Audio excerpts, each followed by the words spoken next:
Welcome back. Before we begin our spooky adventure tonight, remember to like the video, subscribe to the channel, and share this video with other horror enthusiasts to give us more motivation. I'd love to know where you're watching from and what time it is, so leave a comment below and cheer me on YouTube. 1.1. The drive into Cedar Hollow. There are places I still avoid.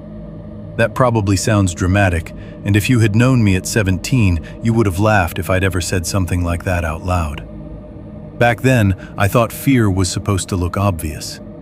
I thought danger came at you with sirens on, with a gun in a hand, with a face you could point to later. I didn't understand how quietly something could start. I didn't understand how ordinary a place could look right before it turned wrong. I'm 34 now, and there are still things I won't do. I won't rent cabins with sliding glass doors facing the woods. I won't stay anywhere with weak cell service if the nearest town is more than 20 minutes away. I won't let my own kids sleep in a room with a ground floor window unless I've checked the latch myself. And every year, once the weather starts turning and the air gets that wet October smell in it, I think about one particular trip my family took when I was 17. Late October, northern Wisconsin, a place called Cedar Hollow Lodge. At the time, it didn't feel like the beginning of anything. It felt like a long family weekend I hadn't wanted to go on in the first place. We drove up from Missouri in my dad's Explorer, and from the minute we left before dawn, the whole trip had the draggy, cramped feeling family road trips always had. My father believed stopping too often was a kind of weakness. He drove the way some men chew gum, hard, silent, and with unnecessary stubbornness. He liked to make good time, and good time to him meant ignoring gas station bathrooms, denying anyone decent coffee, and pretending the rest of us were as comfortable as he was behind the wheel. By mid-morning, my mother had already handed out the emergency road snacks she always packed in a canvas tote between the seats. Nature Valley bars, little bags of pretzels, bottled water rolling around with sunscreen and tissues left over from the summer. Every time she passed something up front, my father would say he didn't need it, then take it anyway without looking. My Aunt Karen rode with us because she'd been invited at the last minute. She'd finalized her divorce barely 3 weeks earlier, and my mother had decided getting her out of town would be good for her. At 17, I thought that was the kind of sentence adults said when they wanted to do something that would obviously make everybody else miserable. Aunt Karen spent most of the drive in oversized sunglasses, her coat folded over her lap, smoking every chance she got the second we stopped for gas. The cigarette smell clung to her hair, her sleeves, the inside of the car whenever she climbed back in. At every station in Iowa, and then Minnesota, and finally Wisconsin, she'd stand off to the side of the pump island in the cold, smoking like she was trying to outrun her own body. My younger sister Hannah was 13 then, right in that age where she could switch from acting 10 to acting 25, depending on what got her the most attention. For 2 hours, she wanted nothing to do with anybody, hunched against the window with earbuds in, knee-jerking with whatever she was listening to. Then suddenly, she'd lean between the front seats, asking if we were almost there, or whether there would be Wi-Fi, or whether bears could open car doors. She and I had the usual sibling relationship at that age, half alliance, half low-grade war. She annoyed me for sport, and then acted wounded when I snapped at her. By the time we crossed into Wisconsin, even I had to admit the drive was getting prettier. The land flattened and opened in some places, then folded back into long strips of pine and birch. The traffic thinned out mile by mile until the road started feeling less like an interstate and more like a route people only drove if they had a reason. You'd pass an old bait shop with hand-painted signs for minnows and night crawlers, then a diner with dark windows and a closed Mondays sign hanging crooked in the door. Then one of those little tourist stores that sold fudge, coffee mugs, and cedar-scented sachets to people from Illinois pretending they'd gone off-grid for a weekend. The weather changed, too. It wasn't dramatic at first, just subtle. The kind of cold that seeps in before anyone admits it's there. Every time we stopped, the air had a little more bite to it. The wind came off open stretches, smelling like damp leaves and water. The sky slowly lost that washed-out highway blue and turned into a flatter, grayer color, like a sheet of metal. I remember watching all of it with the detached irritation only a teenage boy can sustain for hours. I was old enough to notice things, old enough to know when adults were lying about how relaxed they were, old enough to pick up on tension, even when nobody named it. But I was still too young to feel responsible for anyone. That matters, I think. If I had been older, maybe I would have paid attention in a different way. But at 17, I was mostly just annoyed to be boxed in with my family, headed somewhere remote, with no real choice in the matter. I wasn't scared, not at all. If anything, I thought the place might end up being boring. We turned off the main highway in the late afternoon, and the roads got narrower and rougher. There were more trees, fewer houses, more lakes that flashed black and still through the trunks before disappearing again. My dad drove with both hands on the wheel and leaned forward the way he always did when roads got unfamiliar. The GPS signal had started acting up 10 miles back, recalculating every few minutes, and my mother was reading directions off a folded printout she'd made at home, like we were in 2003. A hand-painted wooden sign for Cedar Hollow Lodge finally appeared at the edge of a 2-lane road, half hidden by pine branches. The letters were cream-colored and cracked with age. Beneath the name was a smaller arrow, pointing down a narrow gravel entrance road lined with cattails, scrub brush, and thin white birches. I remember the sound the tires made when we left pavement behind. Not loud, just that dry, shifting crunch of gravel under weight. We rounded a bend and the place opened up. Cedar Hollow wasn't one building. It was a spread-out cluster of rental cabins, arranged along a looping gravel road that curved through the trees toward a long lake so dark it looked almost black from where we were. The cabins sat farther apart than I expected, far enough that none of them really belonged to the others, like each one had been placed there and then forgotten. Smoke rose from one chimney in the distance.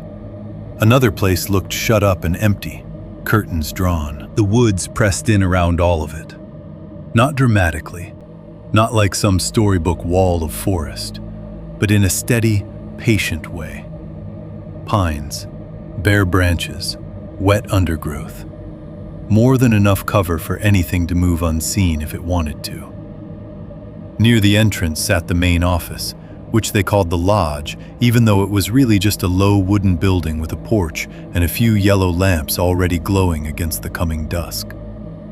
Beside it stood a stack of split firewood under a tarp, an old red soda machine with faded logos, and an ice machine humming under a corrugated awning. The whole place smelled like wet leaves, cold dirt, wood smoke, and something faintly sour underneath it all, like standing water trapped somewhere you couldn't see. Even then, before anything had happened, something about the place felt off to me. Not wrong, not frightening, just too quiet. It was late October, off-season, so emptiness made sense. But this wasn't the comfortable kind of quiet you get at a lake in the fall. It was a bigger quiet than that. The cabins were so far apart that if somebody yelled from one of them, I wasn't sure another person would hear clearly. The trees seemed to catch sound and break it up. Even our doors slamming and the engine shutting off didn't echo the way they should have. Everything got swallowed fast. My father stretched when he got out and said, "Now this is peace and quiet." At the time, it sounded like a joke. Later, I'd remember it differently. Inside the office, it was warmer than I expected, and smelled like stale coffee and old carpet.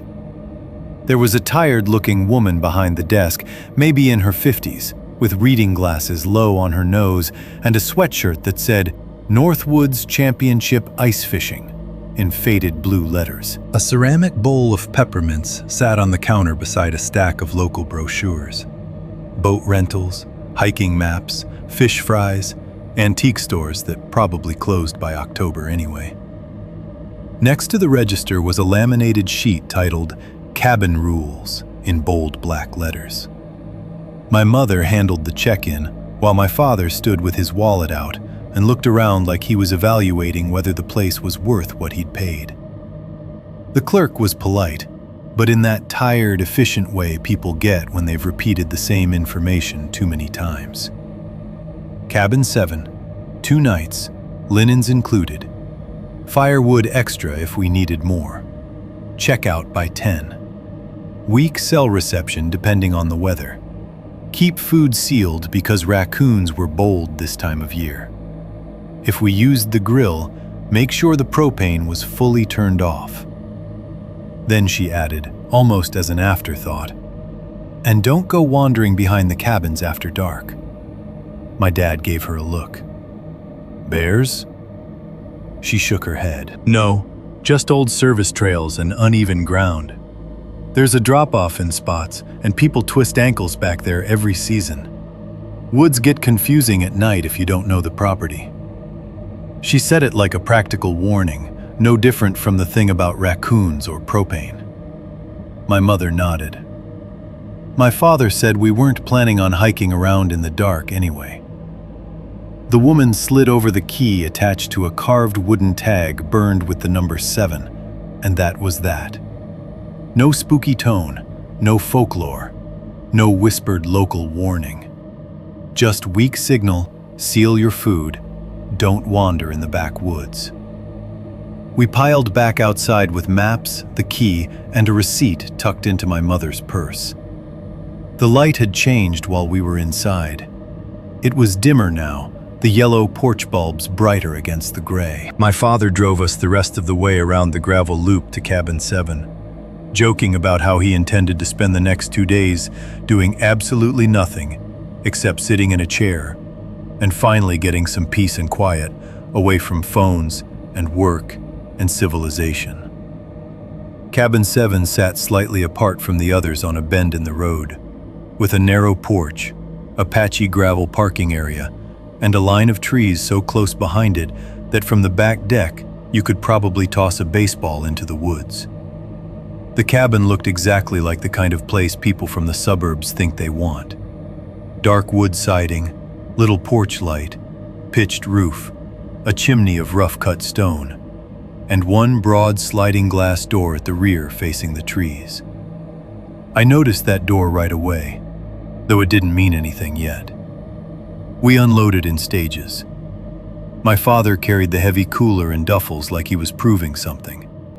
My mother took pillows and tote bags. Aunt Karen disappeared around the side of the car the second she was allowed and lit another cigarette. Hannah complained she was cold, then complained she had to help, then stuck close to my mother like the whole place had suddenly gotten bigger than she expected. I grabbed 2 duffels and headed toward the porch. That was when I looked back toward the office lot. The yellow light over the ice machine had come on fully now, casting a weak cone across the gravel. A man stood there under it, one hand in his jacket pocket, the other lifted near his mouth with a cigarette between 2 fingers. He wasn't doing anything. He wasn't calling out. He wasn't waving. He wasn't even moving much. He was just standing there, smoking, and already looking toward our cabin. 1.2. The Man by the Ice Machine. I stood there with the duffels cutting into my hands and watched him for maybe 2 seconds longer than I should have. That was all. Just enough time to build the first clear impression that stayed with me afterward. Mid-30s, maybe early 40s. The kind of age that gets hard to judge on certain men when the weather and cigarettes have done some of the aging for them. He had a sturdy build, broad through the chest and shoulders, but he wasn't especially big. Not the kind of guy you'd notice in a crowd for his size. He wore a dark knit cap pulled low and a brown field jacket that looked heavy enough for colder weather than what we'd driven through. One hand stayed in his pocket. The other lifted the cigarette slowly, then lowered it. It was his posture that bothered me. He stood too still. Not relaxed, not lazy. Not like a guest killing time while family unloaded the car or somebody waiting on ice. He looked planted there, like he had chosen that exact patch of gravel and meant to stay on it. And when I looked at him, he didn't do the normal thing and glance away. He just kept looking back. "Move your ass, Colin." My father's voice snapped me out of it. I turned and saw him halfway up the porch with the cooler, his face already set in the irritated expression he wore whenever he thought one of us was slowing down a process he wanted finished 5 minutes ago. I carried the bags inside. The cabin smelled warm in a way the outside didn't. Not fresh exactly, but lived in by generations of strangers. Heated dust, old wood, a trace of fireplace soot in the stone. The lights were already on, and everything inside glowed a soft yellow that made the place seem smaller and older than it had from the gravel drive. Knotty pine walls ran through most of it, glossy with age in some places, and dry and splintery in others. A mounted fish hung crooked above the fireplace. There was a plaid couch facing an old TV box on a stand that looked as if it had survived at least 3 owners and 2 decades of cigarette smoke. The carpet in front of the stone hearth was flattened and darkened down the middle, where too many boots had worn the same track over it. At the back of the main room, almost the entire wall was taken up by a sliding glass door that faced the woods. The curtains were heavy and brown and old-fashioned, the kind that didn't fully close unless you tugged them twice. The kitchen was narrow and tucked off the main room, with cabinets painted a tired cream color and a window over the sink that looked out toward the side yard and tree line. The bedrooms were worse. Small, dated, all mismatched furniture, and those motel bedspreads that always feel a little slick under your hands. My mother started assigning rooms before any of us could argue. My parents took the master at the back corner, the one with the queen bed and the little bathroom attached. Hannah got the room across the hall from mine, which had 2 twin beds, even though only one of us needed it. I ended up in the smaller room off the hall, with 1 narrow bed, 1 dresser, 1 lamp with a shade yellowed around the edges. Aunt Karen got the fold-out couch in the living room and reacted to the news by saying, "Of course I did," like the cabin itself had personally insulted her. I dropped my duffel in my room and came back out to the main area.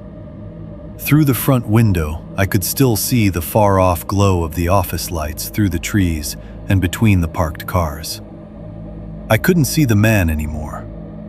That should have made me feel better. It didn't.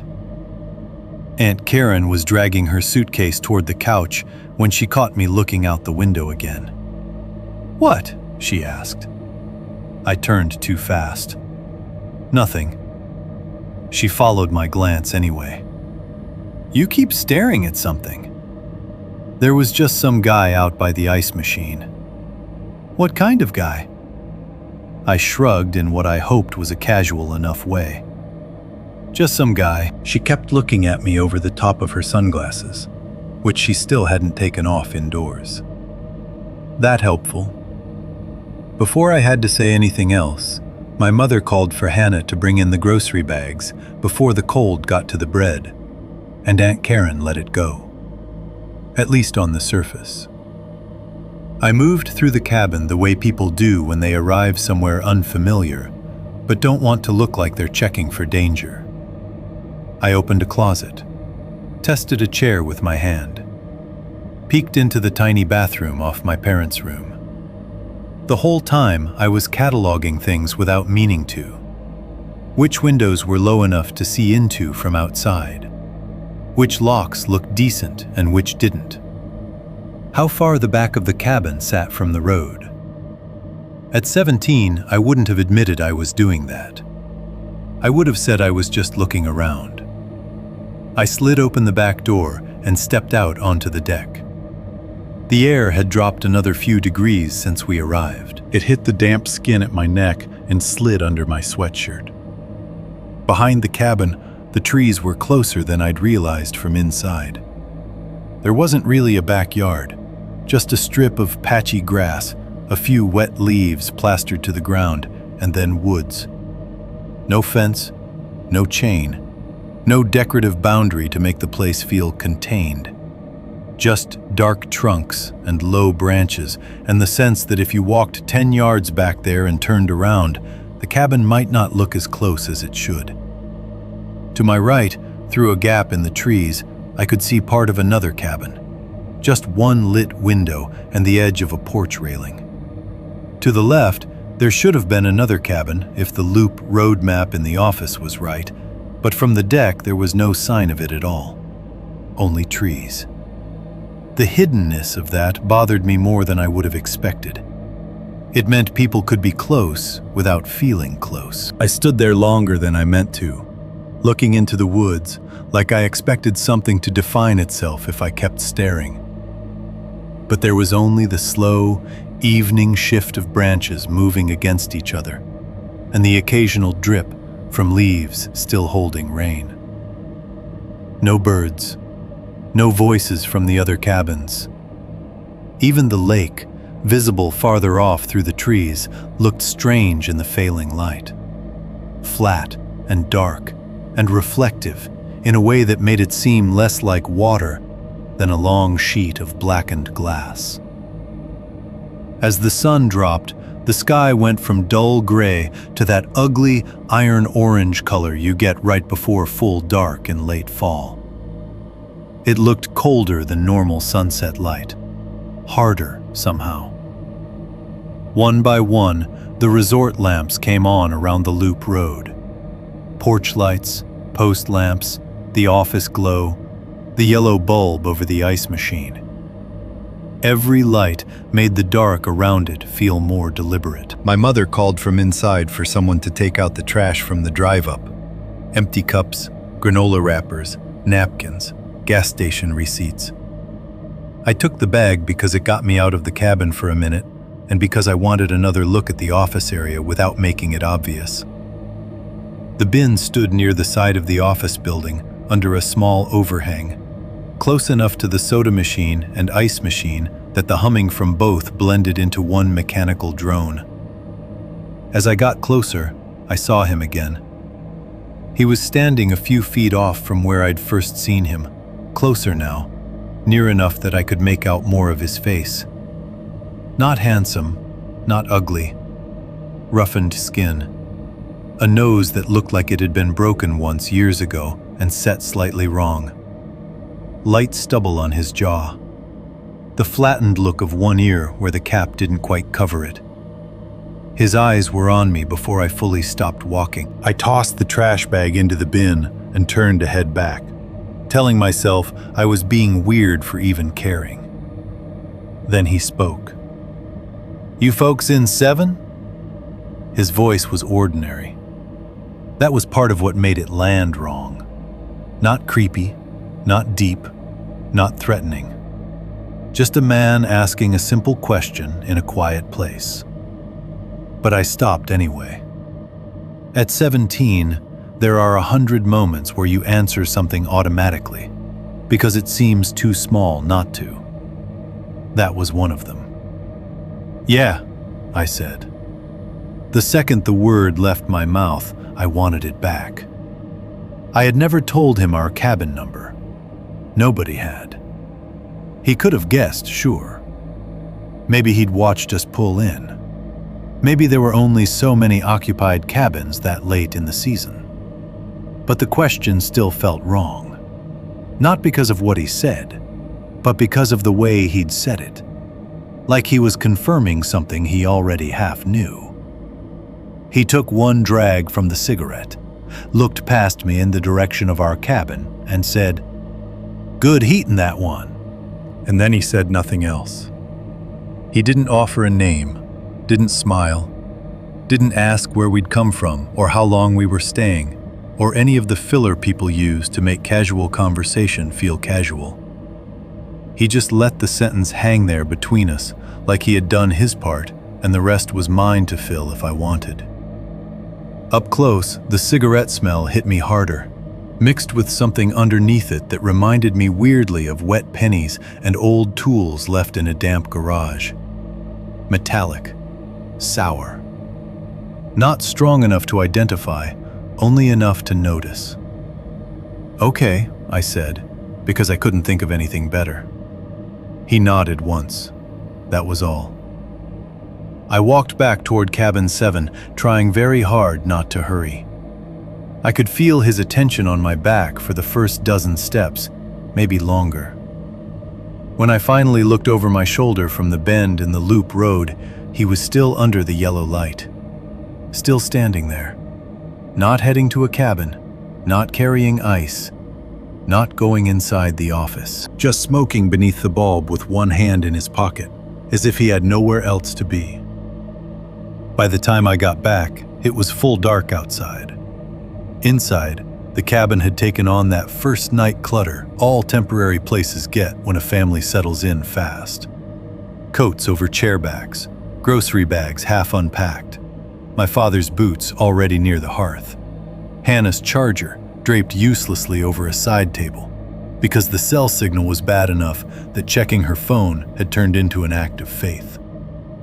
My mother stood at the stove heating canned chili in a pot, while cornbread warmed in the oven.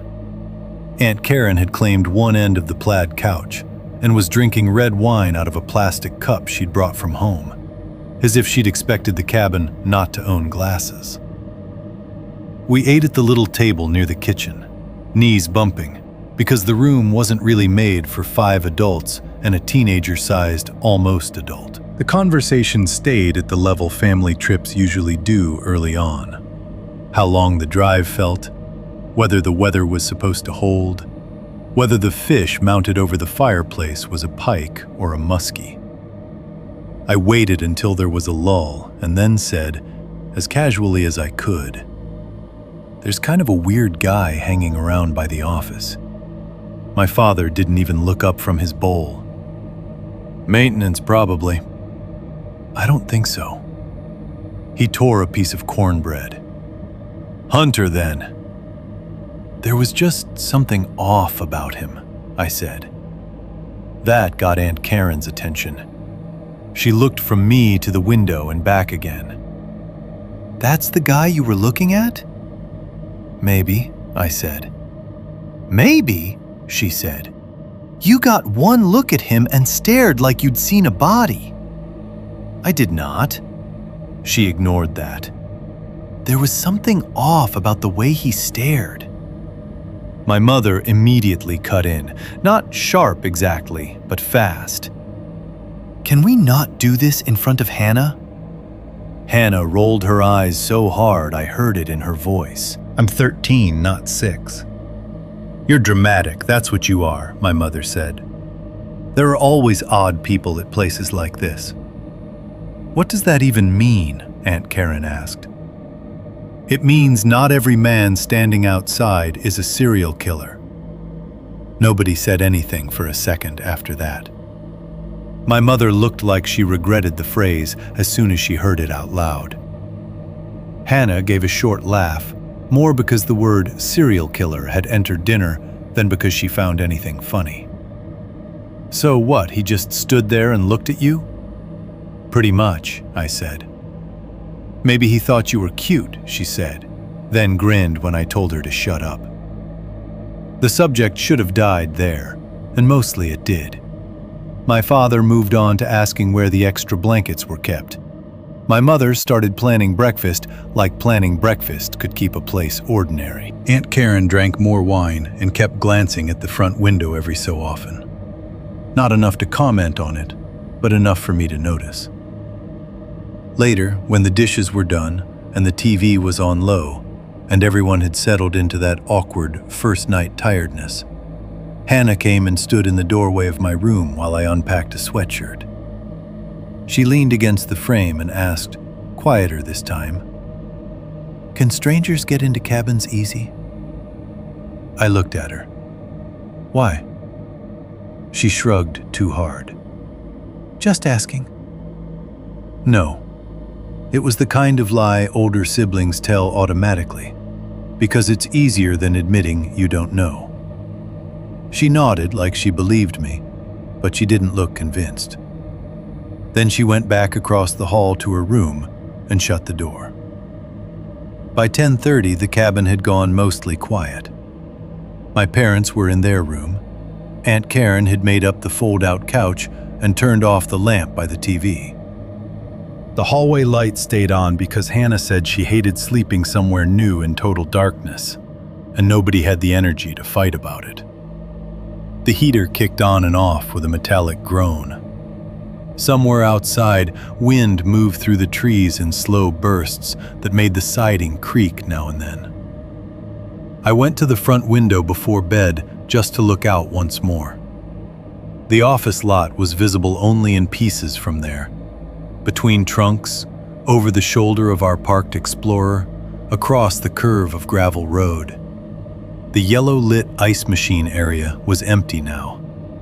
No movement, no smoke, no man. I stood there a moment longer anyway, looking at the place where he'd been. Then, faintly in the window glass, I saw something reflected that shouldn't have been there. Someone was standing much closer than the office lot now, across the road, facing cabin 7. 1.3. First night, nothing happens. I turned so fast my shoulder brushed the wall beside the window. For a second, I was sure someone had crossed the road and come right up to the front of the cabin without any of us hearing it. I stared at the glass, trying to separate what was outside from what was inside. But all I could see was the weak reflection of the room behind me, the standing lamp in the corner, the edge of the plaid couch, my own shape dark against the hall light. When I looked again, more carefully this time, there was no one there. Nothing across the road. Nothing by the Explorer. Nothing between the trees. Just the yellow office glow in the distance and the blur of branches shifting in the dark. I stood there another few seconds anyway, waiting for a face or a shoulder or the white blink of a cigarette ember to reappear. When nothing did, I told myself I'd caught a trick of reflection at the wrong angle. The front room behind me was brighter than the outside, and the glass had turned into a mirror the way windows do at night. That was all. I'd spent too much time thinking about the man at the ice machine, and now my brain was doing what brains do in unfamiliar places, trying to invent shape where there was none. I pulled the curtain mostly closed and stepped away from the window. The rest of the night settled around us in that awkward, cramped way first nights in rented places always do. Not tense exactly, not yet. Just everybody orbiting each other in a smaller space than they were used to. All of us pretending the cabin already belonged to us enough to relax in it. The TV stayed on low in the living room, some local station my father found with 3 bars of static fuzzing the sound every few seconds. The fireplace had caught well after 2 tries and was making that dry, regular cracking sound that would have been cozy anywhere else. Aunt Karen stretched out at one end of the couch, with her shoes off, drinking more wine from a stainless steel travel cup she'd brought from home because she didn't trust cabin glassware. My mother sat at the kitchen table, unpacking snacks into neat little rows, like she was organizing a pantry we'd be living with for months instead of 2 nights. Pretzels, trail mix, crackers, granola bars, all of it lined up with the labels facing out. My father made a show of checking the front and back doors, rattling each one after he locked it, then glancing at me and saying, "See? Fort Knox." He said it in that joking voice dads use when they think concern is contagious, and the best way to stop it is to laugh first. But I watched him do it anyway. The front door had a decent deadbolt, though the plate around it looked newer than the frame, like it had been replaced at least once. The windows in the front room were lower than I liked once I really looked at them. Not low enough for a child, but low enough that an adult standing outside could easily see in if the curtains weren't fully drawn. The curtains themselves were thinner than they had first appeared, heavy-looking fabric that blocked shape but not all light. The sliding glass door in the back bothered me most. When my father locked it and gave the handle a test, the latch held, but there was something flimsy about it, something too simple for that much glass. It looked like the kind of lock meant to discourage convenience, not effort. "Can we keep the hallway light on?" Hannah asked from her bedroom door. My father looked at her. "You scared already?" "I just don't like total dark in new places." "That because of bears?" I asked. She made a face at me. "Shut up." "Leave it on," my mother said, before the exchange could grow into anything. "Just until everyone settles." Hannah disappeared back into her room, and I caught the briefest glance between my mother and Aunt Karen over the kitchen table. It lasted maybe a second. Not alarm, not agreement, just one of those tiny exchanges adults think kids don't notice. I noticed it. A little later, when everyone had drifted into their own version of winding down, Hannah stuck her head into my room again while I was pulling on a t-shirt to sleep in. "If I hear anything weird," she said, trying for casual and missing, "I'm waking you up first." "Wow," I said. "Honored." "I mean it." I looked at her then and saw that she did. Her hair was still damp from her shower and hanging in uneven dark strings around her face. At 13, she was trying hard to seem above getting nervous, but there was still enough kid left in her that certain places got to her without permission. "You won't hear anything weird," I said. "That's not what I asked." I sighed because that was what older brothers do when they know they're being given responsibility they didn't request. "Fine, wake me up." She nodded once and went back across the hall. By 11:30, the cabin had gone mostly dark. My parents shut their bedroom door. The TV was off. Aunt Karen's travel cup sat on the coffee table with a dark red ring dried around the lid. The fire had burned down to a steady orange glow that pulsed faintly through the gaps in the fireplace screen. The hallway light stayed on, leaking a weak strip of yellow under my bedroom door and across the old floorboards. I lay there listening to the place.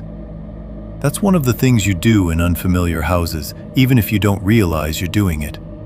Take inventory by sound. The heater kicked on with a hollow metal thunk and pushed warm air through the vent by my bed in uneven breaths. Then it clicked off again, and the silence that followed felt bigger than the heat had. Branches brushed the roof once or twice with a dry, dragging whisper. The pipes ticked in the walls after someone flushed a toilet.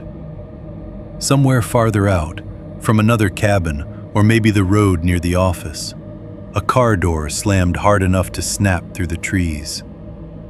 After that came the kind of quiet where even your own shifting in bed feels louder than it should. I told myself I was tired enough to sleep. I wasn't.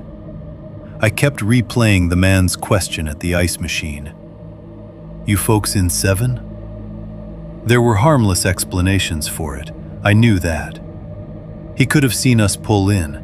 He could have been the kind of local who spent enough time around the property to know which cabins had people and which didn't. He could have just been making small talk, the way awkward men sometimes do, saying the first thing that lands in their heads. But it hadn't felt awkward. That was the thing I kept circling back to. Nothing in the exchange had been threatening on its face. If I repeated it to somebody else, it sounded stupid.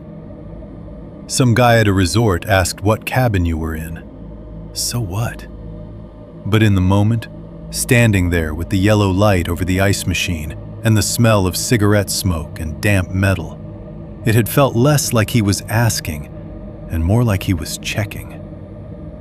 Eventually, I rolled onto my side and must have drifted, because the next thing I remember was opening my eyes into darkness that looked slightly different and hearing a soft crunch somewhere outside. I held still. Another sound came a few seconds later. Not loud, not dramatic, just the suggestion of weight shifting on gravel. It might have been directly outside. It might have been farther down the road. In a place like that, with the trees breaking up sound, distance got hard to judge. I listened until my ears started inventing things. Nothing. A minute later, from somewhere beyond the cabin row, I heard a vehicle engine turn over once, fail, then try again. The second attempt caught and idled rough for a few seconds before fading. Then there was silence again, deeper than before. I almost got up right then and checked the front window, but I talked myself out of it. I was not going to become one of those people who jumps at every normal night sound in a rental cabin. That was how you spooked yourself into seeing things. I shut my eyes, opened them, shut them again. At some point, the dryness in my throat got too annoying to ignore, and I pushed the blankets back and got out of bed. The floor was colder than I expected. The old boards gave a soft complaint under my weight as I crossed the hall. Hannah's door was cracked open, the slice of light from the hallway falling across the edge of her bed. I could hear her breathing, steady and deep. The living room looked different at night. Not scarier exactly, just less trustworthy. The embers in the fireplace had collapsed into a low orange bed that barely lit the hearthstones. Aunt Karen was asleep on the fold-out couch with one arm over her face. The travel cup still sat on the table beside her. My father's silhouette was just visible through the gap in my parents' partly open door, one shoulder under the blankets, unmoving. I went into the kitchen and poured water from the sink faucet into a glass. The pipes knocked once, then settled. While I drank, I looked automatically out the window over the sink. At first I saw nothing but my own reflection, faint overlaid on the outside dark. The little side yard was almost completely black. The porch light didn't reach that far. The ground beyond the cabin faded quickly into a blur of wet leaves, tree trunks, and shadow. I stood there long enough that my eyes adjusted past the reflection, learning the shapes. Still nothing. Then, near the trees, maybe 30 feet out or maybe less, I saw a tiny point of orange appear. It flared softly, held for a second, then dimmed. Not a flashlight, not an animal eye, not a porch light through branches. It looked exactly like the brief ember glow you get when someone draws on a cigarette in the dark. I stopped breathing for a moment without meaning to. The orange point vanished. I kept staring, waiting for it to return, for the glow to move, for the outline of a person to separate itself from the trees. But the dark stayed dark. No second ember, no footstep, no shape. Only the glossy black of the window glass and the suggestion of woods beyond. I could have woken my father. That thought came and went in the same second. Wake him and say what? I thought I saw someone smoking near the tree line. He'd look out, see nothing, and tell me I was working myself up because of the guy by the office. My mother would hear, Hannah would hear, Aunt Karen would hear, and suddenly everybody's first night in the cabin would curdle into something tense and stupid because I'd decided an orange dot in the dark was meaningful. So I did what people do right before they later wish they had done something else. I explained it away. Another guest cutting through, maybe. Somebody from one of the neighboring cabins stepping outside for a smoke before bed. The tree line wasn't ours. The property looped back there somewhere. It wasn't even impossible that the glow had come from farther off and looked closer because of the dark. I rinsed the glass, set it in the sink, and went back to bed. Sleep came in broken pieces after that. I would sink for a while, then surface again for no reason I could name. Each time I woke, I listened, heard nothing obvious, and drifted back down with a low ache of unease I kept refusing to call fear. Once I thought I heard steps again. Not on gravel this time, but on wood. Maybe the porch, maybe the deck, maybe only the house settling.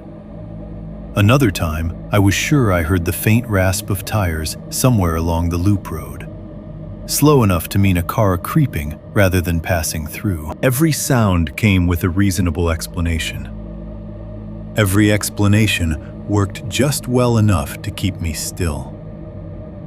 When morning finally arrived, it did so reluctantly. I woke before anyone else to a dim gray light leaking around the curtains and the smell of old coffee grounds from the kitchen trash. For a second, I lay still, disoriented by the room and the shape of the unfamiliar ceiling. Then it all came back. The drive, the office, the man by the ice machine, the ember near the trees. The cabin was quiet in the heavy pre-morning way temporary places get when nobody has started moving yet. The heater was off, the pipes were still. Even Hannah, who thrashed in her sleep at home, was silent across the hall. I got dressed and eased through the living room without waking anyone. Aunt Karen had rolled halfway off the fold-out couch and was snoring lightly with one sock on and one sock missing. A pale wash of morning light filtered through the front curtains. The fire had gone dead in the grate, leaving only white ash and one blackened log collapsed against the screen.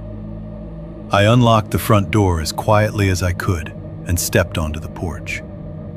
The cold hit sharper than the night before.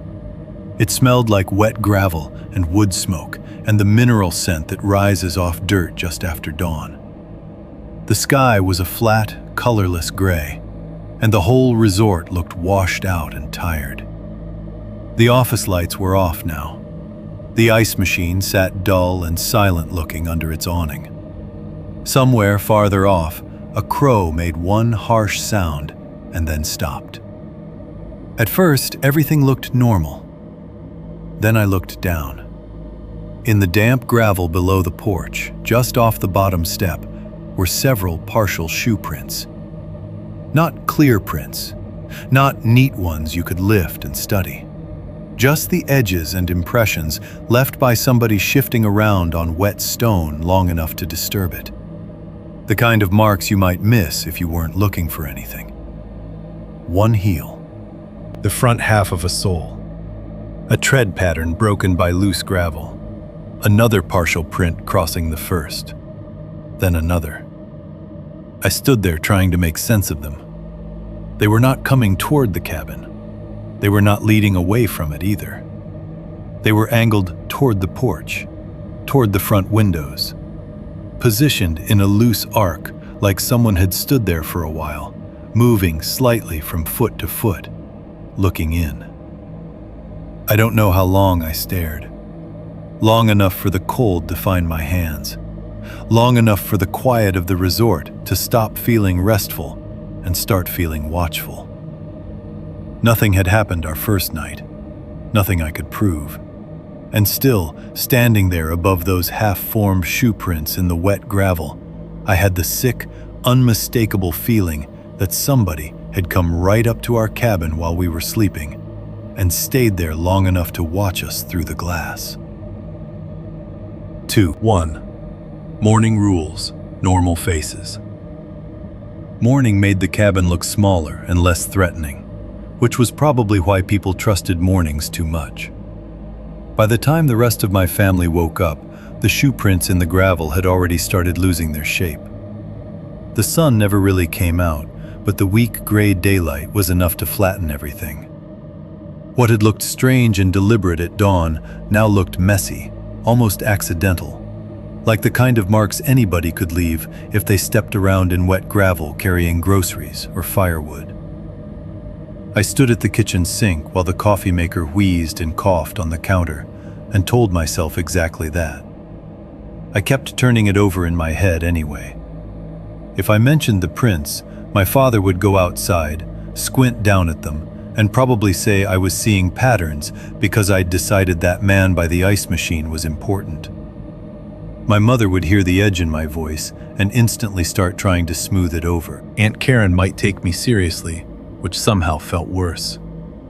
And Hannah would absorb the whole thing and carry it around in the exact wrong way. So I said nothing. That was the first real decision I made in the story, even if it didn't feel like one at the time. The cabin's coffee tasted the way cabin coffee always tastes, burnt, thin, and vaguely metallic, as if the machine itself had been cleaned with old pennies.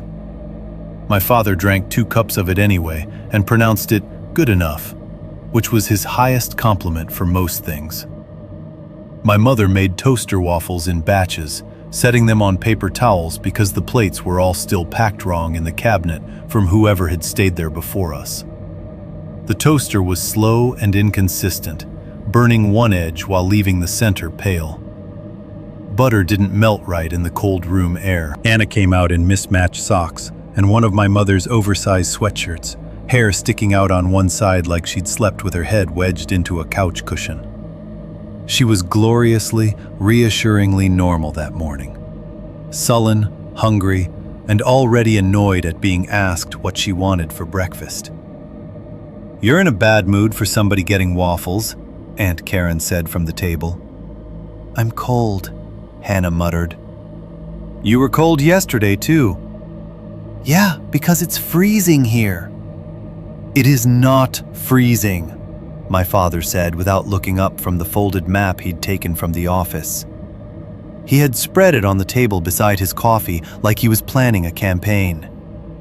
My mother was leaning over one shoulder, reading local trail names and scenic pull-offs out loud while he circled things with a pen. They were discussing hikes with the kind of optimism adults sometimes force onto vacation mornings, as if saying words like overlook and nature trail enough times would make everybody forget that most of us were under-rested and in a strange place. "There's an easy lake loop," my mother said, "and one up the ridge, but that might be muddy." My father grunted. "We're not climbing a ridge with your sister in those shoes." "I can hear you," Hannah said. "That's what worries me," he said. Normally that would have gotten a laugh out of somebody. Even Hannah smiled, just a little. The whole room had settled into something safe and repetitive. Cheap coffee, warm syrup smell, cabin table, family sarcasm. In daylight, with everybody in front of me and nothing actively wrong in the room, I almost felt embarrassed by how hard I'd let the night get into my head. That was part of what made the place dangerous, I think. Not because it was obviously sinister, because it kept offering reasons to doubt yourself. By 9:30, the consensus was to keep the day easy. It was colder than expected, the sky threatening rain, and nobody wanted to spend the whole morning outdoors after the long drive. So the plan became breakfast at the main lodge and then the indoor pool, which Hannah immediately claimed as proof that the trip might not be a total waste after all. We bundled into coats and crossed the gravel lot in a low, damp cold that had gotten under everything overnight. The resort looked different by day, less mysterious, more patched together. You could see where the porch railings had been repaired, where fresh gravel had been dumped over older ruts, where one of the cabin roofs had a darker rectangle of newer shingles. The lake beyond the trees still looked black, but now it looked black in a real way, like cold water under a low sky, not like some unnatural sheet of glass waiting for a face to rise in it. At the lodge, the front desk area was brighter than it had been the night before, though not friendlier. The same faded brochures stood in acrylic racks beside the counter. Mounted antlers hung over a stone mantel blackened from years of wood smoke. A row of vending machines hummed along one wall, all of them stocked with the same tired selection of chips, candy bars, and canned soda. Somewhere deeper in the building, plates clinked, a child laughed, and the sharp smell of chlorine drifted in and mixed oddly with coffee and old carpet. It was exactly the kind of place that calms you by being ordinary. There were other people around now too, which helped. A local-looking family with 2 little kids in puffy vests sat near the breakfast area, the parents moving with the exhausted teamwork of people who'd been up since 6. An older couple in matching fleece jackets were arguing mildly over whether they'd locked their car. A guy in a faded Packers sweatshirt stood by the waffle station, staring into his phone like he regretted agreeing to be there. The whole building had that soft weekend murmur of normal American vacation life. Bad coffee, wet boots, people asking where the towels were. I remember standing there for a minute with a paper cup of orange juice and thinking maybe I'd overdone everything in my head. Maybe the prints had been from some guest looking for the right cabin in the dark. Maybe the ember by the trees had been nothing. Maybe the man at the ice machine had just been lonely or socially off, or one of those people who don't realize how they come across. Then I saw him again. He was in the pool room, not in the water, not with a towel or flip-flops, or even the look of somebody waiting on swimmers.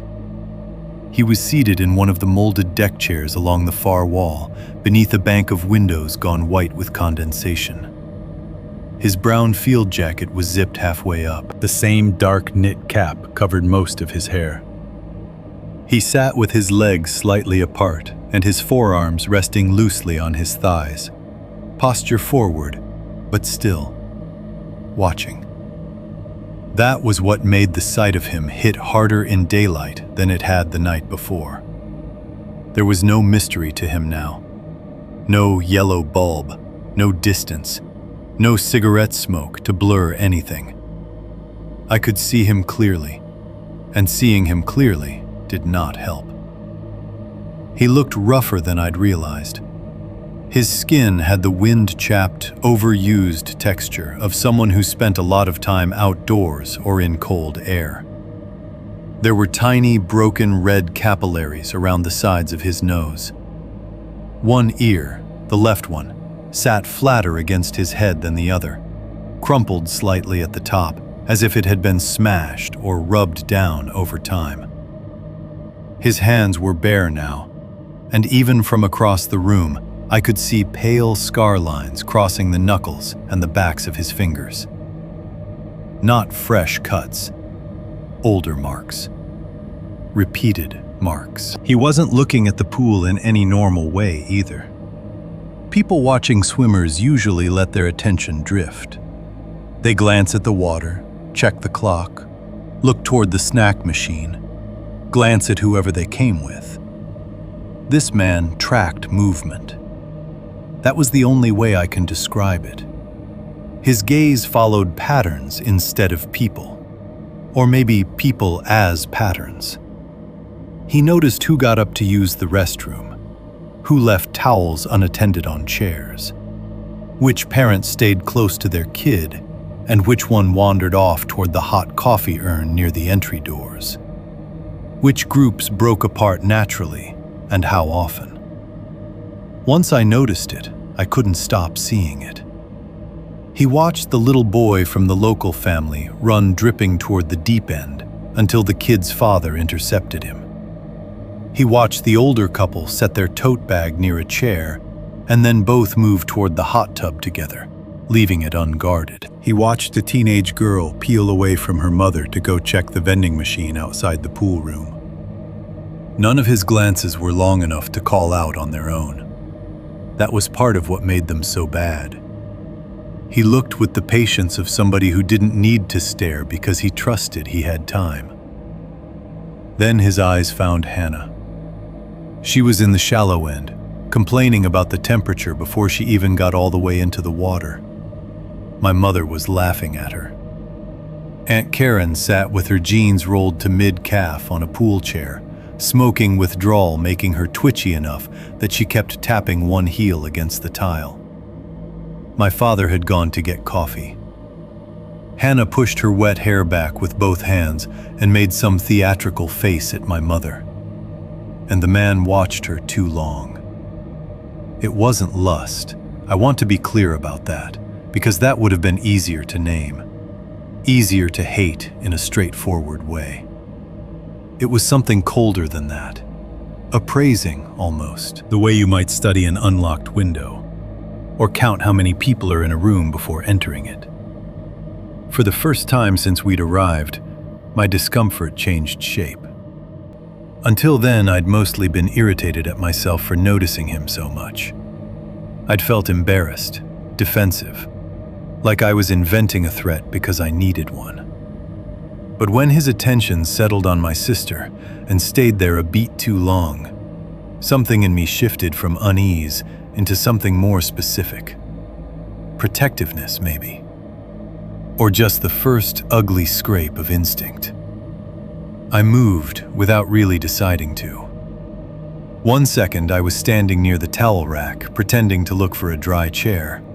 And the next I was crossing the slick tile toward the pool edge where Hannah had drifted closer to the side.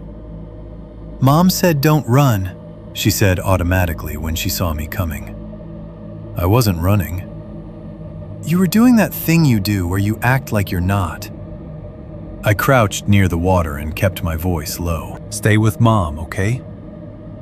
She squinted up at me, water shining on her cheeks. "Why?" "Just do it." That made her suspicious immediately. Hannah was excellent at detecting tone when adults, or in this case, older brothers pretending not to be concerned, wanted her not to notice it. She followed my eyes without meaning to, saw where I was looking, and then looked back at me.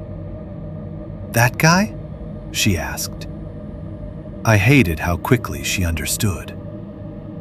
"Just stay with Mom," I said again. "What about him?" "Nothing.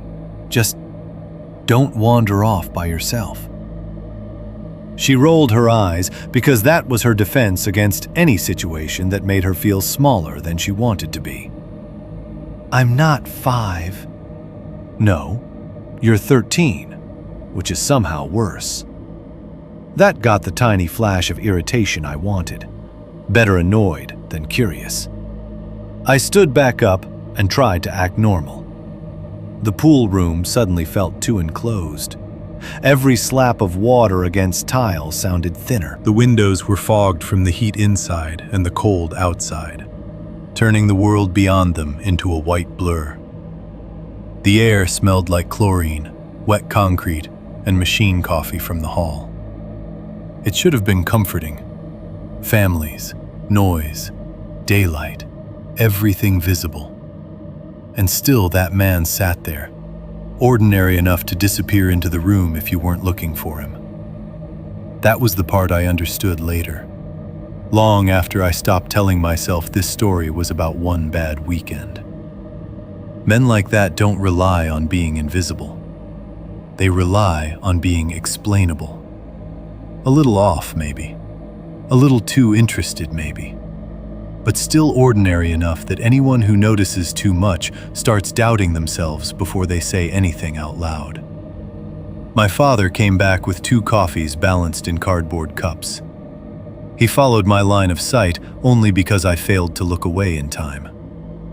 "You know him?" he asked. "No." He took in the seated man, shrugged, and handed one of the cups to my mother. "Somebody's dad, probably." I almost said, "He doesn't have a kid in the water." Instead, I just nodded like maybe that made sense. Because that was how the place worked on you. It kept handing you an easy version of events and daring you to insist on the harder one. I looked away from the man at last, more from not wanting him to see how closely I'd been watching than from any real calm. My eyes swept toward the doorway leading back into the lodge hall. That was when I noticed the woman. She stood near the hallway by the restrooms, half turned toward the pool room, a red parka zipped up too high under her chin, even though it was warm inside. She wasn't leaning or pacing or checking a phone. She was just standing there, looking in. Not the same way guests look. Not with boredom or vague interest or the loose attention of somebody waiting on a husband or a kid. She looked the way people count. Two, the woman in the hall.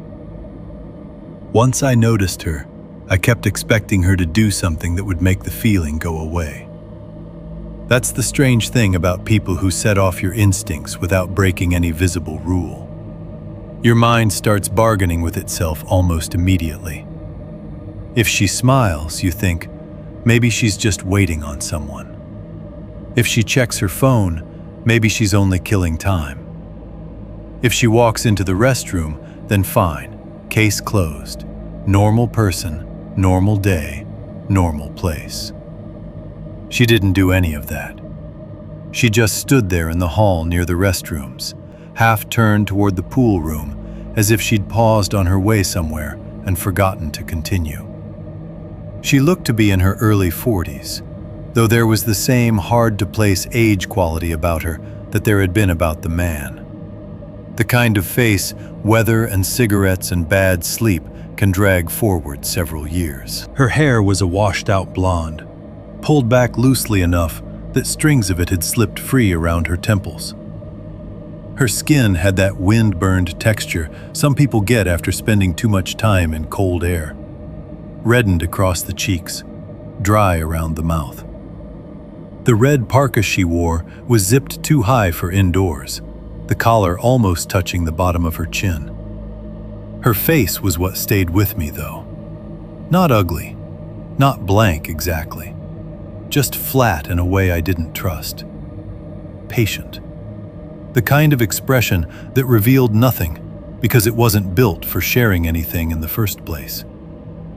She did not look at the man in the pool room. The man did not look at her.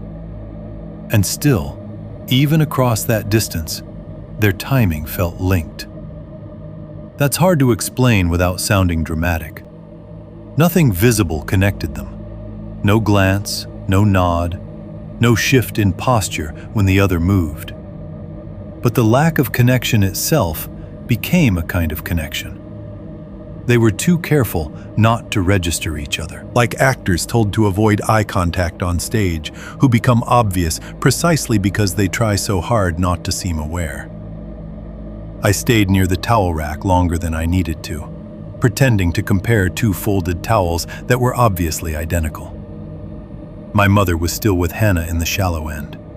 Aunt Karen had given up on pretending to enjoy the pool room and was sitting farther back with her travel mug of coffee, one leg crossed over the other, watching people the way divorced women and retired detectives probably watch people, with the assumption that everybody's lying at least a little. The man shifted in his deck chair and stood. Not abruptly, not in a way meant to draw notice. He just rose and moved toward the hall with the same unhurried steadiness he'd had from the start. I watched him through the glassy humidity of the pool room and told myself I would not react like a child to every movement he made. I needed to stop staring. I needed to calm down. This was ridiculous. Then my father called from the far side of the pool and asked if I wanted coffee from the cafe, and I said no too fast.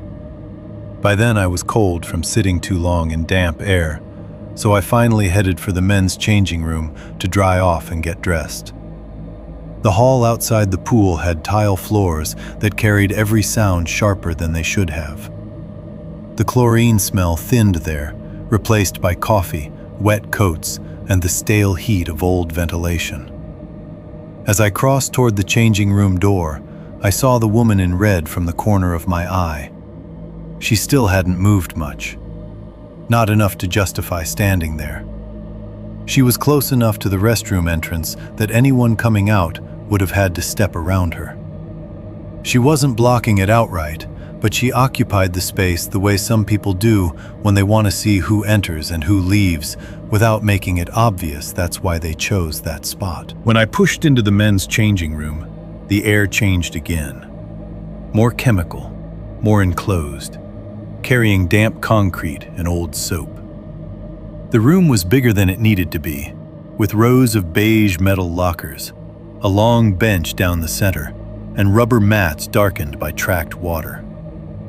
One fluorescent tube near the back buzzed faintly.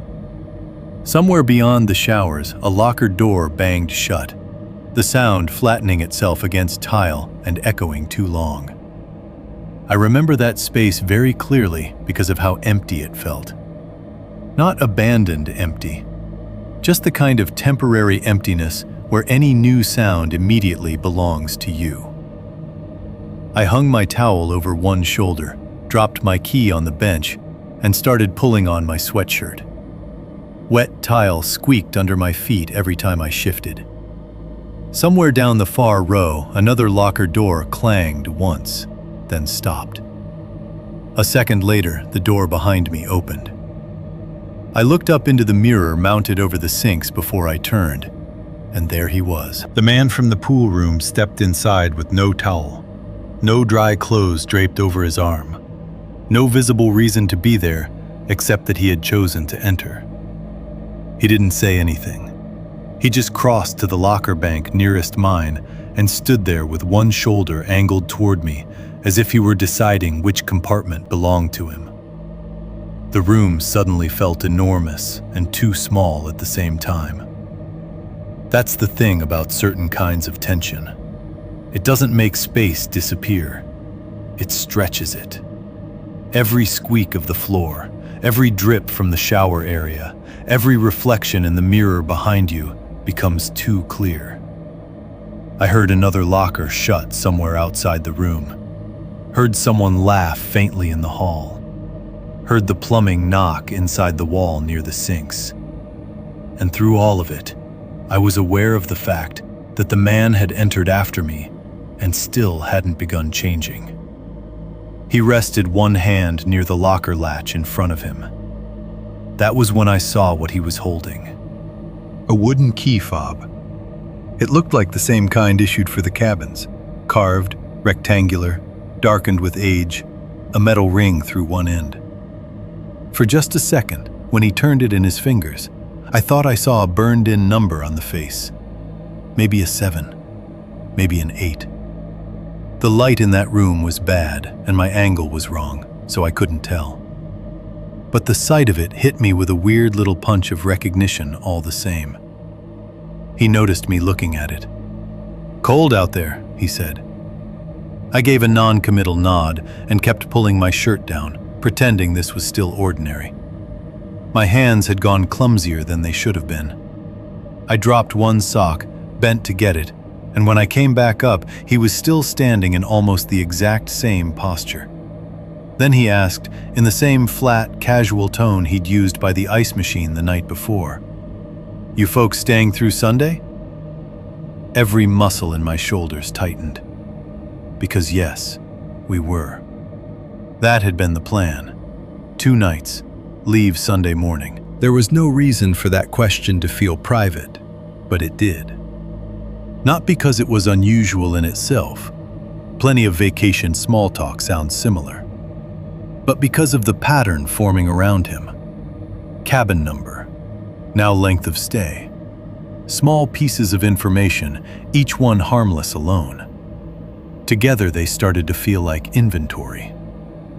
"Maybe," I said. It was the first answer that came to me because it sounded vague enough to be safe. Even as I said it, I knew it sounded unnatural. He smiled then, but only with his mouth.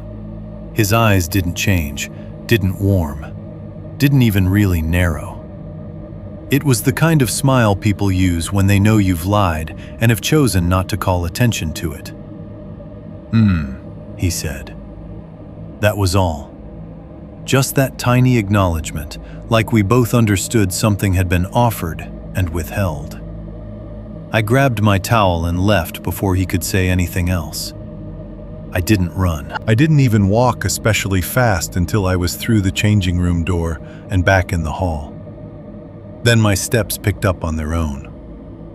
My mother was there with Hannah.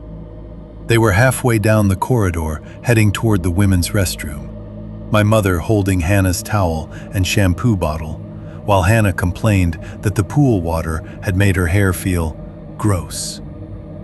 The woman in the red parka was still standing near the restroom entrance, almost in the same spot as before. Only now, with my mother and sister approaching, it looked worse. Not dramatic, not obvious, just wrong, in the way a hand left on a doorknob too long is wrong. She stood too close to the entrance for somebody who wasn't going in. She didn't fidget, didn't glance at the clock, didn't act embarrassed about being in the way. She simply waited, eyes moving with a calm that seemed much sharper than her posture. My mother saw her and slowed. There was no mistaking it. I watched the decision pass through her in real time. A little tightening around the mouth, a quick flick of the eyes, one of those instinctive recalculations women make all the time when a place or a person suddenly doesn't feel right. Without saying anything to the woman, she steered Hannah slightly away from the restroom and said, too brightly, "Actually, let's go use the one in the lobby." Hannah groaned. "Why, this one's right here." "Because I said so." She didn't snap it. She kept her voice pleasant. But the force underneath it was real enough that Hannah didn't argue again. They turned and headed the other direction. The woman in the red parka watched them go, not openly, not with her head turning all the way, but enough that I saw it. And then she remained where she was. That was what got me. If she'd gone in after them, maybe she had been waiting on the restroom after all. If she'd moved away immediately, maybe it would have been easier to downgrade the whole thing in my head. But she didn't do either. She stayed in that patch of hall by the door, as if the location itself mattered more than the bathroom. I fell into step beside my mother. "Who was that?" I asked quietly. My mother kept her voice low without looking at me. "Nobody." That's not an answer. Don't start. But I could hear in her tone that she had felt it too. Back in the cafe area, everything tried to return to normal. That was the rhythm of the day. Small ruptures, then normality rushing in to plaster over them. By noon, we were eating burgers and fries at the Lodge Cafe, the kind that came in plastic baskets lined with fake checkered paper. The room smelled like fryer oil, old coffee, and the wet wool of people's jackets drying on chairbacks. A football game played on a TV bolted in one corner, with the sound off. My father had switched into practical vacation mode, talking about maybe driving into town later if the weather cleared. Hannah was back to complaining about the fries being too salty. In daylight, with hot food and other people around, it almost became possible again to believe everything I'd noticed had been random. Almost. Aunt Karen took one bite of her burger, chewed, and then said, without preamble, "That woman was waiting for somebody, and I don't think it was a kid needing a bathroom." My mother sighed. "Karen?" "What? She was." "Maybe she was waiting for her husband." Aunt Karen took a sip from her coffee and looked out the cafe window. "Then where was he?" Nobody answered that. I looked too. The lot outside was visible through rain-spotted glass, the gravel dark from the morning damp. I saw the woman in the red parka crossing from one side of the parking area toward the trees beyond the cabins, moving with the same unhurried pace she'd had all morning. At almost the same moment, the side door from the lodge opened, and the man stepped out. He did not look at her. She did not look at him. And still, within seconds of each other, they were both outside, heading in roughly the same direction. It was so subtle, that if you weren't already primed to notice them, you wouldn't have noticed anything at all. Two adults leaving a lodge near the same time. That was it. No scene, no confrontation, no visible signal between them. But I watched the woman pass beyond the parked cars, and then I watched the man angle away from the side entrance, and the skin between my shoulders tightened the way it had in the changing room. I set down my burger and didn't feel hungry anymore. After lunch, my father and Hannah went back toward the pool while my mother asked about trail maps at the front desk. Aunt Karen claimed she needed another cigarette badly enough to brave the cold and headed outside. I offered to grab extra towels from the desk because it gave me a reason to stand there and look around without admitting I was looking around. The same tired female clerk from check-in was at the counter, reading glasses low on her nose again as she sorted receipts into piles. Behind her, brochures leaned in their acrylic holders. A bowl of peppermints sat exactly where it had the night before. Beside the register was a clipboard, half covered by a folded local newspaper. "Can we get a couple extra towels for 7?" I asked. She nodded and turned toward a door behind the desk, and as she did, my eyes dropped to the clipboard. It was a property sheet of some kind. Cabin numbers, dates, occupancy notes, maybe maintenance remarks. I only saw it for a second, but that was long enough. Cabin 7 had been marked with a handwritten circle. Not crossed out, not checked off, circled. My chest tightened before I even knew why. The clerk came back with 2 folded towels tucked in her arms, saw where I was looking, and flipped the clipboard face down in one practiced motion. "Anything else?" she asked. I took the towels and said no. But all the way back down the hall, that dark ink circle sat in my mind like something I had not been meant to see. 2.3. We walked back together. By late afternoon, the lodge had started to empty in that quiet, gradual way places like that do when weather turns and people decide they've done enough for one day. The little kids who had been shrieking in the pool were gone. The older couple in fleece jackets had disappeared, probably back to their cabin for coffee or a nap. Even the guy in the Packers sweatshirt was nowhere to be seen. The TV over the cafe counter was still on, but the game had changed, and nobody seemed to care. Outside, the sky had flattened into the same dull gray it had worn all morning, and the windows showed only a smear of wet light over the gravel loop and the tree line beyond. My father decided we should head back before dark, partly because the weather looked like it might turn, and partly because vacationing, for him, always involved making decisions like he was moving a family through enemy territory and wanted to beat traffic that did not exist. My mother took one last coffee for the walk. Hannah dragged her feet because she wanted to stay near the vending machines. Aunt Karen smoked half a cigarette under the awning and put it out with the irritated finality of someone who would have preferred to finish the whole thing. I carried the extra towels I'd gotten from the desk and kept thinking about the circle around cabin 7 on the clipboard. I told myself there were a dozen harmless reasons for it. Maybe the cabin had needed something checked. Maybe we had asked for extra linens and she'd marked it to remind herself. Maybe every occupied cabin had notes like that, and I had only seen ours because that was the number I was primed to notice. But the truth was simpler than all those explanations. I knew what it had felt like, and it had not felt harmless. We stepped out into the cold and started down the gravel road back toward the cabins. The air had that wet, metallic smell that comes before real evening settles in during late October. Not rain exactly. More like the whole world was sweating out the day's light before freezing it off. Puddles had formed in the low spots of the road, holding flat pieces of sky in them. Pine needles stuck to the edges of damp asphalt where the gravel loop met the main stretch near the office. A little playground I hadn't noticed before sat off to one side.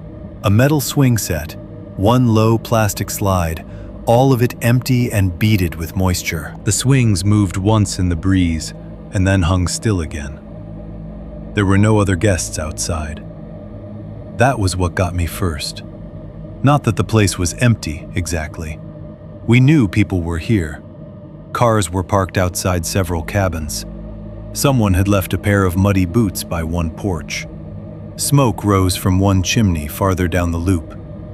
But the road itself was vacant, and the emptiness between cabins had started to feel less peaceful than exposed.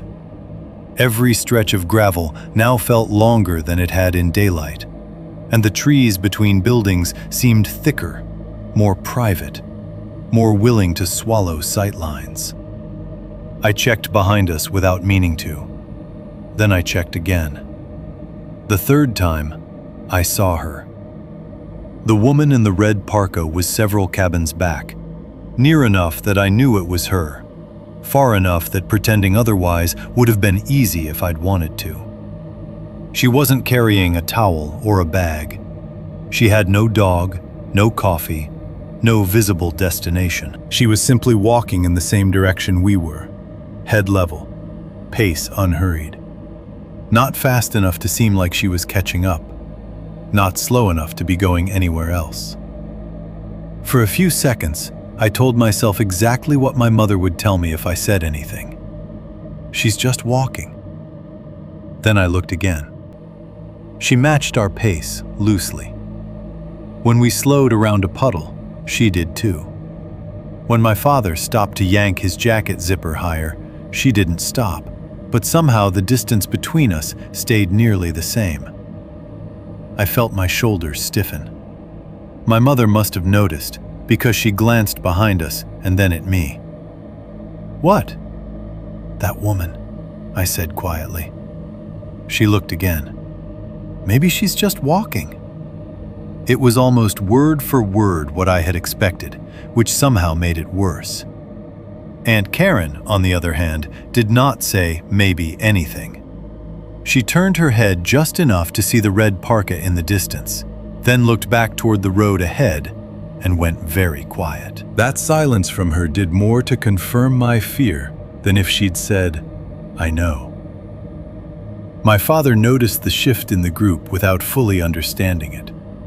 "Can everybody keep moving?" he said, irritation already pushing into his voice. That was his response to discomfort, always. Tightening into practicality, snapping at logistics, acting as if annoyance could control what fear couldn't. "We are moving," my mother said. "Then let's act like it." Nobody answered him after that. Gravel crunched under our shoes. The puddles reflected the colorless sky. The empty swings behind us clicked once in the wind. I checked over my shoulder again. The woman was still there. Not closer, not farther, just there. By the time Cabin 7 came into view through the trees, I had started making the kind of mental promises people make when they're trying to stay calm. Once we get inside, it'll feel stupid. Once the door is shut, this becomes normal again. Once I'm in the cabin with everyone else, I'll realize there's nothing to any of this. Then, just before we reached the porch, I glanced sideways into the trees on the opposite side of the road and saw movement. Not on the gravel, not near the cabins, in the woods.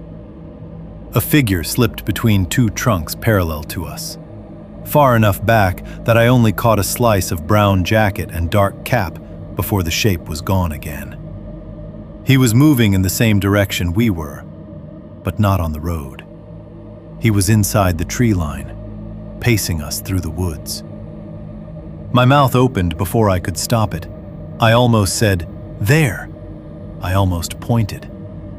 But my father was already tense enough that I could feel the irritation coming off him in waves, and my mother was already primed to smooth everything down. And Hannah was right there within earshot. So I did the thing that would later seem completely insane to me. I said nothing. I helped my mother up the porch steps. I unlocked the door. We all went inside together. And the second the cabin swallowed us again, everybody tried very hard to behave like a family having an ordinary late afternoon. My father turned on the TV louder than necessary. My mother filled the kettle for hot chocolate, as if the simple act of heating water could reset the mood in the room. Hannah sprawled on the plaid couch with a blanket over her legs and started flipping through channels until my father took the remote away from her. Aunt Karen sat at the kitchen table with her travel mug in both hands and stared at nothing for a little too long before asking if anyone wanted cards. The card game happened because card games are what families do when nobody wants to talk about the thing underneath the room. We played one round of gin rummy at the kitchen table while the TV muttered in the background. Hannah accused my father of cheating. My mother said she was sick of hearing that every time she lost. Aunt Karen laughed once, but it sounded performed. I kept miscounting my hand because every few minutes I found myself looking toward the front window or listening for footsteps on the gravel outside. At some point, my mother made hot chocolate in chipped mugs. The smell of cocoa and warm milk filled the kitchen, sweet enough to fight with the damp wood and old carpet smell for a while. Hannah perked up the way only a 13-year-old can when handed something hot and sugary. For maybe 10 minutes, with all of us gathered there and steam coming off the mugs and the fire rebuilt in the hearth, it was possible to pretend that the day had only been uncomfortable, not alarming. Then I went to the front window and looked through the slats of the blinds. I told myself I was only checking once. The woman in the red parka was walking past our cabin. She did not look at it. That was almost the strangest part. She passed along the road at an even pace, head forward, body language neutral, giving no visible sign that she knew exactly where she was, or who might be watching through the blinds. She kept going beyond our cabin, beyond the one next to ours, farther than any casual stroll needed to go.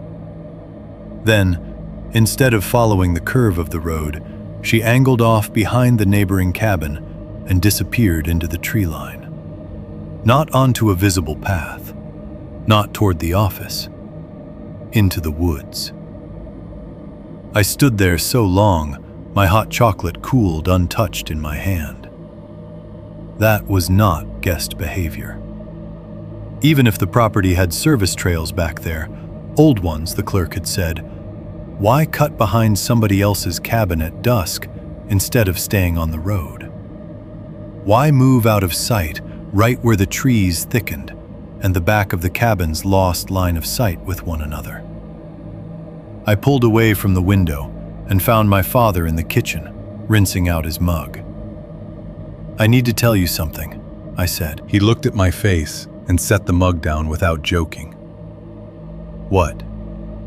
So I told him. Not dramatically.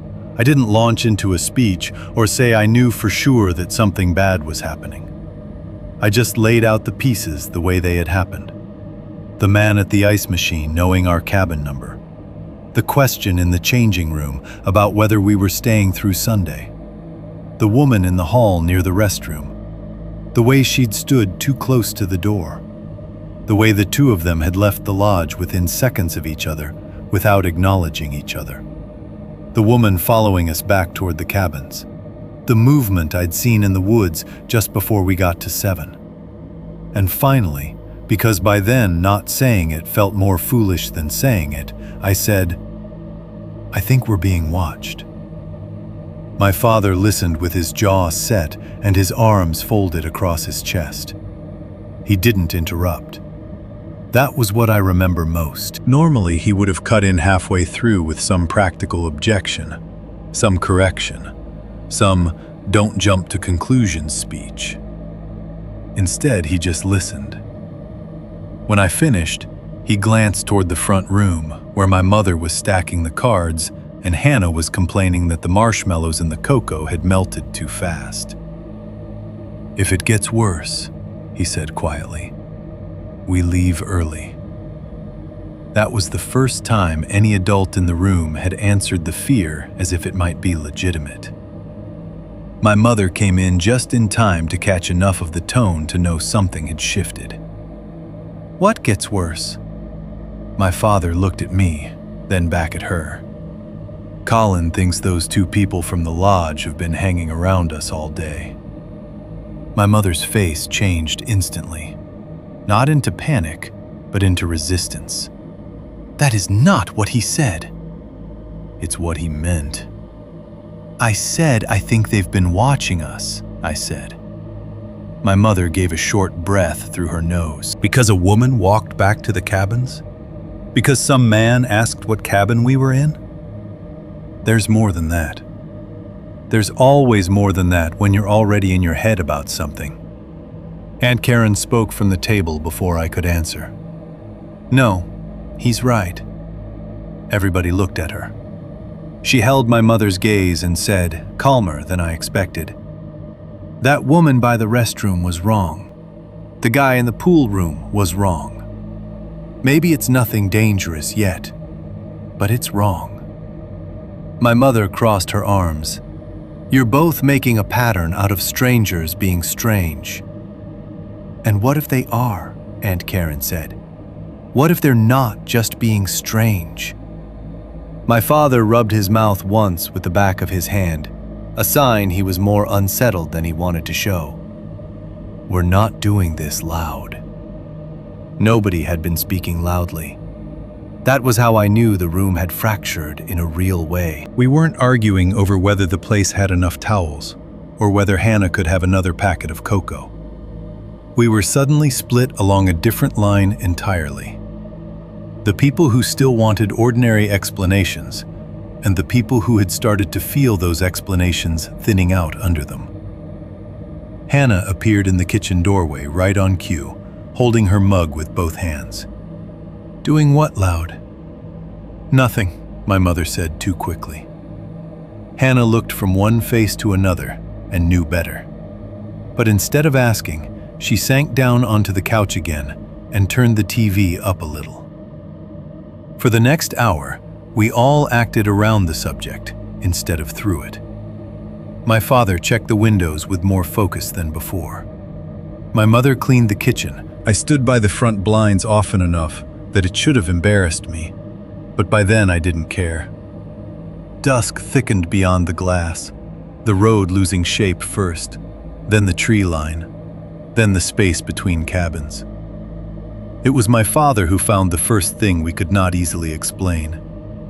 He was at the front door, more from habit than suspicion, doing his evening routine of lock-checking with exaggerated thoroughness.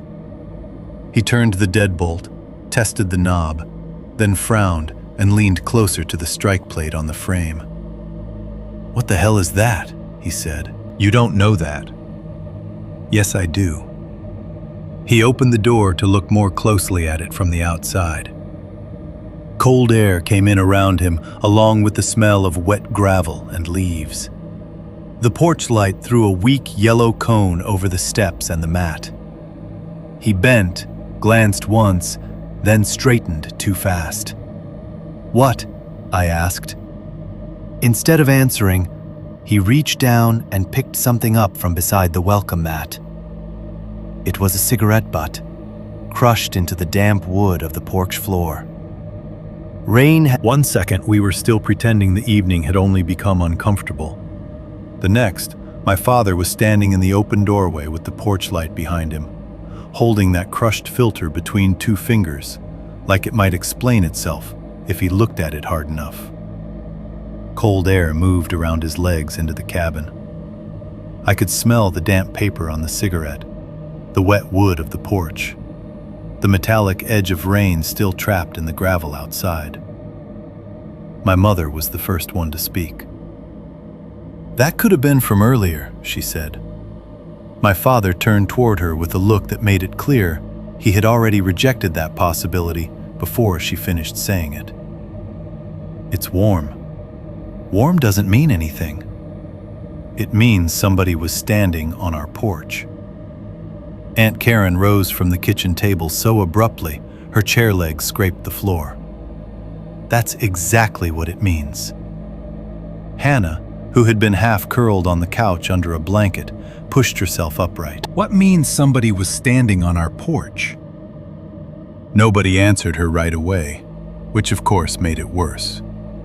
My father stepped inside and shut the door hard enough that the mounted fish over the fireplace rattled slightly on its hook. He locked the deadbolt, tested it once more, then laid the cigarette butt on a folded napkin on the kitchen counter, as if preserving evidence in a courtroom that did not exist. In the cabin's yellow light, the thing looked pathetic. Just a damp, mashed-up filter and a bit of darkened paper. Almost nothing. That was the part that frightened me most. How little it took to tip the whole house into a new shape. My father ran one hand over his mouth. "I'm driving into town." My mother stared at him. "Now?" "Yes, now." "In the dark? For what?" "To call the office, management, sheriff if I have to." "You can call management from here." "And say what?" he snapped. That there's a cigarette on the porch, and our son doesn't like the vibe of two guests at the pool. The instant the words came out, I felt something ugly and hot move through my chest. Not anger exactly, more like shame with nowhere to go. Because that was the split that had been there all day without anybody saying it plainly. Either I was noticing a real threat, or I was the reason the whole family was tense and circling the same set of coincidences until they looked bigger than they were. Aunt Karen answered before I could. Anna had left the couch by then and was standing in the gap between the living room and kitchen, blanket wrapped around her shoulders like a cape. She wasn't trying to look brave anymore. Her face had gone tight in that pale, defensive way kids get when they know adults are deciding whether to tell them the truth. "Are we in trouble?" she asked.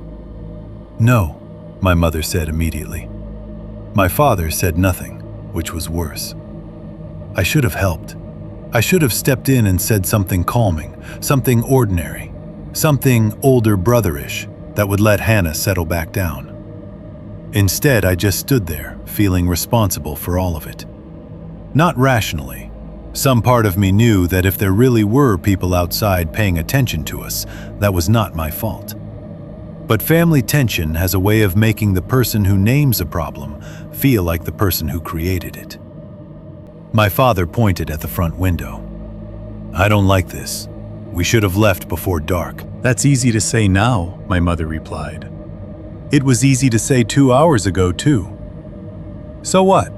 We pack up and drive blind on wet roads because a man asked what cabin we were in, and somebody Aunt Karen said staying put and pretending everything had a reasonable explanation was how people ended up regretting things in hindsight. My father said nobody was pretending anything. My mother said yes, they were, because otherwise they would already be packing the car. Hannah looked from face to face, trying to understand which answer to trust. I hated that.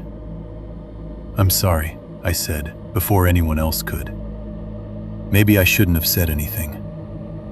All three adults turned toward me. Aunt Karen spoke first. "No." My father exhaled through his nose, some of the heat draining out of him. "This isn't your fault." My mother softened too, but only around the edges. Nobody said it was. But the truth was, the room had arranged itself around what I had seen and said. That doesn't mean I caused it. It just means I felt it. Eventually, because families love compromise almost as much as they love denial, we came to the kind of plan people make when they need the illusion of control more than actual safety. Doors locked. Nobody goes outside alone. Nobody leaves the cabin tonight. If anything else happens, anything clear, anything undeniable, we leave tomorrow after breakfast, even if it means wasting the rest of the trip. My father would keep his truck keys in his pocket. My mother would keep her phone charging, even with the weak signal. Aunt Karen would sleep in the living room, just in case. though she never explained just in case of what. And Hannah, who had started this conversation as a 13-year-old with cocoa and a blanket, would stay where at least one adult could see her. It was a plan built more for nerves than reality, but once we had it, everybody visibly calmed a little. That's the danger of temporary control. It feels like safety, when really it's only structure. The argument broke apart after that, but it didn't end so much as sink into the cabin walls. My father checked every window again, slower this time. My mother gathered mugs and wiped counters that weren't dirty.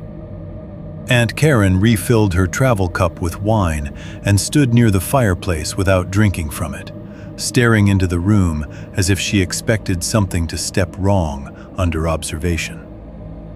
Hannah sank back onto the couch and pulled the blanket up under her chin, no longer pretending she wasn't scared. I moved through the cabin, pretending I was just stretching my legs. What I was really doing was checking the practical weaknesses again.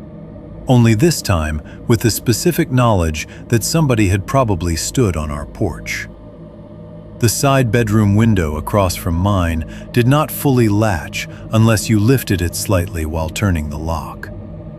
I tested it twice, and still wasn't sure I trusted it. The curtain over the sliding glass door left a narrow gap at one edge where it refused to meet the wall properly, giving anyone outside a thin but real line of sight into the living room if the lights were on. The porch light out front illuminated only the first few feet of gravel and the top step. Beyond that, darkness started almost immediately. The back motion light by the deck was brighter, but its brightness only exaggerated how black the trees were beyond its reach. I kept all of that to myself. There is a point in fear where naming every vulnerability stops being useful and just becomes a way of poisoning the air faster. So instead, I sat down beside Hannah on the couch and acted calmer than I felt. The TV was on, but neither of us was watching it. Some cable crime rerun flickered silently while my father moved around the cabin in the background, and my mother tried to decide what counted as normal enough to resume. Hannah had tucked her feet under the blanket and was holding the remote without touching any buttons. "You okay?" I asked. She shrugged. That meant no. I nudged the blanket with my knee. "You're being weirdly quiet. You're being weirdly nice. Don't get used to it." That got the smallest flicker of a smile out of her, gone almost immediately. She looked toward the kitchen where our parents were speaking in low voices, and then leaned closer to me without making it obvious. "I didn't like that guy at the pool," she said. I kept my own voice low. "I know." "No, I mean really, I didn't." "What was weird about him?" She thought about it. Hannah had always been good at the small details people dismiss until later. Not because she was especially wise, she was 13, but because she noticed the emotional wrongness of things before she could explain them. "He smiled without blinking," she said. I looked at her. "Like when he looked over at me?" "He smiled, but his eyes didn't move." "I don't know." She pulled the blanket higher. It was gross. That image landed in me harder than I wanted it to. I had already known something was off about the man's smile in the changing room, but hearing Hannah describe it that way made it worse. Smiled without blinking. Too still, too controlled. Like expression pasted over intention instead of coming from it. "And the woman?" I asked. Hannah took a second longer before answering. She looked like she was waiting to be let inside someplace. I stared at her. She frowned immediately, defensive. "What?" "Nothing." "No, what?" "Just, that's a weirdly specific thing to say." She shifted under the blanket. "Because it's what she looked like." Not waiting for somebody, not standing around, waiting to be let inside someplace. The line stuck in my head the second she said it. It still sticks. Because it was exactly right in a way none of the adult explanations had been. The woman in the hall had not looked lost, bored, or casually patient. She had looked ready, positioned. Like the space outside the restroom door mattered because she expected a threshold to open sooner or later. I wanted to tell Hannah she was imagining things. I wanted to tell her she had only picked up on the mood in the room and turned it into something sharper because she was scared. But I couldn't say any of that honestly. So I bumped her shoulder with mine instead. "Stay close tonight," I said. She nodded without making a joke. That silence between siblings felt older than either of us. A little later, my mother asked me to take the kitchen trash out of the small can under the sink and tie up a new bag. It was such a normal request that for a second I felt relief at hearing it. Trash, twist tie, cabinet under the sink. Useful things, manageable things. I pulled the old bag free, knotted it, slid a new one into place, and stood up, facing the sliding glass door at the back of the room. At that exact moment, the motion light outside kicked on. The deck flooded in hard white light. Every board, every damp leaf blown up against the railing, every bead of water caught in the grain of the wood appeared all at once with a clarity that made my skin tighten. I froze with the trash bag in one hand. Nothing was there. No person on the deck. No movement near the railing. No shape stepping away. Just the empty wet boards and the wall of dark woods beyond the light's spill. I stood completely still, waiting for my own pulse to slow. Behind me, I could hear the TV from the living room, low and muffled. One of the adults said something I couldn't make out. The refrigerator compressor hummed on. The cabin itself remained ordinary, warm, lit, full of people. Then, from beyond the edge of the motion light, somewhere in the dark the bulb did not quite reach, came one distinct footstep on the wet deck boards. 3.2. The sound behind the glass. I didn't realize I'd stopped breathing until my father said, "What?" I was still standing in the kitchen with the tied trash bag in one hand, staring through the sliding glass door at the bright rectangle of deck and the darkness beyond it. The motion light was on, humming faintly. Nothing moved in the spill of it. Nothing showed itself along the railing or the steps. But that single footstep had been clear enough that I could still hear the shape of it in my head. A wet, weighted sound on wood. One board taking a person's weight and giving it back. "There's somebody out there," I said. My father was moving before I finished. He crossed the living room in 3 fast steps, grabbed the flashlight from the side table where he'd dropped it earlier, and headed for the back door. My mother half rose from the couch and said his name in a tone that was already too tight. "Don't open that." He ignored her. The lock on the sliding door snapped back louder than it should have. He slid the glass aside and stepped onto the deck, with the flashlight beam cutting hard through the white light already there. Cold air flooded into the kitchen, carrying wet leaves and black dirt and the raw smell of lake water. I stayed right behind him in the doorway, not crossing onto the deck, but close enough to feel the cold on my bare forearms. The boards were wet from blown rain and beaded over with moisture, every knot and crack picked out under the motion light. The flashlight beam moved across the railing, over the steps, into the yard, and then into the trees, where it broke itself on trunks and low branches, and didn't reach nearly as far as it should have. My father swept the light once, twice, wider the third time. Nothing. No shape slipping away. No smoking cigarette ember. No person standing foolishly within range, waiting to be caught. The deck looked empty enough to make me doubt my own ears. My father came down the top step and played the flashlight over the boards near the railing. Where? I heard it. I'm asking where? Past the light, I said. Out there somewhere. That sounded weak even to me. He crouched, checking the boards and the narrow strip of grass below the deck. At first there was nothing clear. Just darkened wood, scattered leaves plastered flat by damp, and the shine of water along the grain. No boot prints, no obvious mud. The rain and the wet had flattened the surface of everything. Then I saw it. Wait, I said, stepping out onto the threshold. Near the far side of the railing, where the deck met the angle toward the stairs, one patch of moisture had been disturbed differently than the rest. Not a full print, nothing clean enough for that. Just a smeared partial sole mark, as if somebody had planted a foot there and then pivoted fast. The tread was narrow, lighter than my father's broad work boot pattern, and shallower too. It could have been from a smaller man. It could have been a woman's shoe.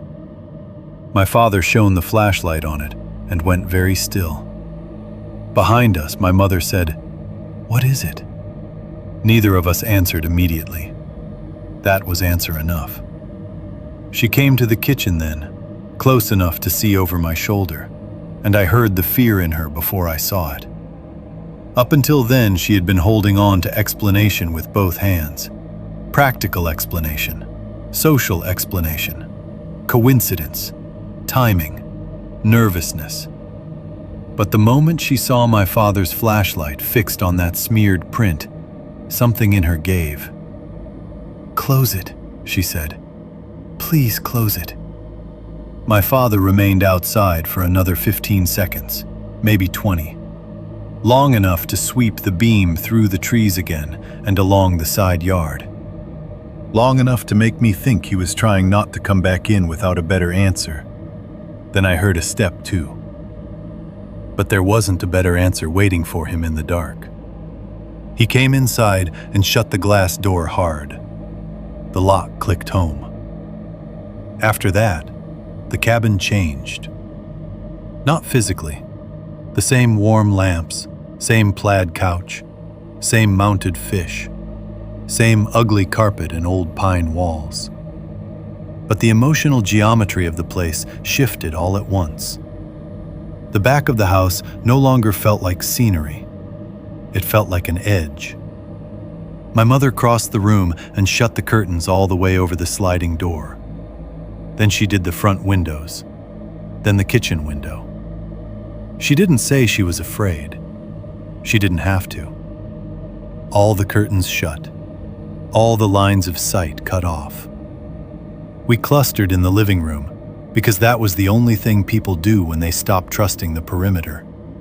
They gather where the bodies are. My father sat in the armchair nearest the front window, flashlight on the side table beside him. My mother took the couch, with Hannah practically folded into her side, blanket pulled to her chin.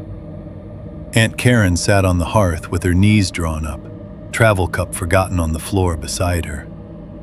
I took the dining chair nearest the kitchen because from there I could hear both the front and back halves of the cabin, and because I did not want to sit with my back to any window, even if every curtain in the house was closed.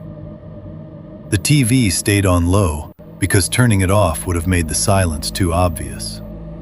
Nobody watched it. Some home renovation show flickered blue-white across the room. Men in tool belts and a smiling host walking through a half-finished kitchen somewhere unimaginably safe. The sound was barely above a murmur. Without conversation to blur them, the house sounds sharpened. The refrigerator compressor hummed in the kitchen and then stopped with a little shudder. The heater kicked in, clicked, rattled warm air through the vent, then clicked back off again. Branches rasped once along the outer wall, like dry fingers dragged lightly over siding. Farther out, from the direction of the lake, something splashed. A heavy sound, not fish-light. Maybe a bird landing. maybe nothing unusual at all. Every sound now came preloaded with possibility. Hannah wiped at her face and whispered, "I hate this." My mother kissed the top of her head without saying anything. My father stared at the back curtains as if he could look through them by force. Time slowed. 10 minutes felt like half an hour. I kept expecting something loud and obvious to happen. A shout, a broken window, a car engine. Instead, the cabin just sat there with us in it, warm and overlit, and listening. That was what made the next sound so bad. Not a crash, not even a bang.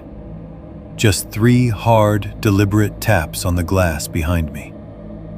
Tap, tap, tap.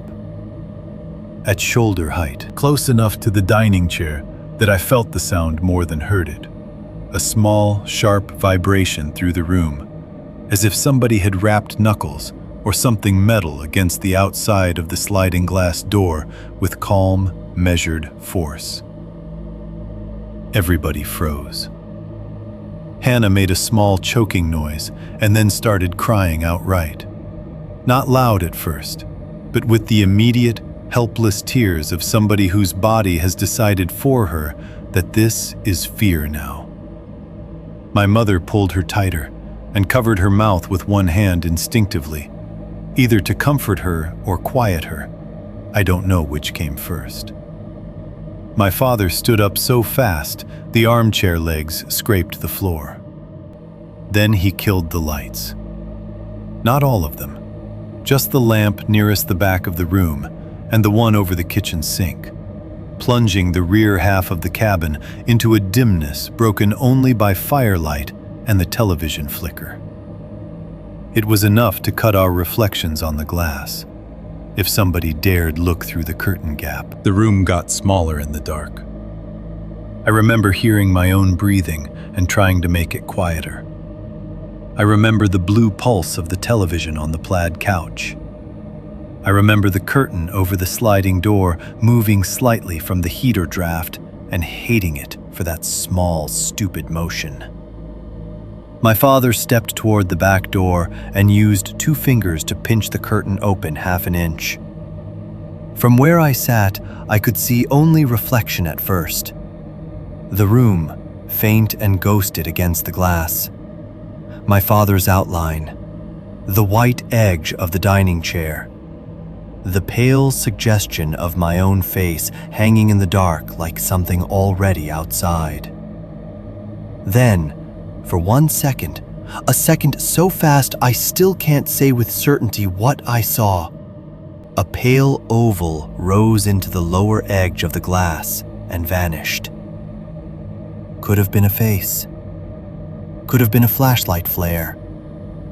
Could have been a trick of the room's reflection folding over itself at the wrong moment. That uncertainty is exactly what made it so frightening. If I had known, maybe my mind could have fixed around it. But not knowing left every possibility open. Human face, white hand, cloth, light, someone crouched, someone standing, someone withdrawing the instant they knew they had been noticed. My father let the curtain fall shut. When he turned back, there was something in his expression I had not seen before. Not disbelief, not annoyance, not even simple fear. Calculation. He moved quickly to the hall closet where we'd piled coats and came back holding a hard black lockbox from the truck. He set it on the kitchen table, punched the code with his thumb, and opened it. Inside was the revolver he kept in the Explorer. My mother stared at him. "You brought that?" He didn't look up. "I always bring it." "You did not think that was worth mentioning?" "I didn't think it mattered." Aunt Karen gave a short, shocked laugh. "Feels like it matters now." The metallic sound of the cylinder checking open and shut seemed much too loud inside the cabin. My father did not point it at anything. He simply held it low along his thigh and stood facing the back curtains. That image, my father in jeans and a flannel, barefoot on the old cabin carpet, holding a gun in one hand, while a home renovation show glowed silently across the walls, is one of the most American images of fear I know. Nobody went outside now. That line had been crossed. Whatever masculine impulse my father might have had to confront somebody on the deck had burned off with the second set of taps on the glass. If someone wanted us to know they were there, then going out into that dark would have been agreeing to the terms of it. So we stayed inside. And the silence that followed was worse than the tapping. Noise gives you something to orient around, a location, a timeline, a rhythm. Silence gives you nothing except room for the mind to move. We sat there in the dim cabin, listening to the heater tick and the TV murmur and the occasional whisper of branches outside. Every passing minute made it harder to tell whether danger had gone or simply paused. At some point, Aunt Karen said, so quietly I almost thought I'd imagined it, "I heard something at the front, too." My father turned his head. "What?" "Not at the same second, but close." She swallowed, eyes fixed somewhere near the floor. "Movement by the front window, like someone shifting on gravel." No one said anything. It didn't need saying. If she had heard something near the front while the tapping came at the back, that meant two people. Or one person impossibly fast. And one of those explanations was much worse because it was realistic. Hannah had stopped crying by then, but only because fear had worn her into shallow, shaky silence. My mother kept rubbing one hand up and down her arm in the same automatic motion over and over again. My father stayed standing longer than he needed to, revolver down at his side, as if sitting might signal surrender. Eventually, the house did what houses always do. It resumed its ordinary sounds. The refrigerator hummed again. A pipe ticked in the wall. Somewhere outside, a car door slammed far off near the office or road, though none of us knew whether that meant anything at all. Time dragged. Nobody suggested bed. Later, 10 minutes later, or 40, I couldn't tell, I got up because my mouth had gone dry again, and the need to move was stronger than the fear of doing it. "Where are you going?" my mother whispered sharply. "Water." "Don't. I'm just going to the sink." I moved slowly, trying not to make the floorboards complain.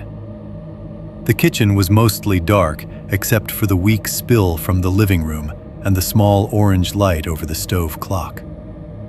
I did not turn on the lamp above the sink. I didn't want the window to become a bright square. For a few seconds, I just stood there, letting my eyes adjust to the dim outline of the counter and cabinets. Then I leaned closer to the sink window and looked. At first, nothing. Only darkness and my own faint reflection. Then, low on the outer side of the glass in one corner, so low I had to bend to be sure I was seeing it, there was a faint, oily print of a hand. Not clear enough for detail. No fingerprint spirals or full palm lines. Just the greasy, fogged suggestion of contact, where skin or a glove treated with something had pressed briefly against the window. Too low to be accidental. Too low for a standing person glancing in. It looked like someone had crouched beneath the sill and rested one hand there while peering up into the kitchen. 3.3. The deck boards remembered. Nobody really slept after that. What happened instead was a long, miserable imitation of sleep that only made the night feel longer. My father stayed in the recliner nearest the front of the living room with the revolver on the side table and the television muted, the blue light from it washing over his face and making him look older than he had that morning. He didn't lean back. He barely shifted at all. Every few minutes he would glance toward the front windows, then the back curtains, then toward the short hallway where the bedrooms were, like he was keeping 4 directions straight in his head. My mother tried to get Hannah into bed, but Hannah refused hard enough that it turned into one of those soft, desperate standoffs that happen when a child is trying not to sound like a child. In the end, she curled up on the couch, with a blanket over her and my mother beside her, one hand resting on the rise of the blanket, as if she needed to confirm Hannah was still there each time she woke. Aunt Karen took the hearth again, knees drawn up, a second blanket around her shoulders, and stared at the dead dark rectangle of the television whenever the muted shifting images changed. I drifted between the floor and the far end of the couch, never fully committing to either. At one point, I stretched out on the carpet with a pillow and a blanket, thinking maybe if I was horizontal, my body would take over and give me an hour or two of unconsciousness, whether I wanted it or not. Instead, I lay there staring at the underside of the coffee table and listening to the cabin breathe around us. Every sound had changed character. The house settling no longer sounded like old wood. It sounded like movement deciding whether to be movement. The heater clicking on and off no longer sounded domestic. It sounded timed. Even silence had texture now. Thin in some places, thick in others. Full of the suggestion that the dark outside the walls had not emptied just because we had lost sight of it. I must have dozed in fragments, because I remember surfacing from dreams that weren't quite dreams and not knowing for a second whether I had heard something in sleep or in the room. The television flickered. Somebody shifted under a blanket. My father's silhouette remained in the chair like an object placed there for protection, and not a man who had to blink or get tired or admit that he had no real idea what to do. It was sometime around 2 in the morning when I heard the deck boards again. Not a bang this time, not taps on the glass, just 3 slow creaks from outside the sliding door.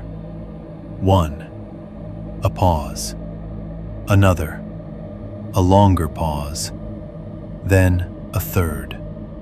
Not random settling, not the casual complaint of wet wood changing temperature.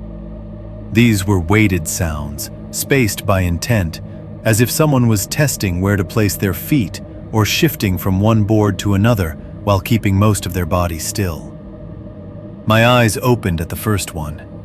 At the second, I sat up halfway. At the third, I saw my father's head turn. He had heard them too. Neither of us spoke. The room had become so tuned to danger that words felt like something that might attract rather than organize it. He raised one hand slightly, a weight gesture, and stood from the recliner with a stiffness that told me he had not rested at all. The revolver stayed low in his right hand. With the left, he moved to the back curtains. I knew he was going to look, and even before he did it, I felt the wrongness of the timing. Some instinct I couldn't have explained told me that if anything was still out there, it was closer than before. He pinched the curtain open a fraction. At that exact moment, something moved past the far edge of the deck. Not across the center, where the motion light would have caught it cleanly. Not clearly enough for outline or clothing or even certainty. Just a shape, darker than the dark behind it, slipping fast beyond the right side of the deck, low and quick, gone almost before my mind could assign it a size. My father jerked the curtain wider. Nothing. The deck light had not kicked on. That was the first thing I noticed. Whatever had passed there had either stayed outside the sensor's angle or moved too briefly to trigger it. We were left staring through the glass at a dim, gray-black deck, the yard beyond it barely readable at all. "You saw that?" I whispered. He did not answer immediately, which was answer enough. Then he said, "Yeah." My mother had sat up on the couch by then, blanket falling from one shoulder. "What is it?" "Nothing clear," my father said, but he was already moving toward the door. "What are you doing?" my mother asked. Looking. No! He ignored her again, and this time I went with him without waiting to be told not to. We stood at the sliding glass door together for a beat while he listened. I could hear the blood in my own ears. Beyond the glass, there was only the soft hiss of mist or very light rain moving through the trees. Then he unlocked the door. Cold hit us at once, not just air temperature cold, wet cold, the kind that carries leaf rot and lake water and black dirt with it. He stepped onto the deck first, flashlight beam snapping on and slicing through a thin shimmer of rain mist. I stayed a half step behind him. The beam caught moisture in the air and made it look briefly like static. Empty deck, empty yard. The railing shone damp. The boards reflected light in slick streaks. Beyond them stood the black tree trunks, vertical and patient, and all equally useless to search. The neighboring cabin visible through the trees to the right was dark. Not cozy dark, fully dark. Curtains drawn or lights off, impossible to tell. My father swept the beam down over the deck, across the steps, then out over the yard again. Nothing moved. No cigarette ember, no running figure. No flash of red parka or brown jacket. The night had already swallowed back whatever had passed the edge of the deck. We searched anyway, because standing there and doing nothing would have meant admitting we were trapped by uncertainty. The top deck step held a muddy scuff. Not a full print, not enough to call a footprint, but a dirty smear where a sole had clipped the wood on the way up or down. Near the far side of the railing, a cedar twig had snapped and caught in the slat work. One fresh green break visible against the wet brown wood.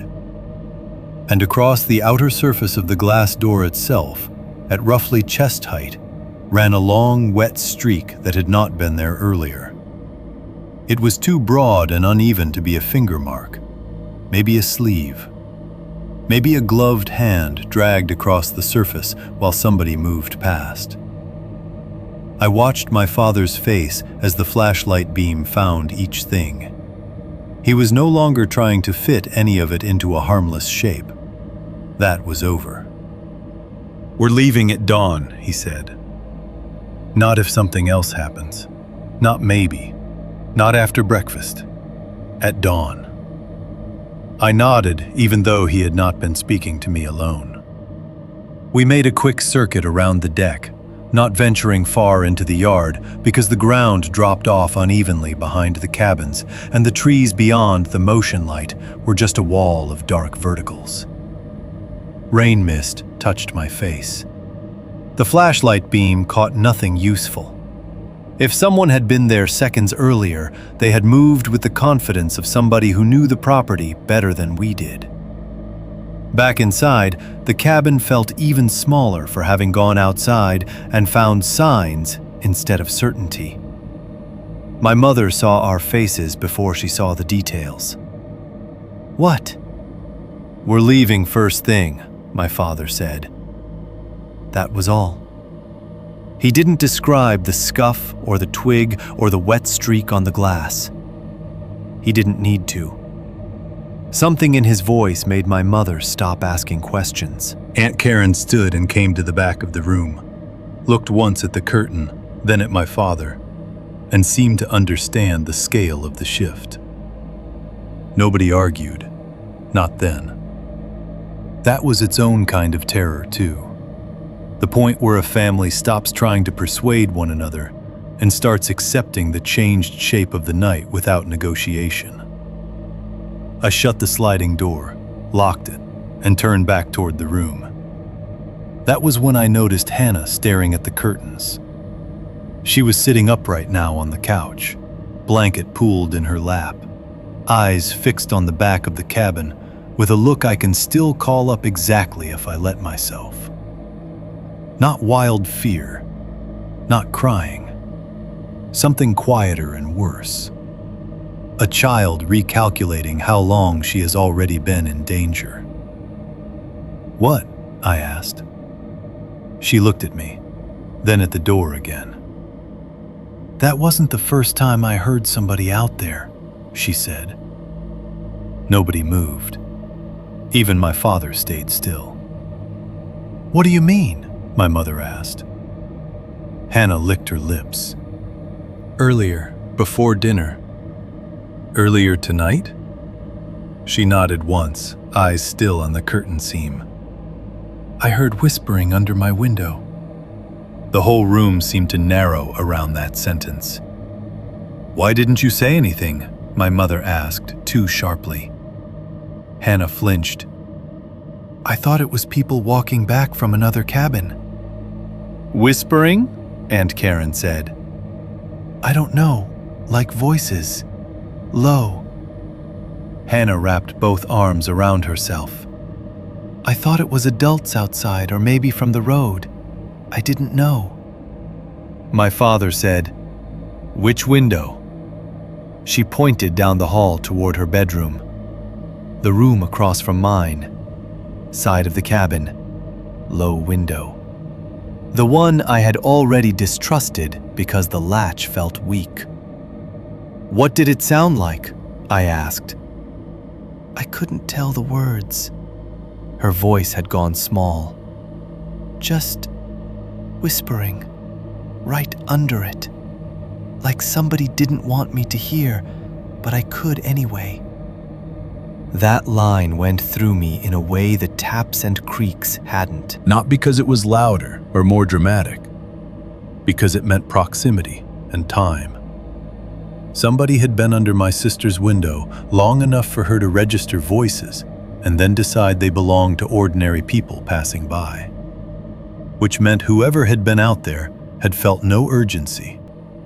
They had stayed close to the cabin and spoken quietly beneath a child's window, as if that were not a terrible risk, because they understood how families explain things away. My mother crossed the room and sat beside Hannah again, one arm around her shoulders. "You tell me anything like that next time." "I know." "No, I mean it." "I know." But we all knew there would be no next time in this cabin if my father could help it. What followed was the deadest part of the night, not because nothing happened, but because all of us had finally accepted the same reality at once. Somebody had been testing the boundaries of our cabin for hours, maybe longer, and we did not know how close they had come or what had stopped them from trying more. Nobody pretended to sleep after that. We waited for morning the way people wait in emergency rooms or police stations, stiff, over alert, and detached from normal time. The television remained muted. The heater clicked. Rain thickened and softened again. My father sat in the recliner with the revolver across his thigh. My mother kept Hannah close. Aunt Karen smoked one cigarette in the fireplace, with the flue cracked because she said she was past caring about the rules. The smoke coiled up the chimney and left a sour trace in the room. At some point, the windows began to shift from black to gray. Morning did not arrive with relief. It arrived with evidence. My father and I went outside as soon as there was enough light to see the grain of the deck boards without the motion lamp. The air was colder than the day before and carried the smell of soaked cedar and stale ash from the fire pits around the property.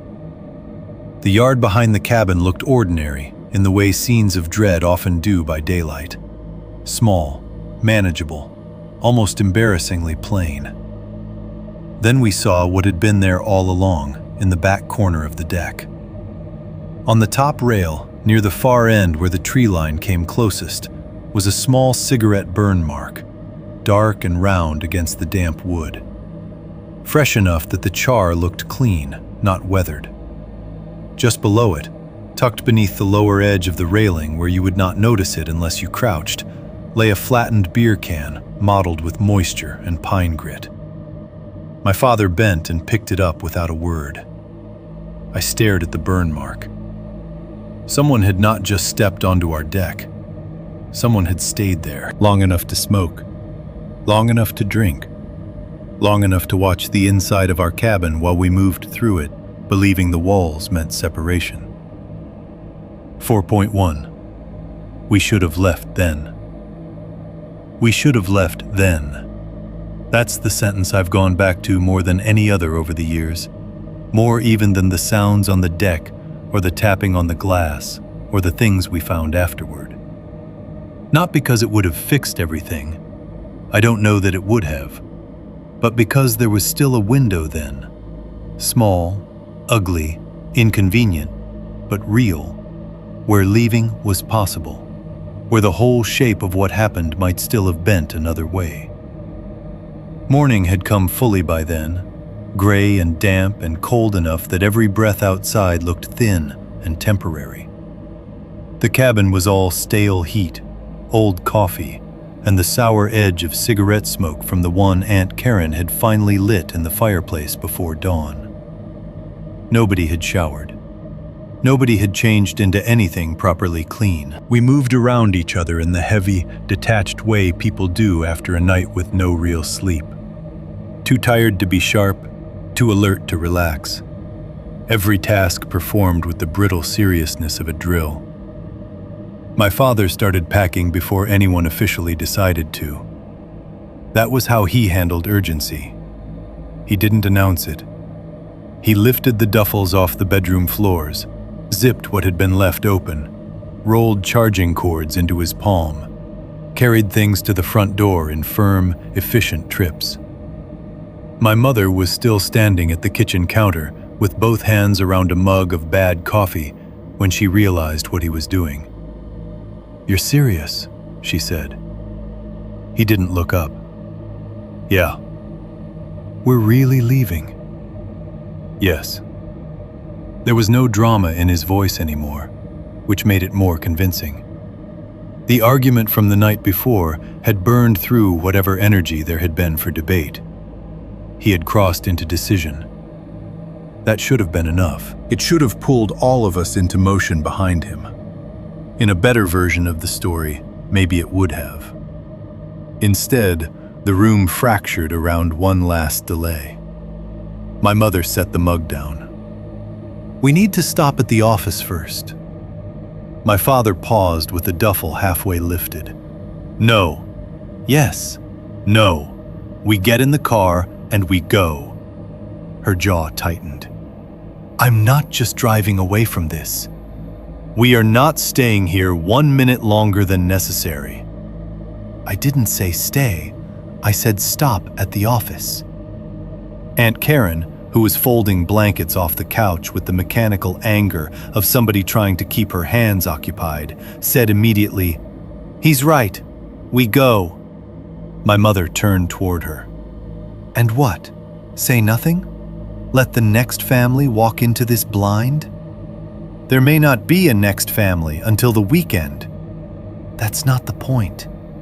"It kind of is." "It is not," my mother snapped.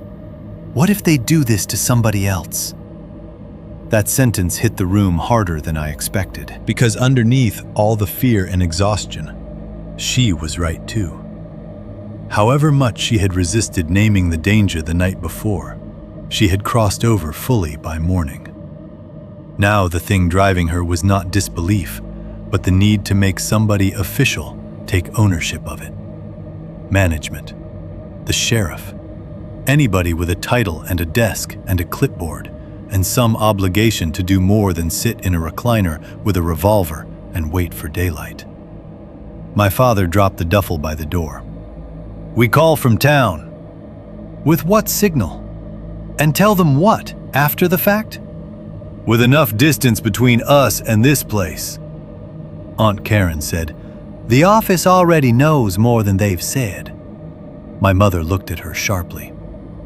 "What is that supposed to mean?" "The clerk, the notes, the spare keys hanging behind the desk. The whole place feels like it's used to not asking questions. That is not evidence." "No," Aunt Karen said, "but it sure as hell isn't comforting." Hannah sat on the arm of the couch with her coat already on, both hands wrapped around the straps of her backpack. She wasn't speaking now, Her fear had gone past complaint and into compliance. That, more than anything, scared me. Hannah, at 13, was not cooperative by nature. The fact that she was watching the adults argue without interrupting meant she understood enough to know she had no power in the room. I zipped my own duffel and hauled it to the front door, trying not to think about how every extra minute inside the cabin felt borrowed. That was when the practical problem arrived. Because bad choices rarely look dramatic when they appear. They look ordinary, mechanical, easy to reason with. My father went out to start the Explorer and came back 10 seconds later with a look I didn't like. "It turned over slow," he said. "Slow?" my mother repeated. "It's cold, battery's dragging. So let it warm." He rubbed the side of his jaw. I don't love the idea of getting halfway down County Road on no sleep with the engine acting up. "There you go," my mother said at once, seizing on the first thing that sounded like a structure for delay. "We talk to the office, make a complaint. Maybe see if somebody can jump it if it needs one, and then we leave. I can handle the car." "That's not what I'm saying." "What are you saying then?" "I'm saying this doesn't have to be all or nothing." To me, it already did. That was the unbearable part. It felt all or nothing in a way I could not have argued properly back then without sounding hysterical. Every little pause had begun to glow in my mind like a trap disguised as convenience. Battery slow in the cold. One last stop at the office. One last explanation. One last chance to do the responsible thing. None of those decisions sounded foolish. Together, they made up the exact kind of delay horror lives on. My father went back outside to check the engine again. Aunt Karen followed him with a muttered curse about needing a cigarette before she said something unforgivable. My mother started gathering the last of the breakfast things, because apparently, even on the morning you flee a cabin after being watched through the night, somebody still has to empty the coffee grounds and wipe down the counter. I carried 2 bags to the car and only then really noticed cabin 8. It sat just next to ours, across a short strip of damp gravel and a patch of pine-shadowed yard, angled enough that from our back deck you could only see part of it through the trees. Somehow, until that morning, I had registered it only as structure, a neighboring shape, one more dark cabin in the row. I had not really taken in the fact that people were staying there. But now, in the clearer gray light, occupancy was obvious. An SUV with out-of-state plates sat parked at an angle in front of it, beads of moisture on the windshield. A cooler stood near the porch steps, with a folded towel draped over one handle.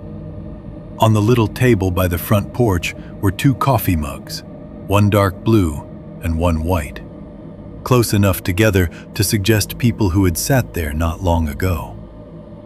Beside the door, absurdly small against the larger furniture, was a child-sized folding camp chair with cartoon fish printed on the back. I stopped in the gravel staring at it. No child, no voices, no movement. Just the evidence of people who had been there the whole time. That unsettled me in a way I was not prepared for. All night we had been telling the story in our own outline. Our cabin, our family, our porch, our glass, our fear. But there had been another family, or at least another group, right beside us the whole time. Close enough that someone could cross between the cabins in seconds. Close enough that a whisper under the wrong window might belong to either house. We had not noticed them. Had they noticed us? Had they heard anything? Had they seen the woman in red or the man at the pool? Had they slept through the same sounds because they had families too, and bad coffee too, and the same instinct to explain everything away? I wanted, suddenly, intensely, to know. I crossed halfway toward cabin 8 before I realized I was doing it. The porch steps creaked once under my weight when I put one foot on the bottom rise and stopped. What was I going to say if someone opened the door? "Hi, sorry to bother you, but I think there may be two strangers casing the cabins and possibly standing under our windows at night. Did you hear anything weird? Did a woman in a red coat follow you home from the lodge?" I imagined their faces if they were ordinary people. Confusion, politeness, maybe alarm, maybe suspicion that I was the unhinged one. So I didn't knock. Instead, I stood there, trying to read the place without entering it. The doormat was damp. A child's sneaker, small and red-trimmed, sat just inside the outer edge of the porch, as if kicked off carelessly. The cooler lid had not latched fully. A plastic grocery bag hung from the porch hook with a loaf of bread visible through one torn side. Everything about the cabin looked lived in, temporary, normal. Then I noticed the marks by the rear storm door handle. I only saw them because of the angle of the light. 3 or 4 shallow scratch lines in the wood beside the outer handle plate, pale against the darker stain. They were not deep enough to scream forced entry. They could have been old. They could have been from a dog jumping up. They could have meant almost nothing. And still, once I saw them, they were all I could see.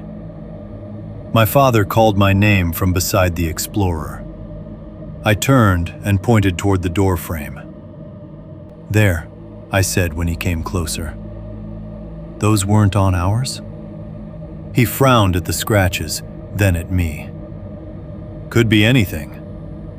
"Yeah, management can check it." The answer was reasonable enough to be infuriating. Management can check it. Another handoff, another minute, another assumption that responsibility belonged to some later person in some later conversation, and not to the terrible fact of the morning itself. I wanted to tell him that if there were people in 8, we should at least warn them. I wanted to insist. Instead, I nodded because he was tired and armed and trying to keep us moving, and because every adult around me seemed to be handling fear by narrowing their field of obligation to the smallest thing they thought they could control. "Leave it. Management can check. We'll tell the office. We go after that." I stepped back off the porch and turned toward our cabin to fetch the last bag. That was when I saw the face. Not clearly. Not enough to call it a face after the fact with complete honesty. Just the pale suggestion of one behind the curtain of cabin 8's front window. Low. Too low for the height where an adult would normally stand. And too still. For one electric second, I thought someone inside had been watching me the entire time. One of the guests. A child. A woman crouched behind the curtain. Someone who had heard nothing, seen nothing, and was only now looking out because they had noticed the strange boy from next door staring at their doorframe. I stopped cold. Then the angle shifted, and I realized the pale shape was not inside cabin 8 at all. It was a reflection. My own cabin window across the gravel, catching a piece of light and throwing back a warped impression of my face in the wrong place. No person. No hidden watcher behind their curtain. Just glass, distance, and the kind of nerves that make a reflection look sentient for half a heartbeat. But the false alarm shook me more than a real sighting might have, because it proved how ready my mind had become to populate every surface with people. Every pane of glass now felt like it might already be looking back. 4.2. The office didn't want trouble. My father and I walked to the lodge office while my mother stayed back with Hannah and Aunt Karen at the cabin, finishing the last of the packing and pretending, I think, that there was still a version of the morning where this became a complaint instead of a story. The air outside had grown flatter and meaner as the day settled in. Not raining, not dry, just that damp northern cold that made every railing slick and every breath feel undercooked. Gravel shifted under our shoes with a sound that seemed too loud in the emptiness between cabins. The place looked more abandoned than occupied in daylight. Curtains drawn, smoke from one chimney. A truck parked near the far loop. No guests out walking. No children on the little playground. No one carrying coffee from cabin to cabin the way they had the day before. I kept checking the spaces between the trees. I was not expecting to see anyone clearly. That would have been too easy. But after the night we'd had, the gaps between cabins no longer read as distance. They read as access. The lodge office sat under its porch lamps, even though daylight had already done the work the bulbs were meant to do. One of them buzzed faintly. The old soda machine hummed. The ice machine under the awning gave off that same dull mechanical vibration I now associated with being watched. My father went in without knocking, carrying the crushed cigarette butt wrapped in a napkin in one hand, like an accusation he did not trust himself to explain without proof. The woman from check-in was gone. In her place stood an older man behind the counter, late 60s maybe, built in that wiry rural way that made age hard to estimate. He wore a canvas work jacket over a flannel shirt and reading glasses low on his nose. His hair was thin and yellow-gray, combed straight back. He had the rough, split-knuckle look of somebody who actually fixed things around the property instead of just calling somebody else to do it. Owner or maintenance? Maybe both. He looked up when we entered, took one glance at my father's expression, and straightened a little. "Mornin'," he said. "It's not," my father replied. That landed between them. The man didn't bristle exactly. He just got quieter. "What can I do for you?" My father stepped up to the desk and laid out the napkin. The cigarette butt rested in the center like something ridiculous and obscene at the same time. He pointed at it, then at the scrape on the front door frame described from memory, then at me. "Somebody was on our porch last night," he said. "Somebody tried our door. We've had people hanging around our cabin since yesterday." There's a man and a woman. The older man lifted a hand in a slowing gesture before the full shape of the complaint even formed. "You folks have local hunters through here this time of year. Sometimes kids cut across from the north side too. Happens every season.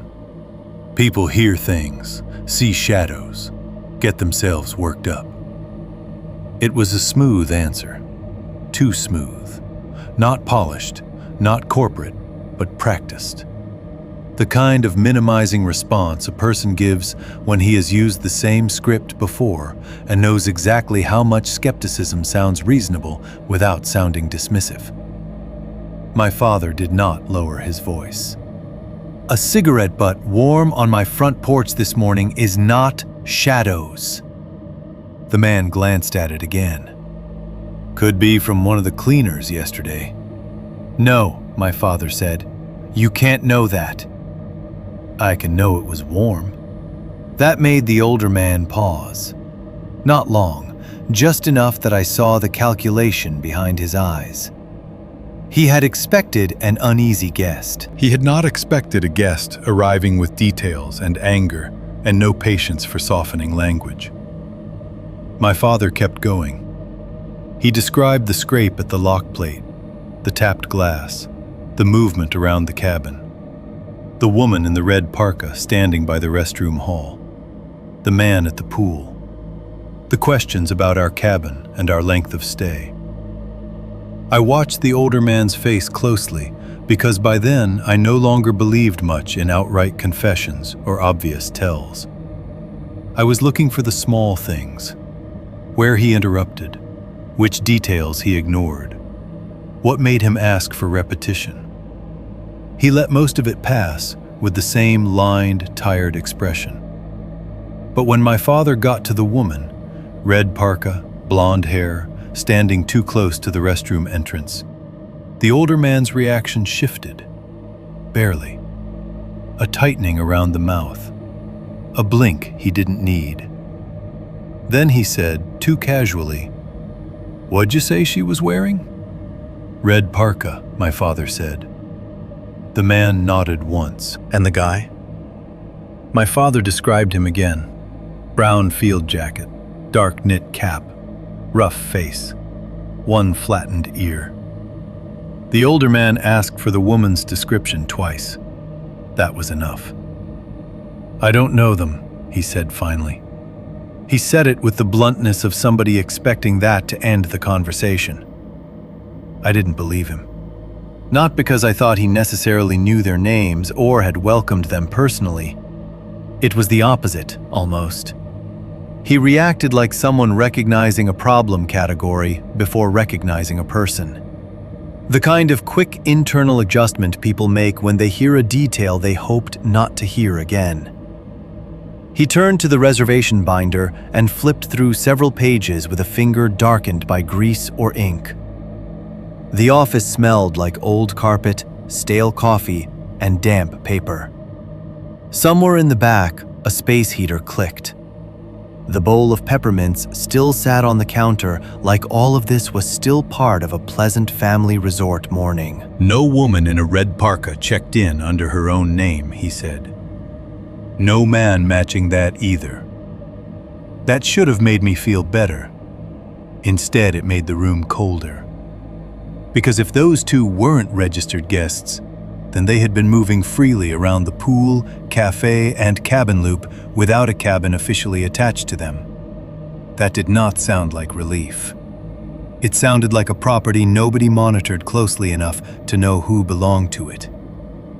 Behind the man, a board hung with spare cabin key tags on small metal hooks. Most of them were in place. A few were missing. 7 and 8 were empty, which made sense. Occupied cabins. But on the counter near the register lay another wooden tag by itself, separate from the board, as if someone had forgotten to rehang it or set it aside for repair. I stared at it a second too long. The face of the wood had a fresh, pale groove across it. Not a natural crack. More like the surface had been sanded or scraped hard enough to erase a burned-in number. The metal ring was still attached. The blankness of the tag looked wrong in a place where everything else was labeled, accounted for, slotted. My father was still talking. "This isn't kids cutting through," he said. "And it's not guests hearing branches. Somebody was on our deck. Somebody tested our front lock. I have a teenage daughter in that cabin." The older man said, "I understand that." "No," my father replied. "You don't." That was probably true. The man closed the reservation binder and folded both hands over it.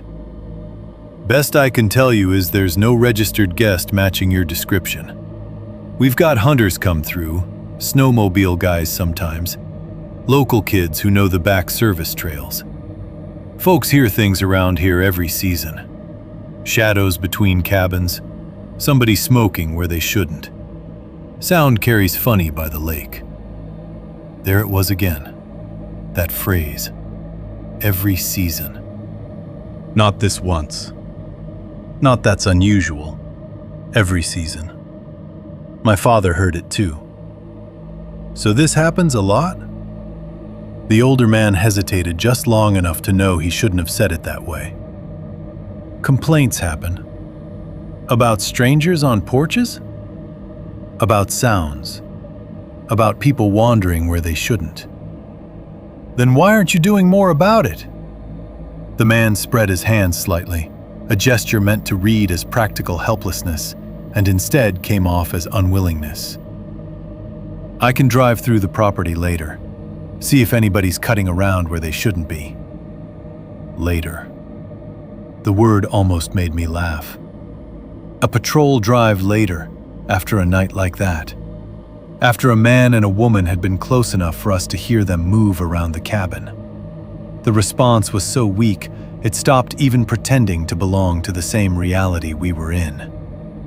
While my father kept pressing, I glanced toward the office window beside the brochures. At the far edge of the lot, near the dumpsters, beyond the parked cars, stood the woman in the red parka. She was partly turned away, enough that I saw the shape of the coat first and the washed-out color of her hair second. She stood near the tree line, just beyond the asphalt edge, not hiding, not approaching, simply still in that same patient way she had stood by the restroom. My pulse kicked hard enough that my vision sharpened around her. "There," I said, pointing. "There she is." My father turned immediately. The older man turned too. By the time their eyes reached the glass, she was gone. Not walking away, not slipping behind a car. Gone.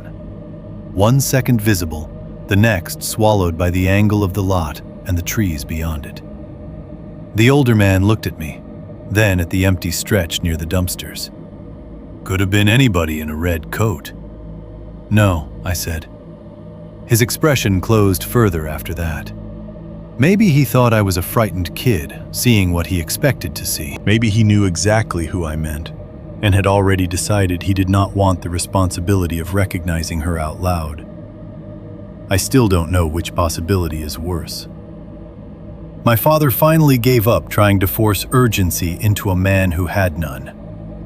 You could see the decision happen in him. Not acceptance, not forgiveness, just the cold understanding that whatever help this place might offer would be too little and too late. He asked for a refund on the remaining night.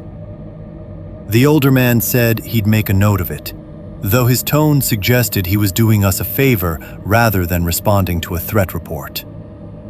Then he pushed a small slip and clipboard across the counter for my father to sign. While my father bent over the form, jaw tight enough to show in his cheeks, I looked down and saw another sheet half hidden beneath a coffee cup beside the register. A key log. Not the full reservation binder this time. Just a ruled page with cabin numbers, dates, times, initials, and a narrow signature column.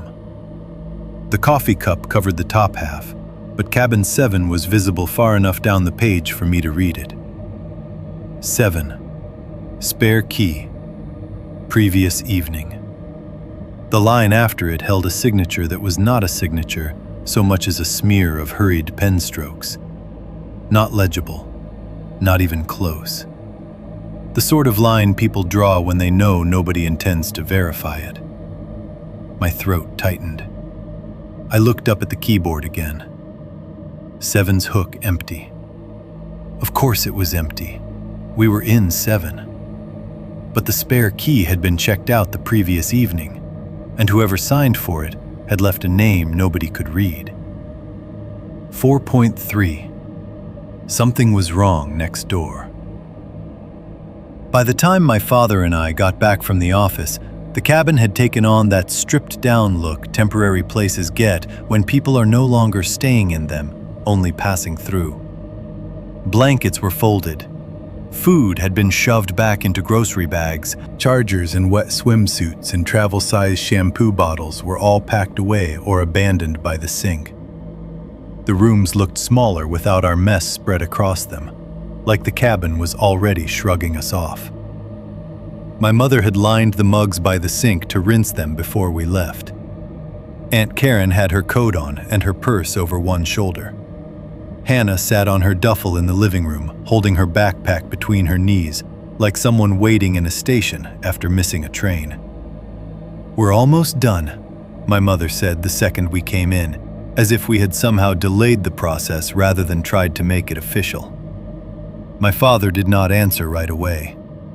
He put the refund slip from the office on the kitchen counter, then took his truck keys from one pocket and dropped them beside it. His face had gone flatter since the conversation with the older man, the anger compressed down into something more dangerous and less energetic. It was the face he wore when he had concluded that another person was either stupid or dishonest, and he had no time left to decide which. "What did he say?" my mother asked. That he'll drive through the property later, my father said. Aunt Karen made a sound in her throat like a laugh and a curse had collided. My mother stared at him. That's it? That's it. And the sheriff? He didn't call anybody. He didn't? He minimized it, my father said. Like all of it was hunters and kids and guests hearing things. I watched my mother absorb that. The small piece of hope she'd hung on to, that the office would hear our story and shift instantly into adult competence, management mode, keys and phone calls and apologies, collapsed without much ceremony. She pressed both palms against the counter and looked down for a second, then up again with a fresh, brittle kind of urgency. I need to use the bathroom before we leave, she said. And I'm getting one more coffee for the road. My father stared at her in disbelief. Now? Yes, now. I'm not driving 3 hours with no coffee and hoping we find somewhere decent in the first 10 miles. We should already be gone. We will be gone in 10 minutes. Aunt Karen said, That's what people say right before they aren't. Nobody responded to that because it was too true and too irritating at the same time. So the delay happened again, not because anybody made some grand emotional choice to ignore danger, but because practical life kept forcing its tiny demands on top of fear. Bathroom, coffee, one last rinse of a mug, one last trip to the car, one last check that Hannah had her charger and that the cooler had been latched and that the battery still sounded strong enough to trust. That is how these stories stretch open for the worst possible thing to enter them. Not with one dramatic refusal to leave, but with 10 ordinary reasons to wait another 5 minutes. I stepped back outside while my mother gathered her purse and looked for her keys for a full 30 seconds before realizing they were already in her coat pocket. I told myself I just needed air. Really, I needed to get out from under the feeling of the cabin for a minute. The walls had started to make every voice sound trapped. Outside, the cold hit harder than before and brought my thoughts back into my body. The gravel was still damp. The sky hung low and colorless over the pines. Somewhere down by the lake, a bird made a single raw call and then stopped. I stood near the porch, breathing the wet air, and listened. At first, I heard nothing unusual. Just the far hum of the ice machine near the lodge, softened by distance. A faint ticking from our Explorer cooling and then reheating after being started earlier. The occasional drip from tree branches still holding moisture. Then, from the direction of cabin 8, came a muffled thump. Not loud, not dramatic enough to be a crash. More like something medium-heavy dropped onto carpet or knocked against a wall inside a closed room. Then silence. I turned my head slowly toward the neighboring cabin. Everything there looked the same as before at a glance. The SUV with the out-of-state plates, the cooler near the steps, the child-sized folding chair by the porch. But once I started looking for wrongness, the arrangement of things shifted. The blue coffee mug that had been upright on the small porch table now lay on its side. The screen or storm door did not sit flush in the frame. It had that slight looseness of a door not fully latched.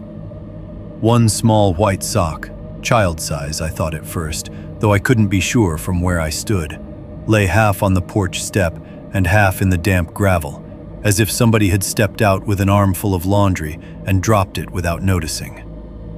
The cooler lid stood open a few inches. No voices, no movement. I told myself again, reasonably, that people had been packing all morning. Family cabins looked messy. Doors didn't always catch.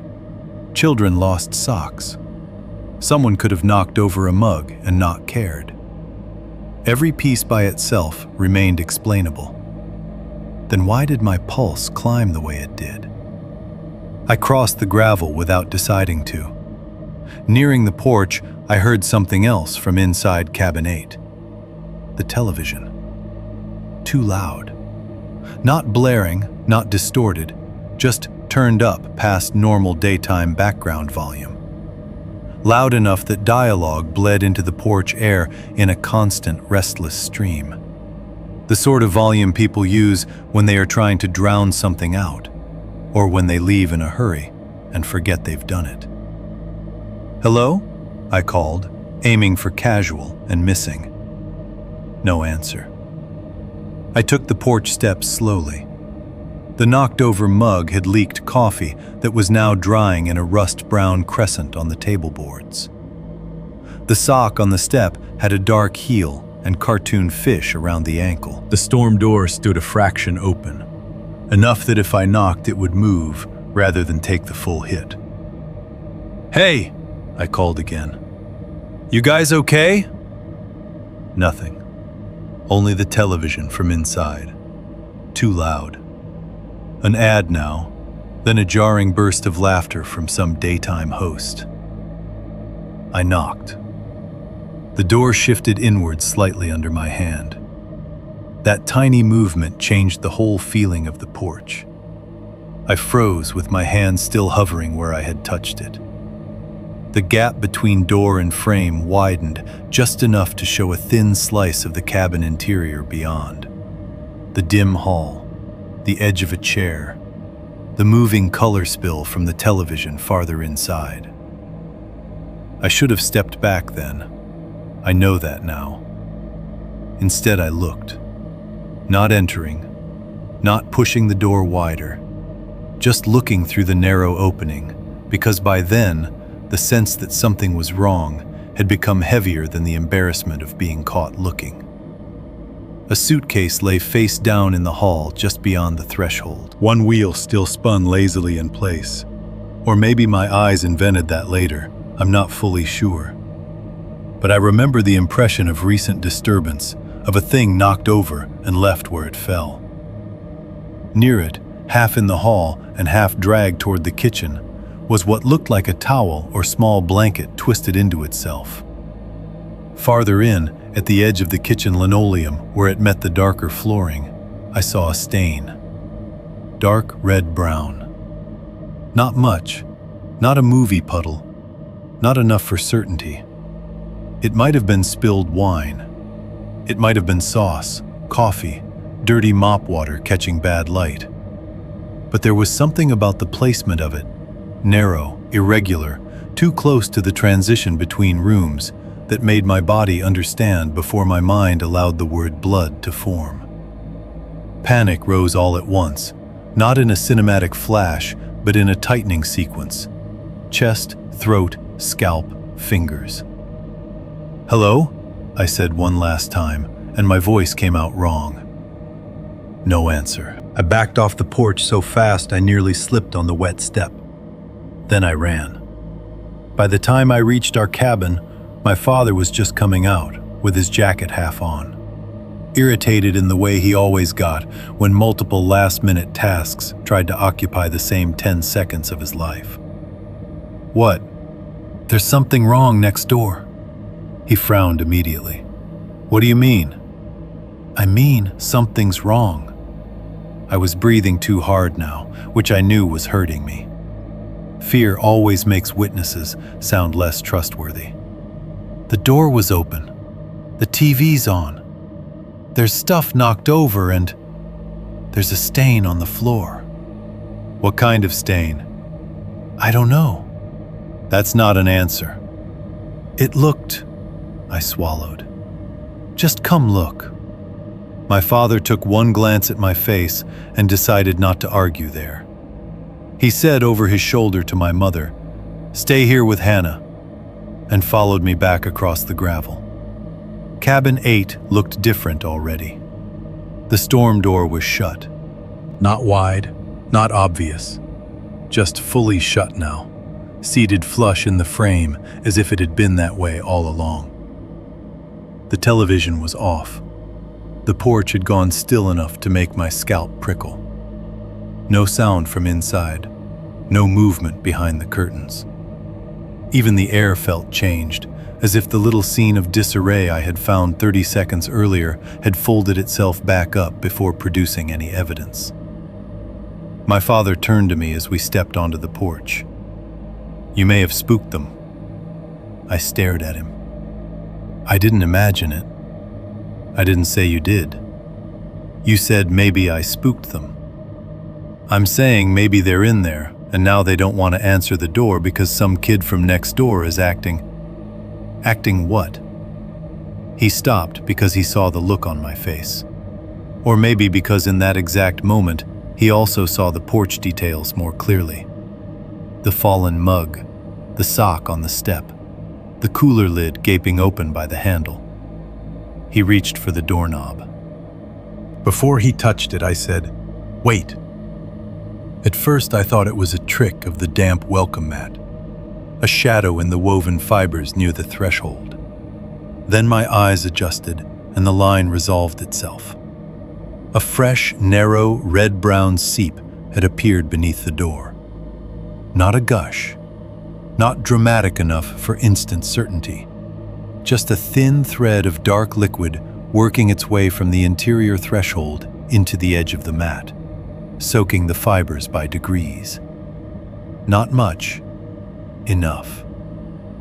My father crouched, 2 fingers braced on his knee, and stared at it without touching.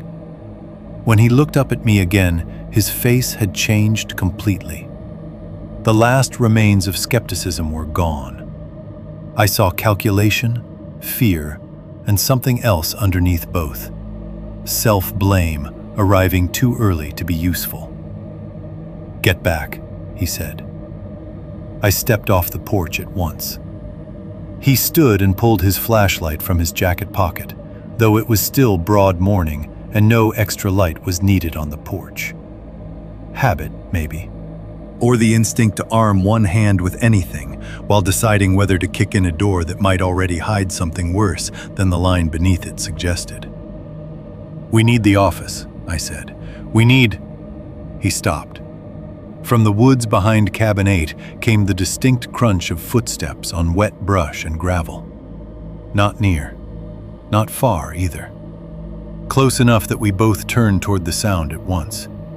My father snapped the flashlight beam toward the trees, even though the daylight washed most of it out. For 1 second, less than a second really, just enough for shape and color to register, he caught movement between the trunks. The man in the brown field jacket, dark knit cap, side profile. Too fast to see the face clearly, but enough of the build, enough of the jacket, enough of the motion to strike recognition straight into me. He was moving deeper between the trees behind Cabin 8, and in his hands, slung awkwardly low as he went, was something long wrapped in a blanket or tarp. 5.1. Back inside, lights out. My father did not go after the man in the woods. For years I thought about that moment and tried to imagine the version of him who did. The version who charged off the porch of Cabin 8 with a flashlight and a gun and whatever remained of his temper, crashing into the trees after a man carrying something wrapped in a blanket. At 17, some primitive part of me wanted that, wanted pursuit, wanted action, wanted my father to become the kind of man horror stories reward. But he wasn't stupid, and whatever else can be said about that day, stupidity wasn't what trapped us. The second the figure vanished between the trunks, my father grabbed the front of my jacket and shoved me backward off Cabin 8's porch so hard I nearly lost my footing in the wet gravel. "Move," he said. It wasn't loud. That was what made me obey instantly. He didn't look at the woods again. He didn't try to line up a shot through branches. He turned us both toward Cabin 7 and half pushed, half dragged me across the gravel while my pulse was still trying to catch up to what my eyes had just seen. The world had gone strangely clean around the edges. I remember the dark stripe of wet in the tire tracks. I remember the cold in my teeth. I remember looking once over my shoulder at Cabin 8, and seeing the door still shut, the thin line under it still creeping into the mat. Then we were inside our own cabin again, and the door slammed behind us. "What happened?" my mother demanded, already standing. My father locked the deadbolt first, then the chain. Then he turned, and for a second I thought he was going to tell a smaller version of it, some edited version suitable for Hannah, some hold-it-together lie to keep the panic distributed. But his face had gone too far past normal for that. "There's blood under the door next door," he said, and I saw him. My mother's expression emptied, then cracked. "Who?" "The man, brown jacket." "Jesus Christ," Aunt Karen whispered. Hannah looked from one face to another, trying to pull meaning from the parts of the sentence she understood and the parts she didn't. "What do you mean, blood?" My father ignored the question because there was no possible answer to it that would help. He went straight to the kitchen counter, grabbed his phone, saw no signal, swore under his breath, then snatched the cabin landline from its cradle. That should have made everything feel better. A phone, a line, procedure, call, report, wait. Instead, it only showed us how far away help really was.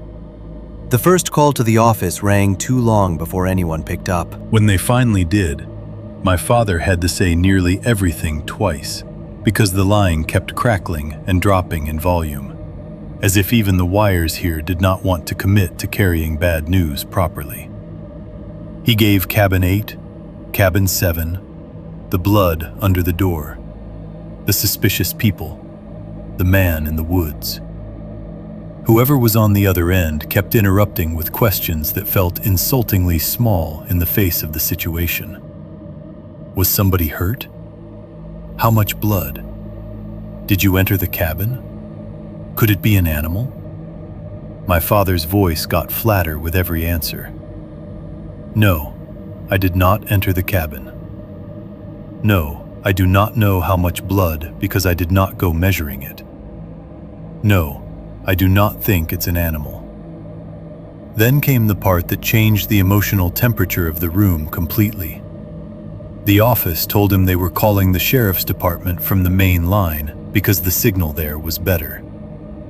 Not that the sheriff was on site, not that somebody from management was already on the way, not that there was a security person anywhere on property, just that they would call it in. My father hung up and immediately tried 911 from his cell anyway, pacing near the front window where the weak signal bars sometimes shifted. The call connected, broke, reconnected, and then dropped halfway through him spelling the road name. When he tried again, he got farther. A dispatcher took partial information, then asked him to repeat the address twice because the connection was chewing up words.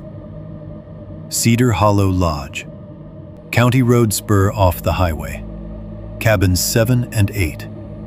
Possible break-in, possible assault. Suspicious male and female on property. A deputy would come from town. How long? My father asked. The answer came through in pieces. One deputy on another call, trying to route someone. Road conditions. Could be a while. Could be a while. That was the sentence that finally made the whole thing real in a different way. Not because it was surprising. Some part of me already knew there wasn't a patrol car idling a mile away waiting for vacation emergencies. But because once the timeline of rescue turns vague, fear changes from temporary to structural. You stop thinking of danger as something approaching help is racing against. You start thinking of help as something crawling toward danger after the fact. My father ended the call and stood for a second with the phone still in his hand, staring at nothing. My mother asked, "Did they say how long?" He looked at her and said, "No." She turned away immediately, one hand over her mouth. From there, the cabin shifted into siege mode, almost without discussion. My father locked every door again, even though he had already done it twice that day. Front door, back slider, side windows, Hannah's room, my room, the bathroom latches, the cheap little lock on the kitchen window above the sink. He checked them with his fingertips and then with force, one after another, as if pressure might reveal whether the house intended to keep its promises. He shut off the lamps nearest the windows and left only what he thought we needed. One living room light turned low, the muted television glow, the dim fixture over the stove clock, and the firelight from the hearth. My mother was almost panicking now, though she kept trying to move like a person who wasn't. She paced between the kitchen and living room, stopping only when she realized she was pacing and forcing herself to do practical things instead. Gathering Hannah's coat, filling water glasses, asking pointless questions. Did the deputy sound serious? Did the office believe you? Are we sure we shouldn't just drive? As if enough questions might create a better answer somewhere inside them. Aunt Karen, on the other hand, went cold and efficient. She opened drawers and took out every kitchen knife worth holding, laying them on a folded dish towel on the counter, before choosing the two with the best grip and handing one to my mother without ceremony. She dragged the throw blankets away from the lower part of the windows, so nothing soft hung near the glass that could silhouette us. She moved Hannah off the couch and down to the floor behind it, out of sight of the front window, then tucked a second blanket around her legs and told her not to argue, not once. Hannah didn't. That scared me too. I stood in the middle of the living room and felt useless in a way I had never felt before. Not child useless, worse than that. Old enough to recognize what was happening, too young to exert any real authority over it, and privately sick with guilt over Cabin 8. If I had forced the issue sooner, if I had banged harder on the door, yelled, made my father come the first time, made a scene at the office before things slid this far, would any of it have changed? There's no honest answer to that, and that's part of what guilt feeds on. It doesn't need evidence. It only needs the possibility that another version of you might have acted harder and faster. Outside, the day deteriorated with offensive speed. Late fall in northern Wisconsin doesn't need much invitation to darken. The gray that had hung over us all morning thickened by degrees until the spaces between the pines behind the cabins began filling with black instead of shadow. A freezing drizzle started, not enough to call rain, just enough to make every rail, step, and windshield shine. The woods behind the back deck went from visible trunks to a single dark wall with vertical hints inside it. The porch light out front looked weak. The motion light on the deck looked theatrical and insufficient. Every source of illumination now seemed built not to protect us, but to show us exactly how little it could reach. Once or twice we heard movement outside. Not dramatic, not enough to point to. Gravel shifting somewhere near the side of the cabin. A branch moved against the siding with a soft, dry scrape that could have been wind. Something faint on the back deck, or maybe the steps, though by then every noise carried the risk of becoming itself, or a memory of itself, depending on how badly you listened. At one point, a metallic slam rang out from somewhere across the property. Maybe the lodge, maybe another cabin, maybe the dumpster lid near the office dropping shut. It made all 5 of us flinch anyway. My father stood near the front window with the curtain lifted a fraction and stared out into the fading light. If we run for the car now, he didn't finish. Aunt Karen did. And if they're waiting? He dropped the curtain. That was the problem we all understood without wanting to say too clearly. The gravel between the cabin and the Explorer was open, exposed, and watched by too many angles. The tree line sat too close. If the man and woman, or just the man or somebody else entirely by then, were using the woods behind the cabins, then bolting for the car at dusk might not be escape. It might be invitation. My mother said, "We can't just stay here." "No," my father answered, "but we might have to until the deputy gets here." Worst choice, maybe only choice. We stayed put. The minutes after that were almost unendurable in their slowness. Hannah asked twice whether the police were coming, and each time got a version of soon that meant nothing. My mother tried calling the office again and got no answer. Aunt Karen stood by the kitchen and smoked half a cigarette out the cracked fireplace flue because she no longer cared if the smell lingered. I kept drifting toward the back of the room, toward the kitchen, then back again, as if proximity to the window might give me warning or some form of control. Close to full dark, when the sky had dimmed so far that the curtains seemed to hold night physically against them, Hannah whispered from behind the couch, "Don't move." Nobody did. Her voice had changed. No fear in it now, only that thin, stunned clarity that means somebody has seen something and has not yet decided whether naming it will make it more real. "What?" my mother asked. Hannah did not answer her. She was looking past all of us, toward the kitchen. I turned. The curtain over the kitchen side window was thinner than the others, more decorative than practical, and in the dim backlight of the room it showed shape, if shape came close enough. Something had come close enough. At first, all I could make out was a darkened density behind the fabric, slightly wrong, slightly raised. Then my eyes adjusted, and the outline resolved into a human shoulder and head through the thin curtain, inches from the glass. 5.2. Glass on one side, gravel on the other. Nobody moved. That was the first thing the figure outside the kitchen curtain took from us. Not our safety, not yet, but motion. The cabin had already been reduced to low voices, controlled breathing, careful footsteps. Now even that stopped. My mother went rigid with one hand clamped over her own mouth before any sound could get out. Hannah, still low behind the couch, made a tiny wounded noise and then swallowed it back. Aunt Karen's grip tightened around the kitchen knife so hard I could see the tendons in her wrist stand out white. The shape at the kitchen glass did not knock. That was somehow worse than if it had. A knock could still be read as performance, a demand, a test with a social shape to it. But this figure just stood there, behind the thin curtain, close enough that the cloth bowed faintly toward the window from the shared cold.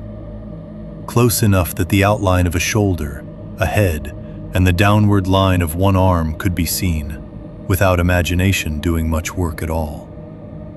I was crouched near the edge of the kitchen entry, half hidden by the lower cabinets and the couch arm.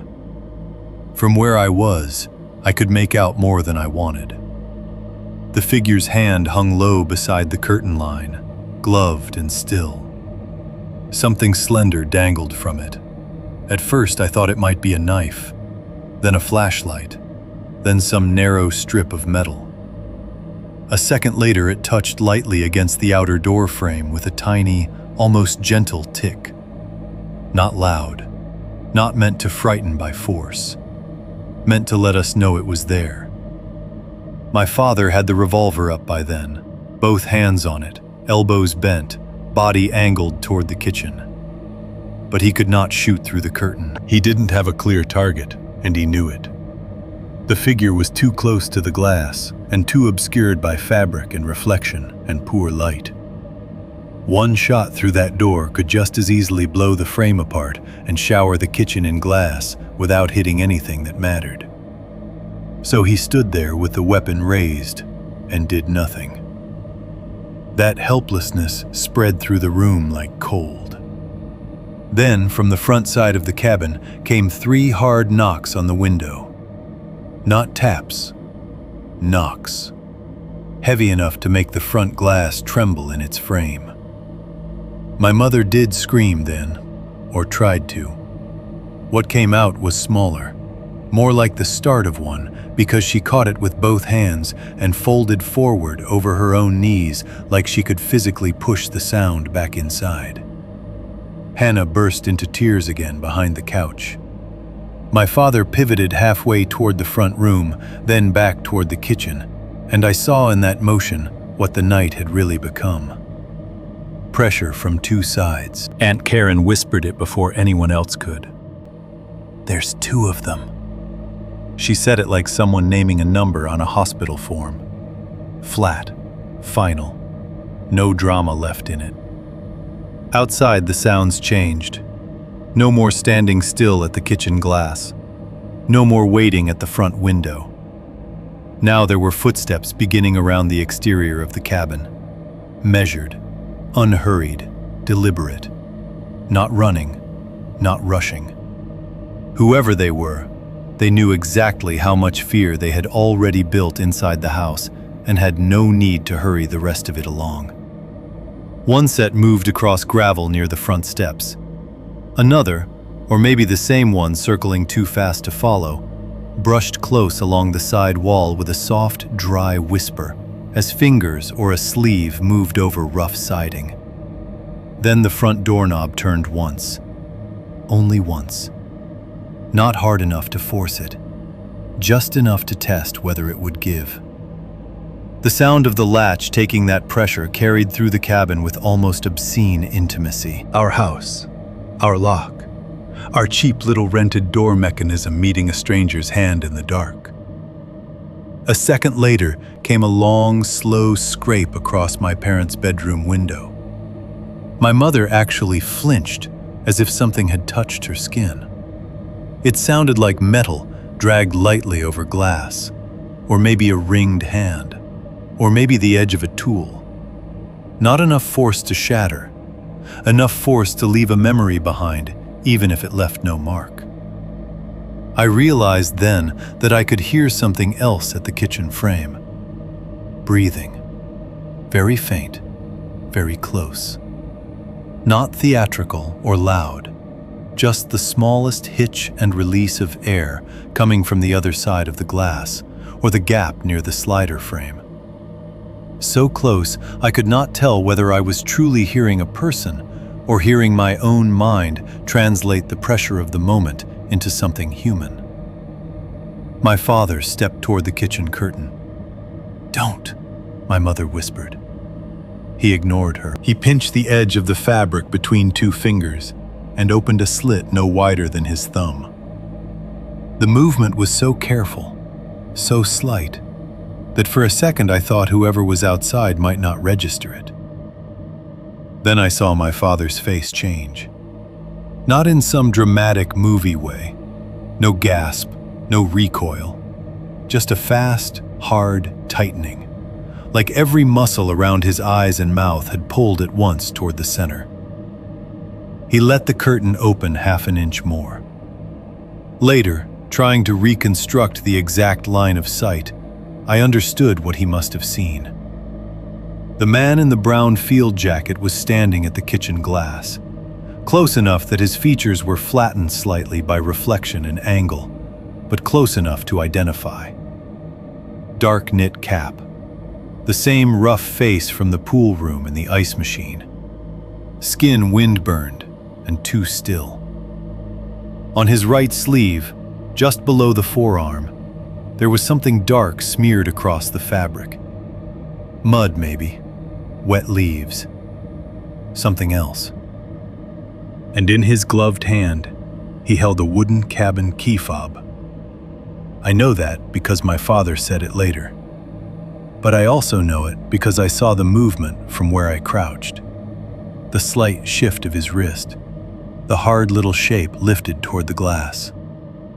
He tapped it against the pane once, then twice. Tiny sounds, controlled, obscene in their calmness. Then he smiled. Not broadly, not with satisfaction. Just that same wrong smile I had seen by the changing room, and Hannah had described better than any of us. A smile that did not reach the eyes, did not warm anything, did not blink. My father jerked away from the curtain as if the man had moved faster than expected. The fabric dropped shut. I should have stayed down. I should have listened to every nerve in my body screaming at me not to get closer to the back of the cabin. Instead, in that old stupid way people look at car wrecks and snakes and the edge of cliffs, I moved anyway. Not standing, just sliding lower and closer to the bottom edge of the curtain where the hem didn't quite meet the floor. From there, through the thinnest gap between fabric and wall, I saw past the kitchen glass and across the darker yard beyond. Near the tree line, just outside the reach of the back light, stood the woman in the red parka. She was not approaching the house. She was not helping him at the door. She was simply watching the whole cabin from her position by the woods, posture still, face impossible to read at that distance. Not waiting, not confused, not nervous. She looked the way spotters look in bank robbery footage or store theft videos. The person farther back, calm, assessing, there to see everything and move only when needed. The sight of her settled something terrible inside me. Until then, even with the blood under Cabin 8's door and the man in the trees, there had remained some final childish part of my brain trying to insist this might still be random or fragmented or partly misunderstood. Seeing her there, positioned with intent while he worked the glass, ended that. This was coordinated. They were not wandering. They were not improvising. Then suddenly, from the neighboring yard, a flashlight beam swept hard across the space between the cabins. Not ours.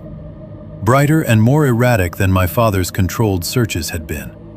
It cut through the drizzle and bounced off the wet siding of cabin 7, flashed across the lower edge of the kitchen curtain, then swung away. The man at the glass withdrew instantly.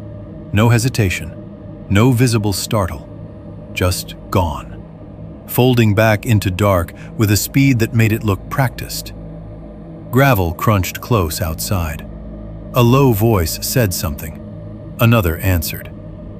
The words were too muffled by wall and weather to make out, but the cadence carried. Short, efficient, not panicked. Then the dragging noise began. From the side yard between cabins 7 and 8 came a wet, heavy, intermittent sound I recognized before I understood. Not a body. Not yet. Because I would not let my mind use that word so soon. But a weight. Something being moved over gravel and damp ground that did not want to move cleanly. Drag. Pause. A smaller scrape. Then drag again. It seemed to come closer and then angle away, as if the path between the cabins narrowed and forced adjustment. Nobody in our cabin spoke for several seconds. It was my father who finally said, very low, and not to anyone in particular, "Something worse is happening next door." No one answered because there was nothing left to answer with. My mother had gone pale enough that even in the dim room I could see it. Aunt Karen stood as if ready to move, and knowing there was nowhere useful to move to. Hannah cried without making much sound anymore.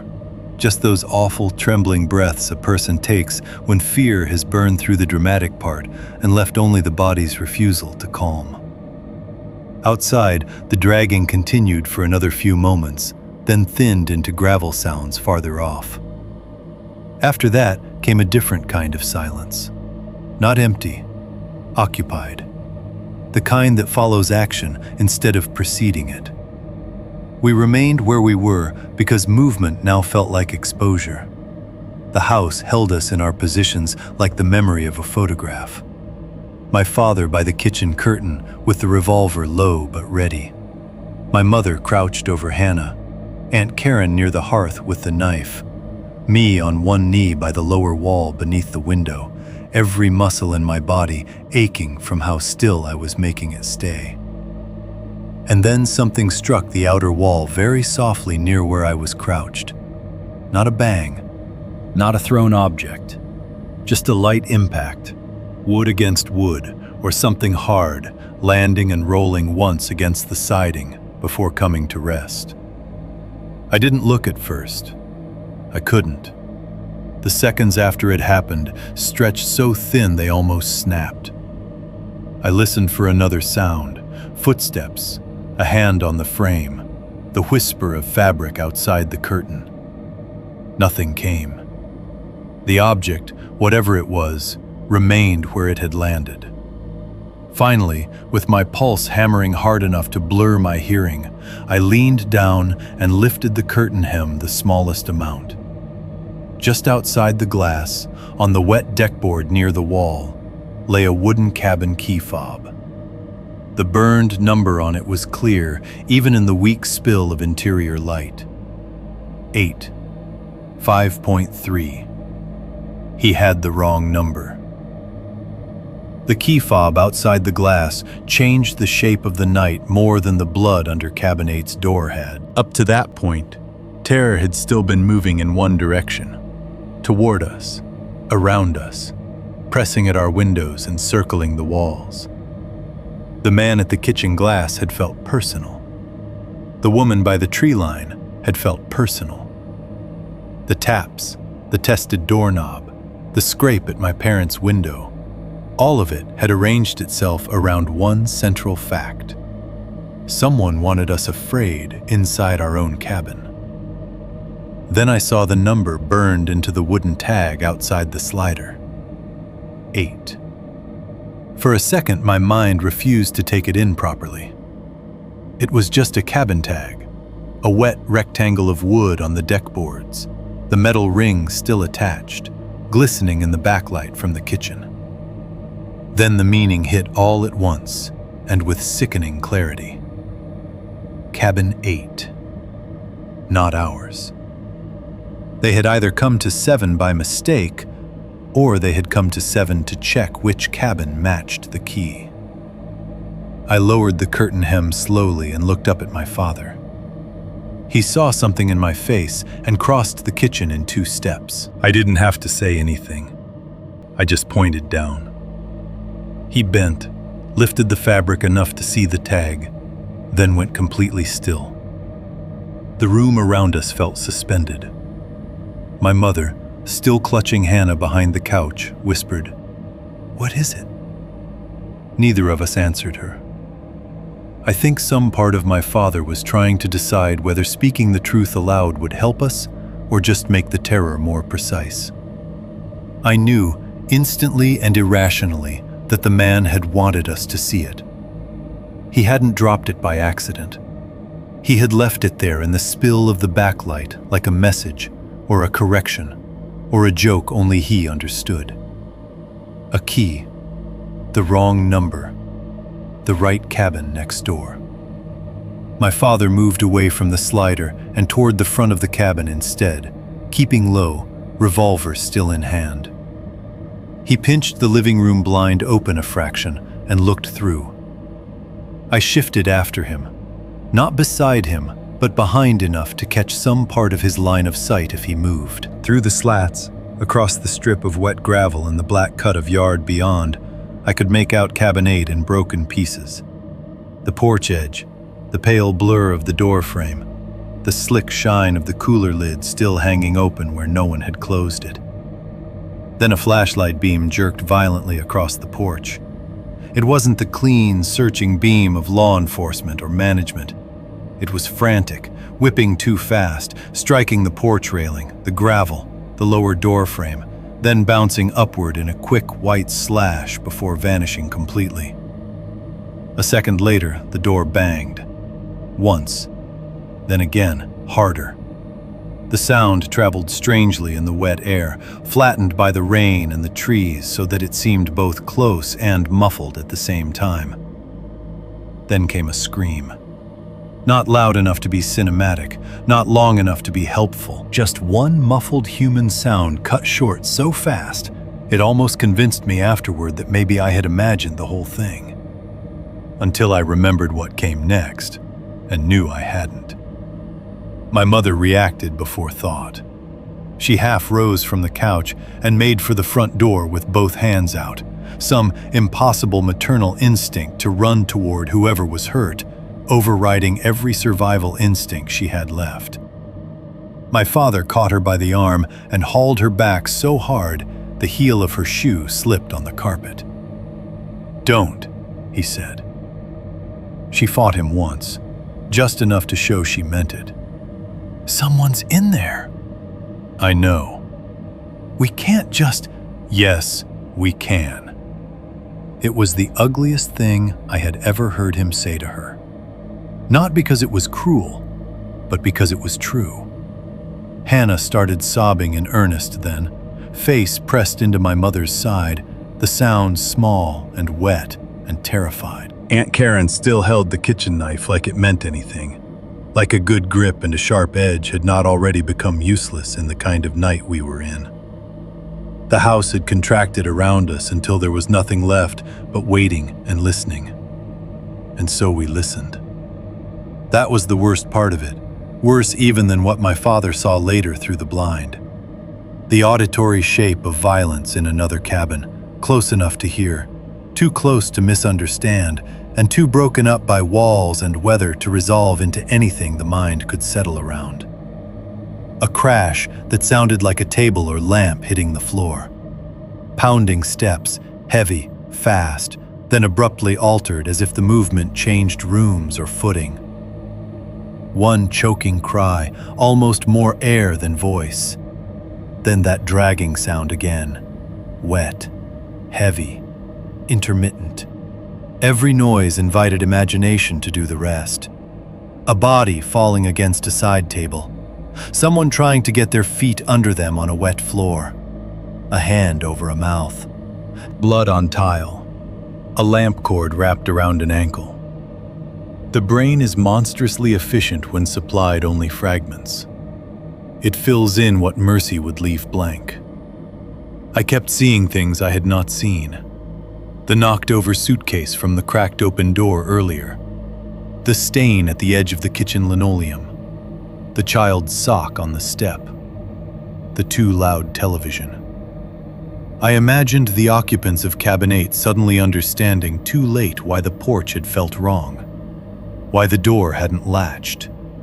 Why the woods behind the cabins seemed to hold sound instead of releasing it. I imagined one of them trying to get to the door and meeting the wrong person on the threshold. The violence itself remained mostly hidden from us. That didn't make it smaller.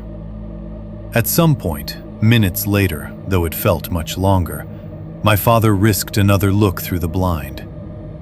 He leaned only enough to see, then froze in that position. I watched his shoulders lock and felt a low sickness open in my stomach before he even spoke. He didn't at first. He just stared. Then I moved, because there is always a point where fear loses the argument to curiosity, even when curiosity is only another name for dread. I was still several feet behind him and lower than the window, but I saw enough around the edge of his body to understand the shape of what he was looking at. The man in the brown jacket was hauling something away from Cabin 8. Not carrying, hauling. The thing he held was long and awkward and half wrapped in what might have been a blanket or might have simply been clothing twisted wrong around a human body. He had it by the arms, or by whatever fabric bunched near the shoulders. I couldn't tell which, only that the weight did not help itself, and the lower half dragged badly over the ground. Near the side path between the cabins, the woman in the red parka moved ahead of him, not panicked, not rushed. She was pulling brush aside, opening a route into the trees the way someone opens a gate. Her movements were efficient and practiced, as if she had done some version of this before, or at least believed deeply in her role within it. I could not tell whether the shape being dragged was alive. That uncertainty has lived in me longer than any other single image from that night.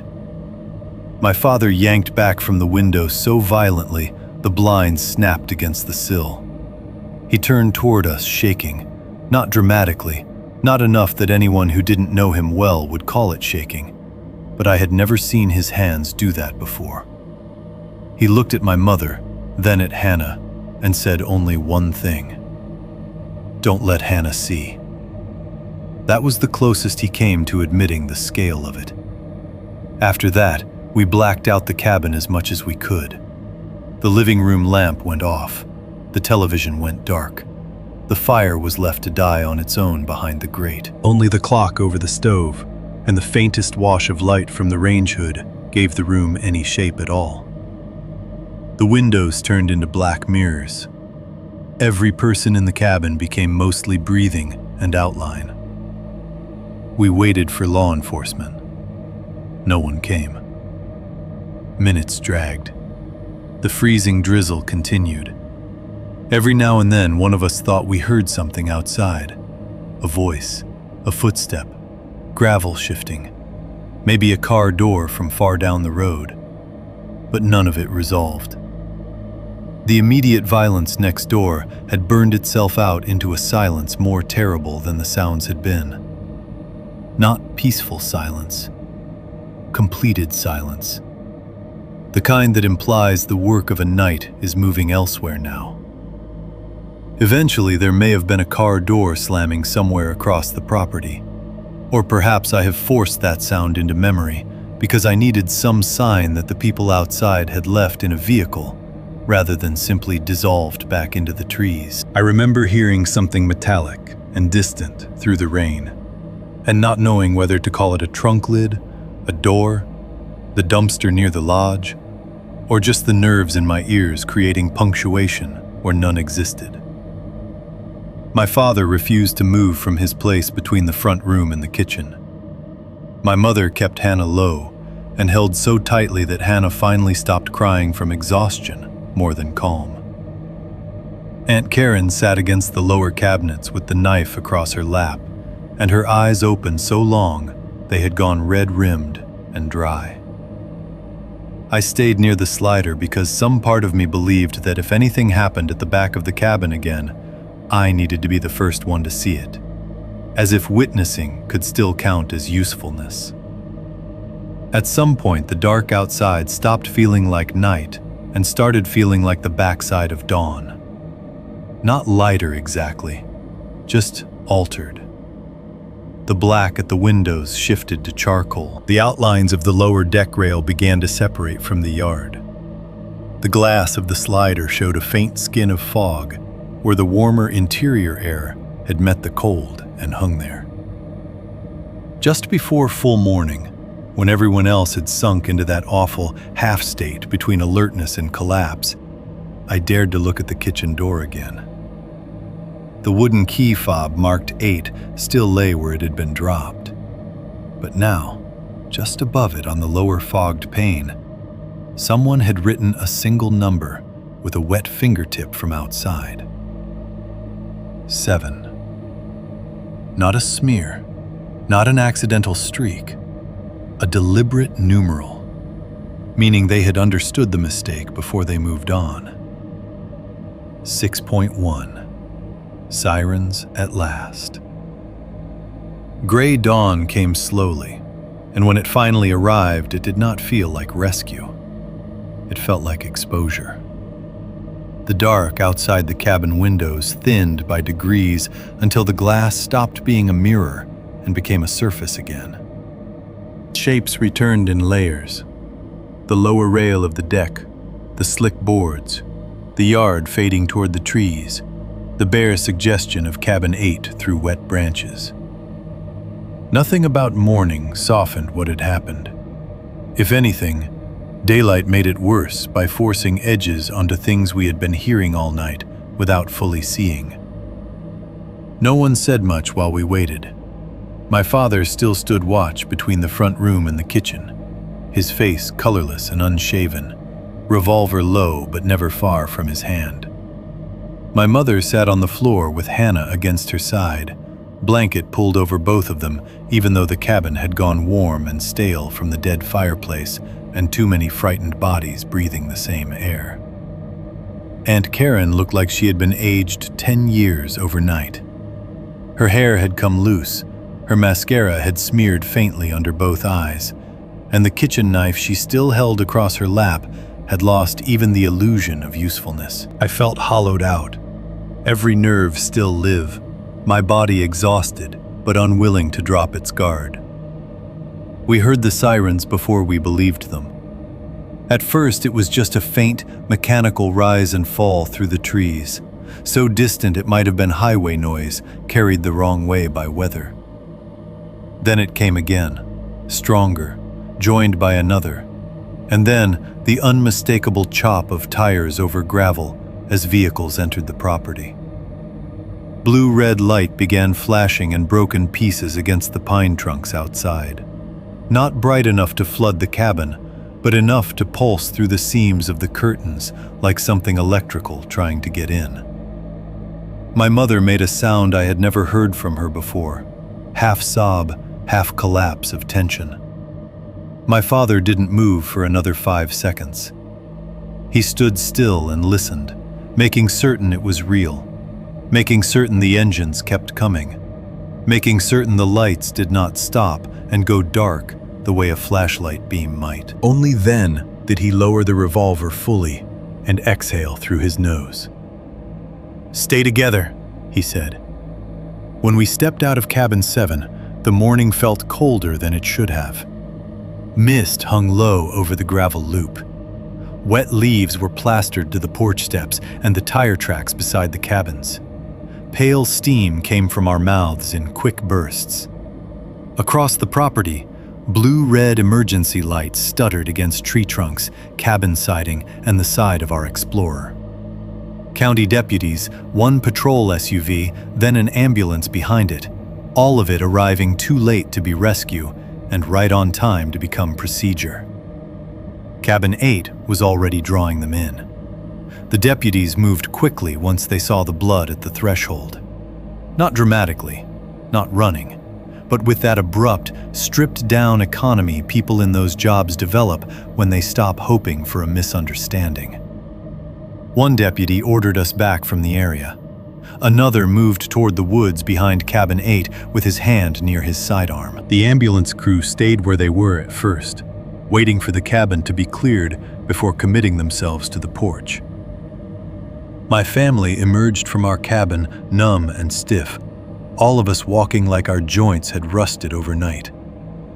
Hannah kept one fist twisted in the back of my mother's coat. Aunt Karen had her arms folded so tightly across herself it looked painful. My father gave his name 3 times before a deputy finally caught it clearly and wrote it down. The scene split open almost immediately into separate tasks. 2 deputies went into cabin 8. One stayed with us. Another moved to the office.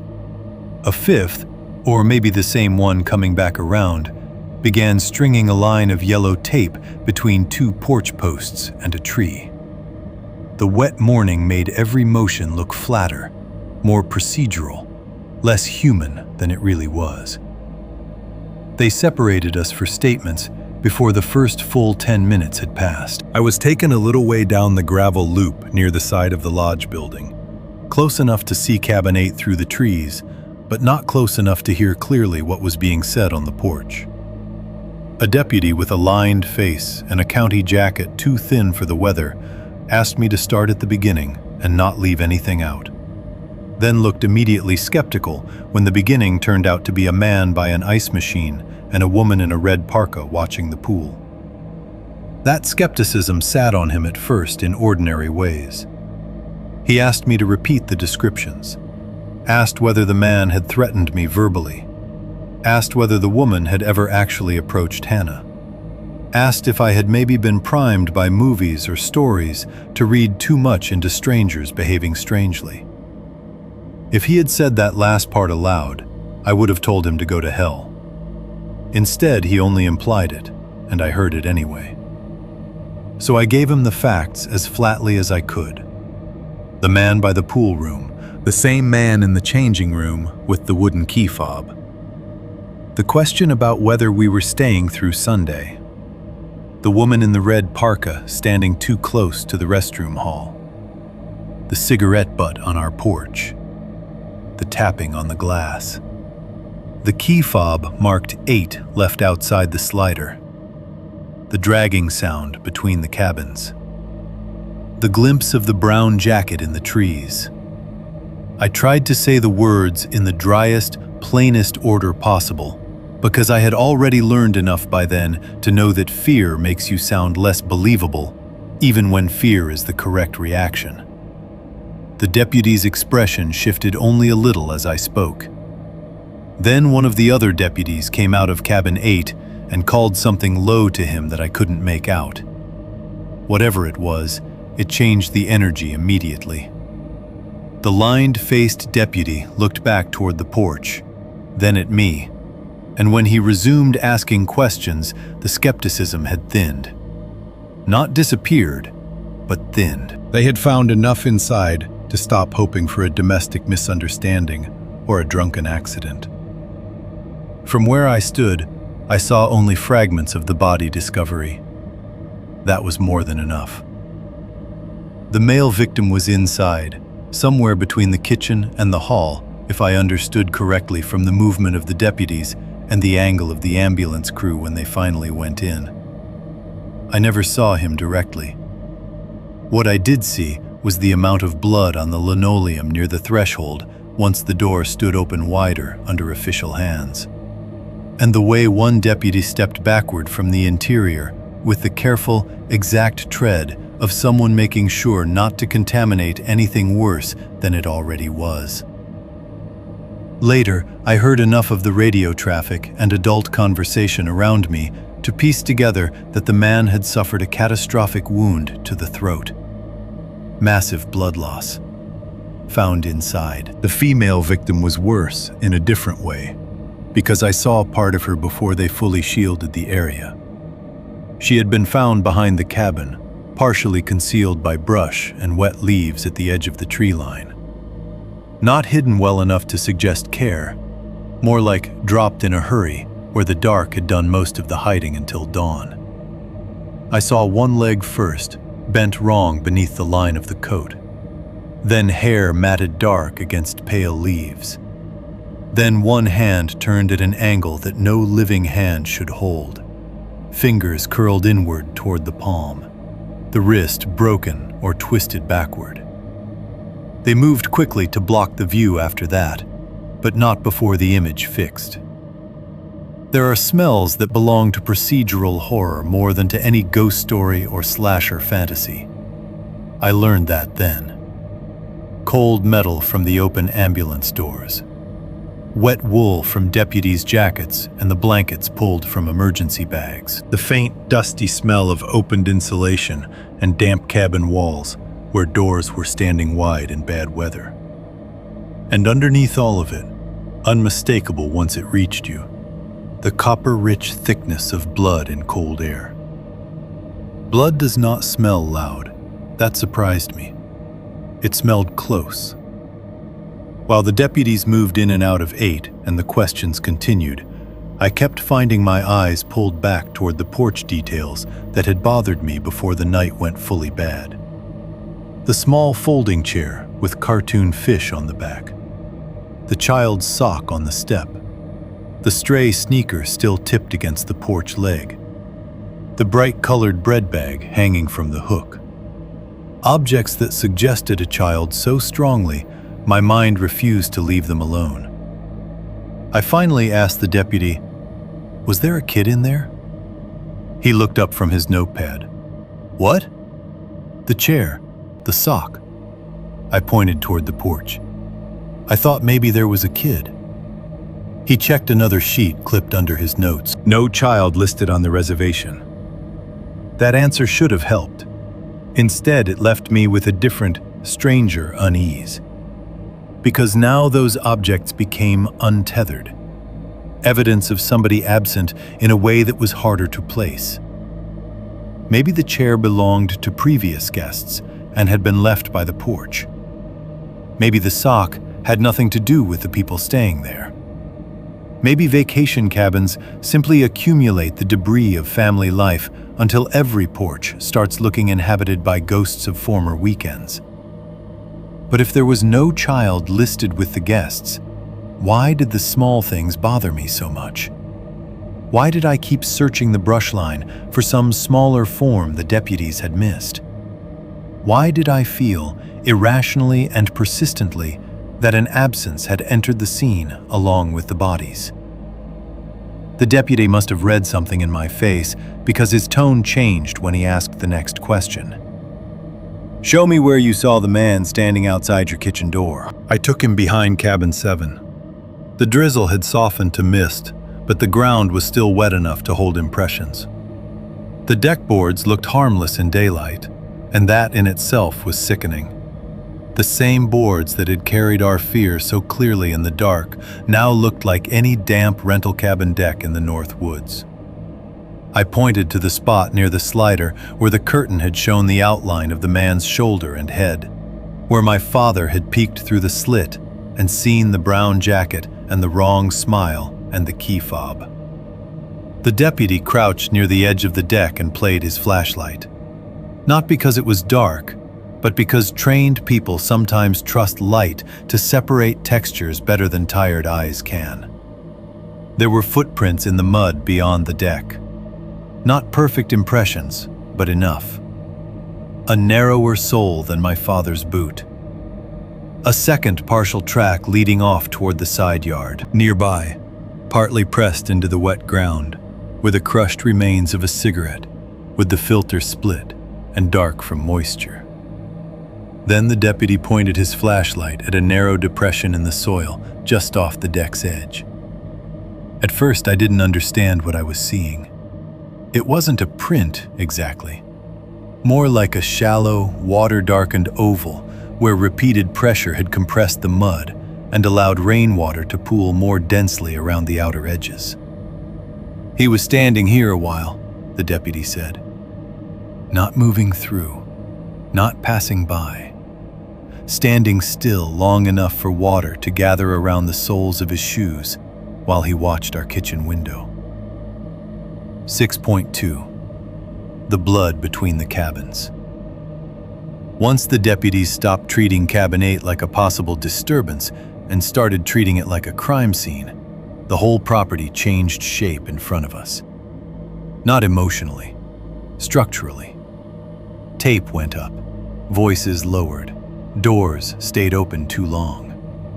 People stopped walking casually and began stepping around things, over things, carefully past things. The cabins were no longer vacation rentals arranged along a gravel loop in the North Woods. They had become points in a diagram. Entry, exit, sightline, transfer route. The space between 7 and 8, the same narrow strip of wet gravel and dark brush that had seemed merely inconvenient the day before, became the most important part of the property. That was where the evidence ran. I remember one deputy with a camera kneeling near the side yard between the cabins, taking pictures of the gravel at angles I would not have understood then. Another was marking disturbed spots with little numbered tabs that looked too neat for the mess they were naming. The rain had done damage, but not enough. Too much had happened too recently. There were drag marks in the gravel. Not straight, not clean, but undeniable once you knew how to look at them. Sections where the stone had been scraped into dull arcs, then interrupted, then scraped again, as if something heavy had been pulled, lifted slightly, dropped, adjusted, pulled farther. In the softer dirt near the edge of the brush, there were broken shrubs bent low toward the woods, and leaves ground into the mud by hurried movement. And blood. Not one dramatic pool, not a horror movie trail, but rain-thinned traces everywhere once the eye learned the color. Rust-brown fans where diluted blood had spread through puddled water. Narrow smears where it had mixed with mud and grit. Darker flecks caught in the seams between deck boards and the lip of the gravel border near Cabin 8's steps. It took almost nothing for each stain to disappear again into the damp morning. But once I saw the pattern, I could not unsee it. One of the worst realizations of my life came not from what I heard or what I glimpsed inside 8, but from where some of those marks ended up. There was a smear on the exterior siding of Cabin 7. Not high, not obvious. Just a shallow brush of red-brown residue along the lower section of the wall near the back deck, as though something wet had passed terrifyingly close to our cabin in the dark. Close enough to touch our siding. Close enough to leave part of itself there while we crouched inside, breathing through our teeth and trying not to make noise. I stood staring at that mark for too long. The dragged body, if body was what it had been by then, had passed within feet of the room where my mother held Hannah low behind the couch. Within feet of where my father stood with the revolver, trying to decide whether being still was cowardice or survival. Within feet of me, crouched at the lower edge of the curtain, watching a key fob marked 8 glisten on the deck. The house had not protected us. It had only hidden us from having to watch clearly. My father came up beside me and saw the smear. For a second, I thought he might say something practical, something to reduce it. Instead, his face tightened in a way I had never seen. Not open crying. He wasn't built for that in front of people, but something private and nearly worse. His mouth worked once before he got it under control. His eyes stayed fixed on the siding, then dropped to the wet gravel where the drag marks carried on toward the back of Cabin 8. He turned away and walked a few steps toward the tree line, putting his back to everyone. That was as close as I ever saw him come to breaking in public. My mother handled guilt more visibly. At first, it was only in the repetitions. We should have gone. We should have gone. Quietly at first, then with more pressure behind the words, as if enough repetition might make them retroactive. She said it while a deputy took her statement. She said it while standing by the front steps of 7, with Hannah under one arm. She said it once to my father, and the look he gave her in return was not anger, but something exhausted and almost pleading, like he could not survive both the scene next door and the redistribution of blame inside our family at the same time. I wanted to tell the office, she said. We did. I wanted to make them listen. We tried. We should have left before dark. Yes, my father said. That was all. No comfort, no argument, just yes. Aunt Karen, on the other hand, turned her guilt outward into fury. She cornered the older man from the office near the taped-off edge of the lodge driveway while a deputy was still speaking with him. I didn't hear every word, but I heard enough. Negligence, spare keys, guests complaining every season. Why were strangers allowed near the pool? Why had no one checked the cabins when we reported people moving around the property? The older man kept trying to say he didn't know what had happened, that local traffic through the back trails was common, that nothing like this had ever occurred on his property. Not exactly those words, but close enough that the shape of the lie stayed visible even from a distance. He looked pale, paler than before. Not shocked the way my family looked shocked. Something else. Like a man who had always counted on problems remaining small enough to avoid formal naming, and now found himself standing in the middle of one too large to dismiss. The deputies pulled more details out of Cabin 8 as the morning wore on. The rear door showed pry marks near the lock plate, narrower and deeper than the scrape on our own door frame had been. Inside, from what the investigators said within earshot, and what I saw in fragments through the movement of bodies and open sightlines, a kitchen chair had been overturned hard enough to crack one of the lower spindles. On the refrigerator handle, there was a bloody handprint, partial but clear enough to read as a hand that had tried to grip and failed, or slipped. A bath mat near the hall held part of a shoe print darkened by diluted blood and tracked water. Not complete enough to identify, but human enough to make the whole room seem still occupied by motion. Outside, near the narrow path into the woods behind 8, an evidence marker went down beside a single pearl earring lying in the wet leaves. That detail bothered me more than it should have. Not because pearl earrings are particularly haunting, but because they belonged to a life that had been ordinary 10 minutes earlier. Somebody had packed for a weekend, had chosen a sweater, had put on earrings in a mirror before driving out to a cabin with an out-of-state plate and a cooler and coffee mugs for the porch. Violence always gets described in terms of force and injury and scene photos. But there's something worse in the small, beautiful object it strips loose and leaves in the dirt. Then one of the deputies found the slipper. He lifted it from near the brush line behind cabin 8 with 2 fingers and held it away from his body as if it might tell him what category it belonged to. It was tiny. Not infant tiny, but small enough for a young child, fleece-lined, one side printed with faded little fish or whales. I couldn't tell from that distance. It was wet through and muddied at the sole. For one irrational second, I thought, there was a child. There had to have been. There had to be one missing now.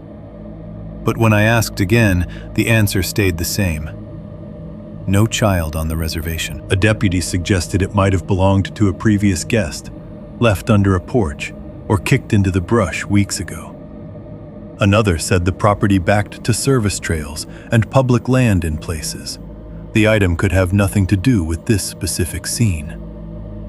Their explanations were logical enough to annoy me, because logic was doing what logic had done since we arrived, offering harmless possibilities that only made the uglier one feel more patient.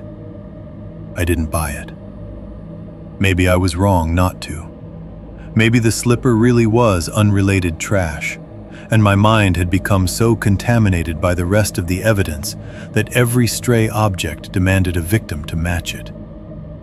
But I remember the way it lay there, near the brush line, and the feeling that the scene was bigger than the official facts were willing to let it be. By then, I had become fixated on a thought I did not want and could not set down. These people had done this before. Not necessarily this exact thing in this exact place, but something close enough. The pattern felt too practiced. One distracts or watches. One enters. One assesses who is awake and who is vulnerable. They do not rush. They do not panic when interrupted. They correct course. They move a victim quickly off the cabin threshold and toward the woods. They know the service trails, or at least trust the tree cover enough to disappear into it. Nothing about the night had felt improvised once it truly began. The deputies searched the trails behind the property for hours.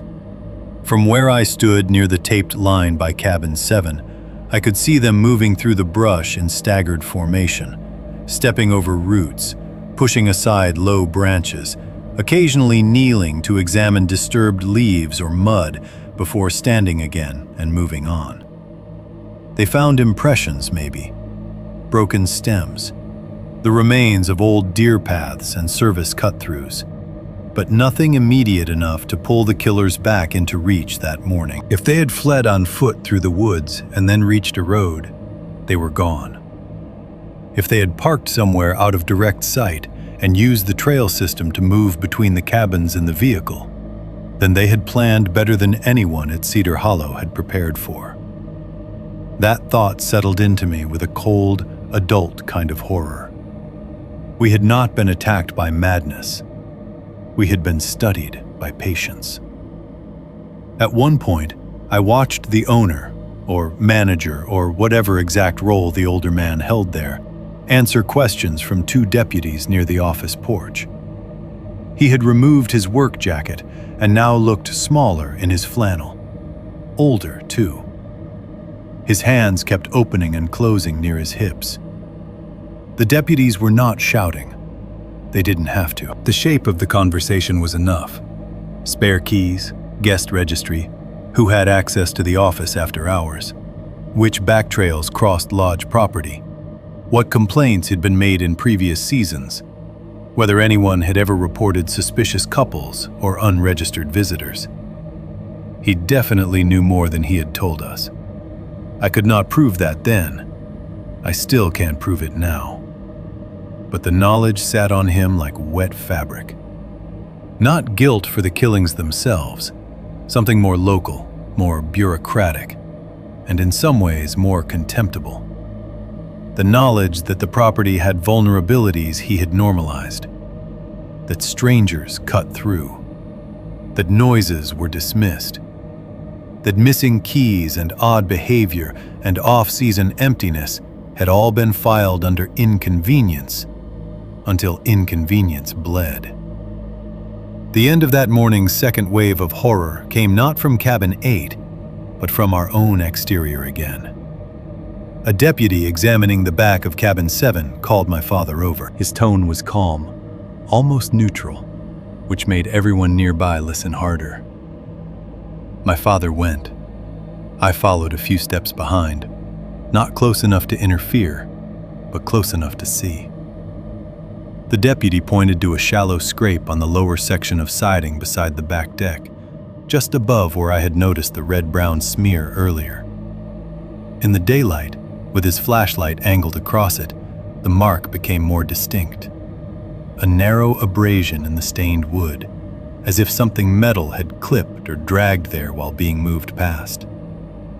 Within the shallow groove clung a reddish residue gone darker as it dried. Then he pointed just above it. Catching on a rough nail head that jutted from the siding, one of those small imperfections nobody notices in a rental cabin until the cabin becomes evidence, was a single strand of hair. Long, pale blonde. Not my mother's. Not Aunt Karen's. Not Hannah's. And not belonging to anyone in cabin 7. 6. 3. The spare key. By late morning, the procedural part of horror had taken over so completely that it almost became its own kind of weather. Everything at Cedar Hollow now moved through officials, statements, clipboards, gloves, radios, and the low, repetitive language of people trying to hold chaos still long enough to describe it. My family had been pushed out of cabin 7 and away from the tape line and into the lodge office first, then into a side room off the lobby that smelled like stale coffee, damp carpet, and powdered creamer. Someone had brought Hannah a bottle of water she did not drink. Someone else had offered my mother a blanket she did not seem to notice settling around her shoulders. The television in the lobby had been turned off. The vending machines still hummed. I sat in one of the hard-backed chairs by the wall and listened to the building absorb the morning. Radio chatter from somewhere near the front desk, a deputy asking for another spelling of our last name. The office phone ringing and then being silenced. Boots on old laminate. The front door opening and closing with a tired hydraulic sigh. Through all of that, I kept waiting for some single clean fact to arrive and make the night simpler. Instead, what arrived was process, and process made everything worse. The investigators went through the office records carefully. Not dramatically, not like a raid, just with the relentless seriousness of people who already knew incompetence had become part of the scene. The female clerk from the first day had returned at some point and now sat in a folding chair near the copier with both hands in her lap, answering questions in a voice so small I couldn't hear the words, only the shape of apology in them. The older man from the office, owner, manager, maintenance, all three it seemed, was taken through the same details repeatedly by different people. Who had access to the keyboard? Who had access to the reservation binder? Whether spare keys were logged manually or electronically. Whether anyone from the staff had noticed a woman in a red parka or a man in a brown field jacket. Whether there were complaints from prior guests involving strangers on porches, missing items, noises around the back trails, or people seen near occupied cabins. The more questions they asked, the more my father's silence turned dangerous. He sat in a chair opposite the office doorway, with his elbows on his knees and both hands clasped so tightly the knuckles stayed pale. He didn't pace, he didn't raise his voice. He had gone beyond that. The anger in him had compressed into something denser and colder, and every few minutes his eyes would drift toward the main desk where the manager stood being questioned, as if he were physically restraining himself from getting up and crossing the room. It came out in pieces. A deputy came into the side room first and asked my father to repeat exactly what he had seen on the key log at the counter. Then another asked about the timing, what hour he thought the man at the kitchen glass had tapped the wooden tag, whether he was sure the number on the dropped fob outside the slider had been 8, whether he had ever seen anyone else near the office desk or keyboard the day before. Then, just after noon maybe, the manager himself was brought into the room with one deputy and not asked to sit. He stayed standing by the wall, hat in his hands. There was a spare key signed out for 7 last night, the deputy said to my father, like he was setting down a loaded thing and wanted everyone present to know he knew it was loaded. The signature's illegible, could be false, could be somebody scribbled and walked. My father looked at the manager. The manager swallowed. I assumed it was a guest locked out. You assumed, my father repeated. The man nodded once, too quickly. Happens sometimes. And you handed over a spare key without checking who they were. I wasn't the one on desk at that exact moment. But your system allowed it. The manager's mouth tightened. Yes. The word was small. It still detonated the room. My father stood so fast his chair legs scraped backward across the floor. My mother flinched. Hannah looked up sharply from the blanket she had wrapped around her knees. You gave somebody a spare key to my cabin, my father said. It was after dark. We have guests lock themselves out all the time. You gave somebody access to my family. The deputy stepped in before the sentence could become anything less controlled. Sir, my father looked at him, then back at the manager.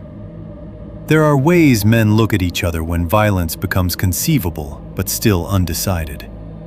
I saw that look then for the first time in my father's face and never forgot it. Not because he was going to do anything, because for one naked second, he wanted to. The manager tried again, softer now, maybe hoping contrition would matter.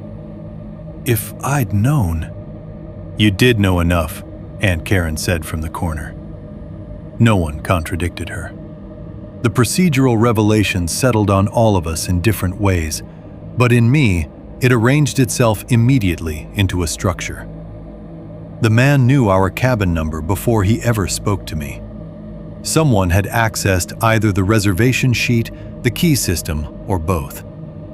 The killers had either gone to 7 first by mistake, using the wrong key fob, or they had gone to 7 first because they were checking occupancy and routine before moving to 8. Either possibility meant planning. Access. Deliberate movement through the property with information no guest should have had. It also meant something else. I did not want to think too clearly yet. The moment at the kitchen glass, with the man smiling and tapping that wooden tag, had not been random menace. It had been communication, maybe even amusement. The story widened a little after that. Up until then, everything had felt like it happened only to us, and then to whoever had been in 8. But once deputies began taking fuller statements from the other guests still on property, fragments surfaced from beyond our family's line of sight. No single statement solved anything. Together, they made the place feel populated by failures of attention. An older couple from one of the farther cabins said they had heard knocking sometime after midnight, but thought it was from television noise or a door slamming in another unit. A man staying near the office said he'd seen some woman in a red coat near the tree line around dusk and assumed she belonged to another group. Someone else, one of the workers, maybe one of the guests, I never learned for certain, claimed they had heard a helicopter overnight, circling low. That detail moved through the room in half whispers for a while, and then lost shape because no one could confirm it. And because once fear gets loose, memory starts dressing itself in familiar emergency sounds from other nights, other places, old news footage, old storms. It might have been real. It might have belonged to another night entirely. What mattered was simpler and uglier. Multiple people had noticed fragments. Nobody had assembled them in time. That, more than the couple themselves, became one of the coldest truths of Cedar Hollow to me. Danger had not moved unseen through some supernatural blind spot. It had moved in pieces, visible to many people, and ignored, because each piece alone looked survivable. Later, when deputies moved my family from the side office into the main lodge room to free up space, Hannah finally said something she had not said before. She had been sitting wrapped in the office blanket with both feet tucked up beneath her, staring at nothing for so long I had begun to think she had slipped into that exhausted mute state people sometimes reach after enough fear. Then one of the deputies asked whether she had seen the woman in the red parka anywhere besides the pool hall or the walkway. Hannah frowned first, as if dragging the memory up through mud. Then she said, "She was by our car." Every adult in the room looked at her. "When?" my mother asked. Hannah shrugged, already uncertain because of all the attention. "Yesterday morning, when we were packing some stuff to leave. She was crouched by the SUV like she dropped something." "Why didn't you say anything?" my father asked, not harshly, but with such sudden focus that she shrank under it anyway. "I thought she belonged there." Those words hit me hard for reasons I couldn't yet fully articulate. Belonged there. At the time, the detail seemed almost too small to matter. A woman crouched near our SUV. A child sees it, assumes she is part of the ordinary world, says nothing. But the image settled somewhere deep immediately. The red parka low by the rear of our vehicle, close enough to touch the tires, the underside, the handles, the doors, anything. Not just watching our cabin now, touching our space. Nobody had checked then. Nobody had walked around the vehicle before piling bags in and out. Nobody had asked Hannah what exactly the woman had been doing crouched there. The deputy wrote it down. My father closed his eyes for a second, opened them again, and looked sicker than he had at any point since morning. Not from surprise, I think. From the accumulation of near misses becoming a pattern too dense to bear. By early afternoon, they told us we could leave the property, once one last round of questions was finished, and once a deputy had walked us back to the vehicle. That phrase, "You can leave now," should have felt like relief. It didn't. The resort itself had become contaminated in my mind. The gravel, The deck boards, the office, the pool room, the damned ice machine under its yellow bulb. Leaving no longer felt like escape. It felt like exiting a place that had already inserted itself under the skin. We walked to the Explorer with a deputy beside us, the wet air raw in my lungs. The crime scene tape around cabin 8 stirred in the light wind. The office porch stood half empty now. The manager was nowhere visible. One ambulance remained. Another vehicle I didn't recognize idled near the loop road, probably investigators. Nothing about the place resembled vacation anymore. My father insisted on loading the last bag himself, then paused by the rear tire, as if remembering something too late. He crouched. At first I thought he was just checking the wheel well, or looking for whatever the woman in the red parka might have been doing there. Then he reached under the lip beside the rear tire and pulled out something small and dark. A wooden cabin key fob. He stared at it without speaking. The deputy beside him leaned closer. "What is that?" My father turned it over in his hand. The burned number on it was clear even through the grime. 8. For a second, no one said anything. Then I saw what my father was really looking at. Not just the number, but the dried, brown-red residue packed into the groove of it. It had collected in the burned line of the 8, darkened there, stubborn in the recessed wood grain. Too little to be theatrical, too much to explain away. The killers had brought the wrong key to our cabin. Then they had left with the corrected one. 7.1. What we said happened. In the weeks after Cedar Hollow, the story shrank.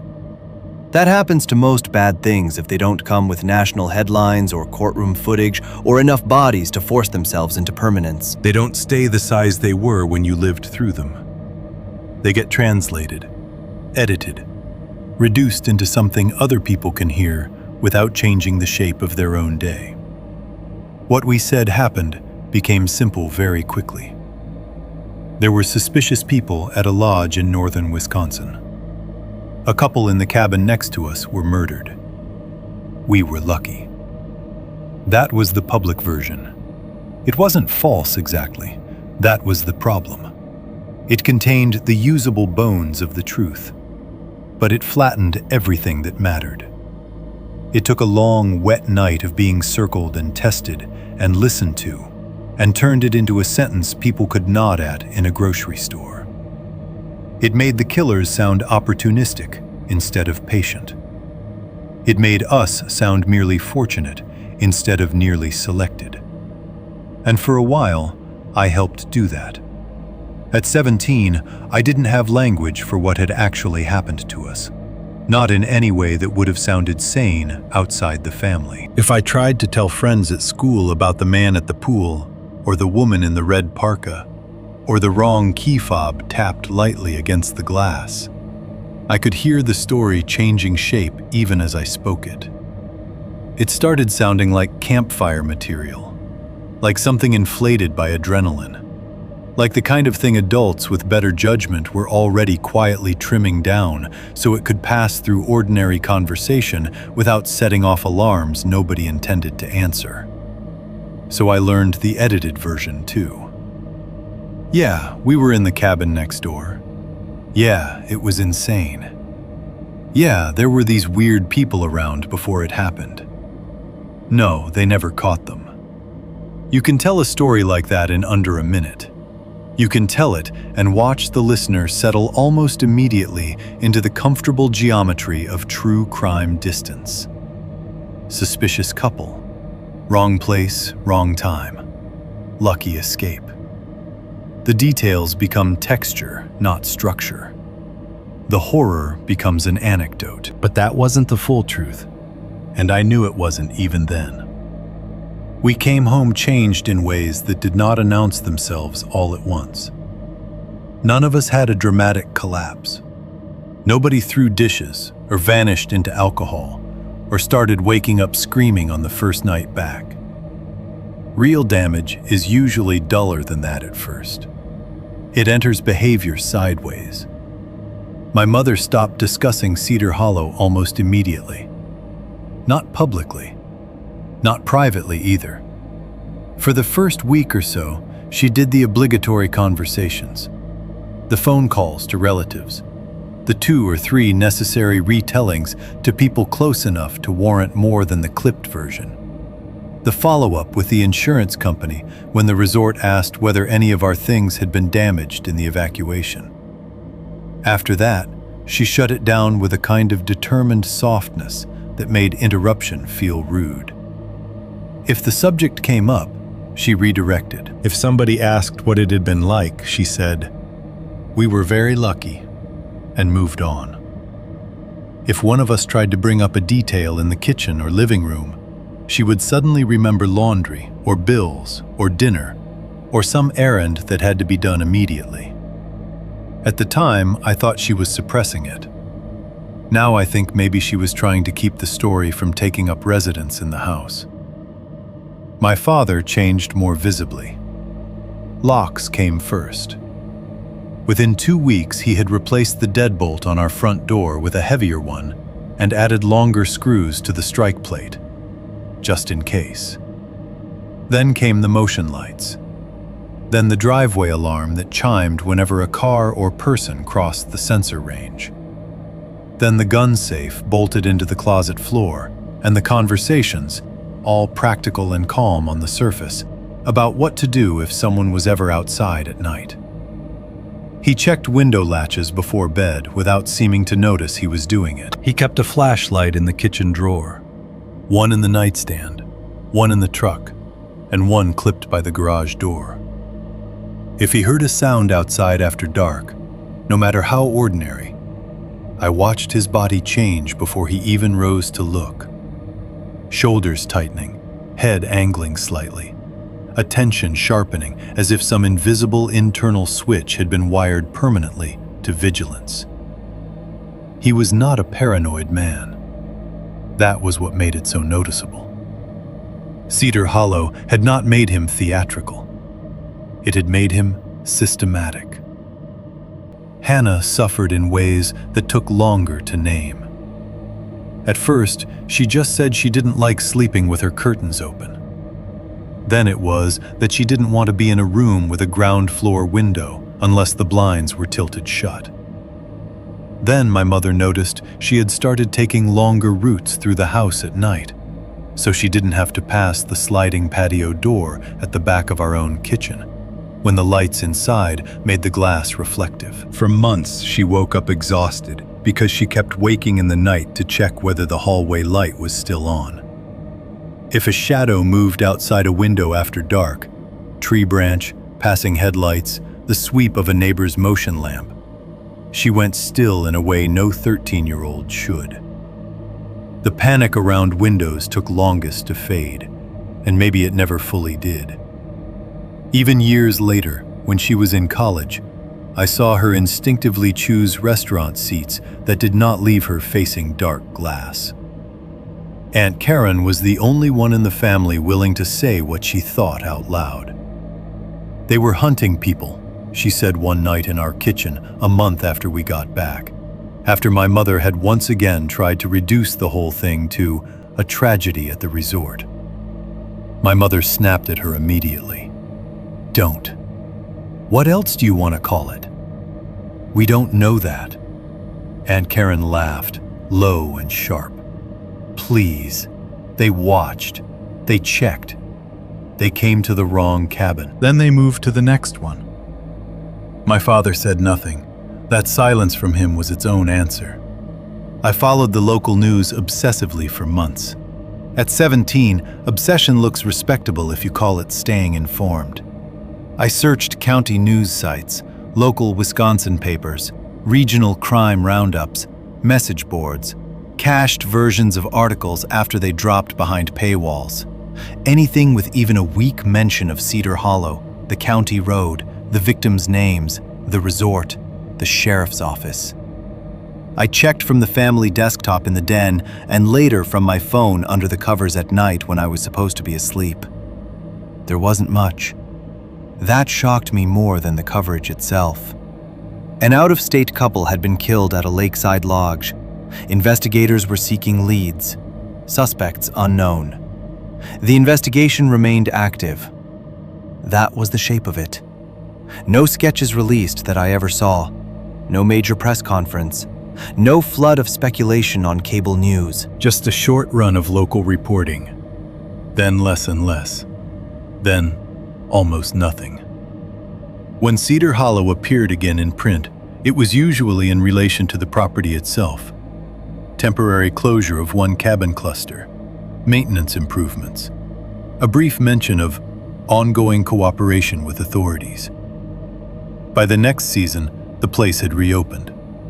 Not under a new name, not after some full public reckoning, just reopened.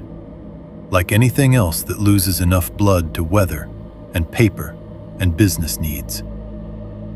That was when my anger started to harden. Not at the killers exactly, though of course them too, always them too, but at the speed with which horror gets absorbed by ordinary systems. Insurance, repairs, reservation calendars, local staffing shortages, keys returned to boards, carpets replaced, statements archived, a little article buried under weather and school board news.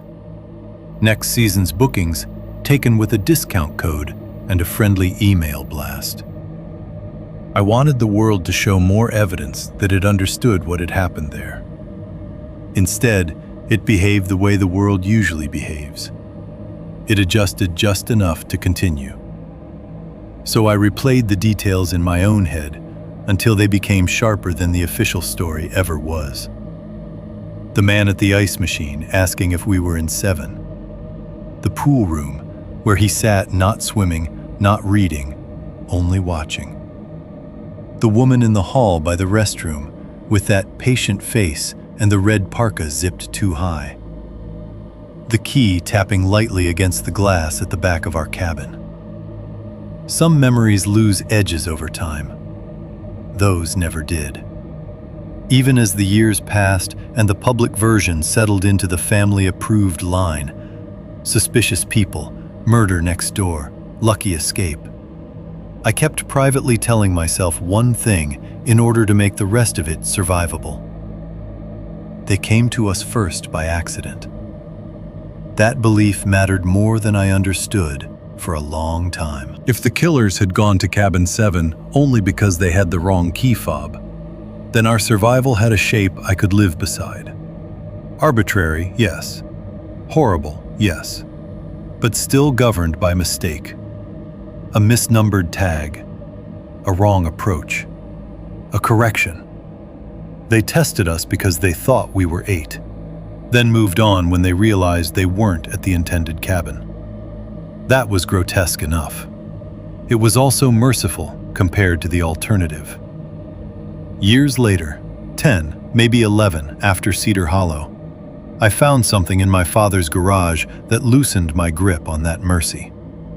He had become the sort of man who kept everything filed, boxed, and labeled, though not neatly enough to call it organization so much as defended accumulation. Manuals for appliances he no longer owned, warranty cards, old registration copies, tax folders, insurance correspondence. A cardboard banker's box near the back shelf held papers from Cedar Hollow, victim services pamphlets, our original typed statements, one letter from the county prosecutor's office saying there was no major update in the case, but the investigation remained open. I should have put the box back when I recognized it. Instead, I sat on the concrete garage floor with dust on my jeans and went through it, page by page. Most of it I had seen before, in one form or another. But tucked between 2 duplicate witness forms was a deputy's note sheet not meant for us. Not a full report, just field notes, probably copied or misfiled by accident when the records had been turned over to my father.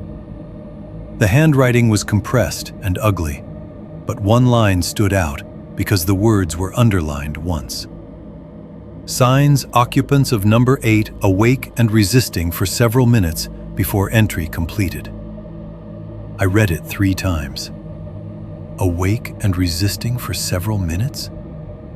Not sleeping through the first contact. Not chosen because they were easier, quieter, simpler. Not taken completely by surprise in the way I had always pictured, to preserve our own role in the night. Which meant the killers did not necessarily choose the easier target first. It meant they might not have moved to 8 because 7 was wrong. They might have moved because 7 was awake. 7.2. The missing piece. After I found the deputy's note in my father's garage, I stopped telling myself the cleaner version of Cedar Hollow. Not all at once. I didn't have some single cinematic revelation where every memory reordered itself under a thunderclap and the whole truth stood up in the room. It was slower than that. Meaner. The kind of understanding that keeps returning when you are making coffee, driving home from work, standing at your own kitchen sink after dark. It comes back with one detail at a time and asks whether you're finally ready to stop being kind to yourself. The memory I kept circling first was the changing room. Not the blood, not the dragging, not the key fob left outside the slider. The changing room. It embarrassed me for years how much weight I gave that scene, because on paper it sounded so small. A damp public room, beige lockers. A man enters after me. He doesn't threaten me, doesn't block the door, doesn't touch me. He stands nearby, holding a wooden key fob, and asks if we're staying through Sunday. That was it. That was all. And yet I knew, even then, that it had felt like more than small talk. I just didn't understand why. As an adult, I do. He wasn't making conversation. He was confirming a timeline. That question, "You folks staying through Sunday?" was not the kind of thing one bored guest asks another unless he wants one of 2 things: social connection or useful information. There was no social warmth in him, no attempt to continue the exchange, no name, no smile with life in it, no filler question about where we'd driven from, how long the roads took, whether we liked the place. He asked one thing, and when I answered vaguely, he reacted the way people react when they already know enough and merely wanted to test whether you'd say it too. He was checking whether cabin 7 would be occupied another night, whether our routine extended into a second evening, whether there would be another window. The more I let that interpretation settle, the more the rest of the day at Cedar Hollow began to line up behind it with a precision I had spent years trying not to see. The woman in the red parka by the restroom hall. The path back to our cabin where she matched our pace without ever seeming to follow directly. The moment Hannah remembered years later, or rather hours later, but only after police questions, when the same woman had been crouched beside our SUV like she dropped something. The tree-lined surveillance behind cabin 7, where she had stood just outside the spill of the motion light, not helping at the door, only watching. When I was 17, I had thought of her as support, backup, accomplice in the broadest sense, the second body in the scene, the watcher while he did the closer work. That description now feels too small. She was not random support. She was collecting information. She positioned herself where she could study family composition, movement, habits, response time. Who went to the restroom? Who trailed behind? Who watched the windows? Which adult noticed her and which one explained her away?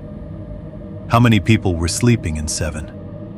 whether there was a child, whether the adults separated naturally, whether the vehicle was packed, whether a key or route or opportunity could be prepared before dark. Even the crouching by the SUV changed meaning once I stopped forcing it into the harmless shape of a woman dropping something in a parking lot.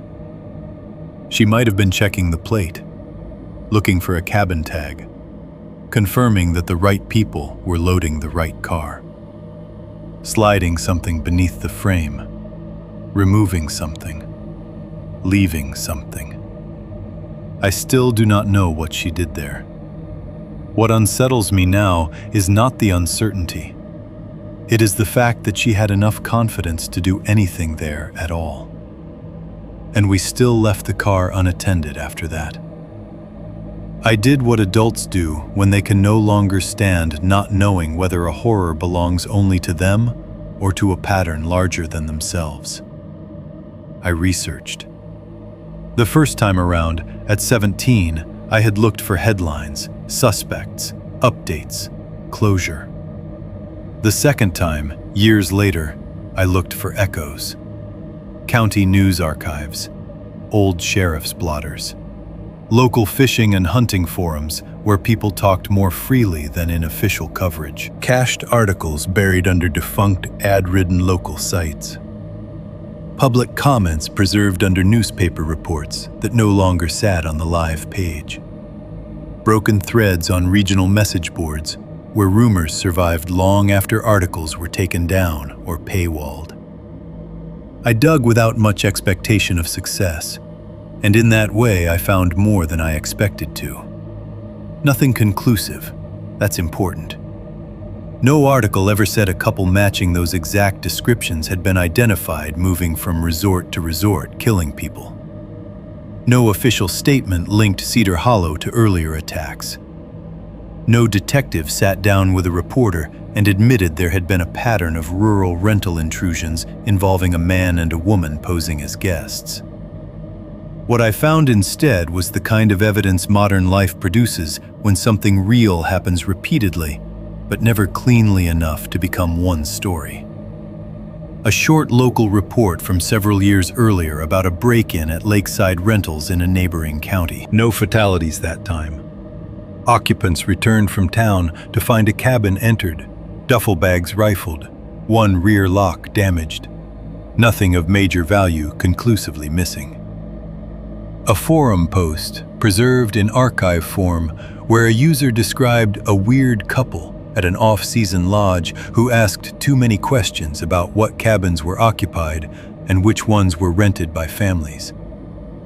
A comment thread under an old regional crime story mentioning a man and woman who acted like guests at a campground store before a burglary in nearby cabins. A sheriff's notice advising rental property owners to better control physical key access and not leave occupancy records visible at front desks. None of it proved Cedar Hollow. All of it suggested a behavior. And once I started seeing behavior instead of isolated incidents, the hardest question of all arrived. If the killers wanted an empty cabin, why didn't they take one? If they wanted the sleeping cabin, why not choose 8 immediately? If they wanted the easiest target, why not the older couple farther down the loop? Or any unit with fewer visible bodies, fewer variables, fewer chances of a witness staying awake? Instead, they probed 7. They circled us, checked us, watched us. They came to our windows, our porch, our deck. They tested our lock. They stood under Hannah's bedroom window, whispering. They stayed on the back deck long enough to smoke and drink while studying the inside of our cabin.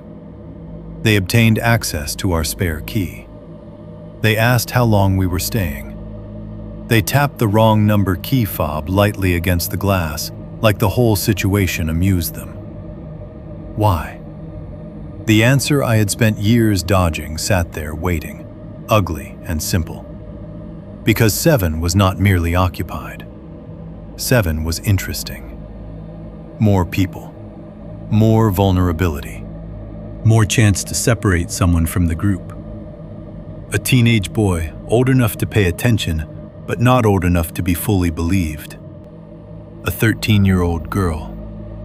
Adults with different instincts, one dismissive, one cautious, one reactive, one numb. A family whose routine could be observed in public spaces before dark. A cabin close enough to 8 that the killers could move between them easily once they understood which variables they preferred. I used to tell myself that 8 had been the true target, because of the wrong key. Now I'm not sure that sentence means anything useful. What if 7 was never a mistake? What if 7 was being evaluated? That interpretation explains more than I want it to. It explains the pacing of the fear, the way they did not rush the cabin, the way the man at the kitchen glass did not behave like someone frustrated by a wrong address, the way the woman held position by the trees instead of helping force entry, The way the pressure on our cabin intensified only after they had enough information to know we were awake, clustered, and difficult. the way they moved to 8, not because 8 was the intended victim all along, but because 7 had become too alert to take cleanly. I resisted that idea for years, because once you accept it, survival changes flavor. You are no longer lucky because danger mixed up a number. You are lucky because someone measuring human difficulty briefly found your family inconvenient. There is no comfort in that. What finally fixed the reinterpretation in place was not a new document or a new witness account. It was memory. Specifically, one physical detail I had always recalled but softened. The key tapping on the glass. For a long time, I remembered that gesture as practical. A man at the wrong cabin, checking a number, testing whether he'd made some error, confirming before he moved on. That interpretation had mercy in it. Even the cruelty of the tapping could be filed under threat display rather than certainty. But when I forced myself to return to the exact motion, not the story I later told about it, but the bodily memory of the scene, I understood something else. He did not tap that key the way confused people test information. He did not look irritated. He did not look uncertain. He lifted the wooden tag and touched it lightly to the glass with the calmness of somebody already aware of what he was showing the people inside. Not confused, not frustrated, almost amused. 7.3, the number on the glass. There is one part of that night I never told my family. Not my father, not my mother, not Hannah, not even Aunt Karen, and she was the only one who ever came close to naming the thing honestly. For years, I told myself I had kept it back because it wouldn't have changed anything. That was true in the narrowest sense. It wouldn't have brought the victims in Cabin 8 back. It wouldn't have made the deputies arrive faster. It wouldn't have altered the shape of the dark outside our windows, or the key fob left on the deck, or the sound of something heavy dragged between the cabins. But the deeper truth is uglier. I didn't tell them because I understood what it meant before I had the courage to phrase it. That night, when all of us were crouched in the dark and the outline of the man stood behind the kitchen curtain, my father was not the first one to look. I was. Only for a second, maybe less, but enough. It happened before my father stepped up with a revolver and pinched the fabric open. Before my mother started crying. Before Aunt Karen whispered, there were 2 of them. I was lower than everyone else, closer to the kitchen wall, and there was a tiny opening where the curtain didn't quite meet the frame. I remember seeing it and hating myself for noticing it at all. I remember telling myself not to move. I remember moving anyway. I leaned just enough to see through. The man at the glass, was closer than I have ever admitted, even to myself. Not simply near the slider, not standing at the edge of the deck, he was right there. Close enough that his face had flattened slightly against reflection and darkness. Close enough that I could see the roughness of his skin and the dead calm in the set of his mouth. His knit cap was damp at the edge. His jacket shoulder was wet. There was something darker on one sleeve that I refused to name then and do not need to overname now. And in his hand, he held the wooden key fob. For years, I told myself he was checking it, confirming the number, realizing the mistake. That version let me survive the memory. It was a lie. He was not checking it like someone uncertain. He already knew where he was. I know that because I saw what he was actually looking at. Not the number first. Us. Or rather, our reflection in the glass. The cabin was dim, but not dark enough to erase us completely. Firelight, the stove clock, the low glow from the living room. There was enough in the room for the slider to hold a faint ghost of all of us inside it. My mother crouched over Hannah. My father further back, gun low at his side then. Aunt Karen near the hearth. My own shape lower to the ground near the kitchen cabinets. All of us huddled in the soft ruin of our own attempt at invisibility. He looked at that reflection, then at the key in his hand, then back at the reflection. And then he smiled. Not with relief, not with annoyance, not with the faint frustration of somebody realizing he had brought the wrong key to the wrong cabin. He smiled the way people smile when a private conclusion confirms itself. That's the piece I buried. Because once that memory is allowed to stand as memory and not as a softened interpretation, everything else rearranges itself around it. The wet number 7 on the glass at dawn was not a correction. Not wrong cabin, my mistake. Not meant to be at 8, not 7. It was communication. That realization came to me years after Cedar Hollow, and when it arrived, it made the whole story feel colder than any supernatural explanation ever could have. Ghost stories at least flatter the victim by suggesting some unknowable force reached in from beyond reason. But this was not beyond reason. It was reason used patiently against ordinary people.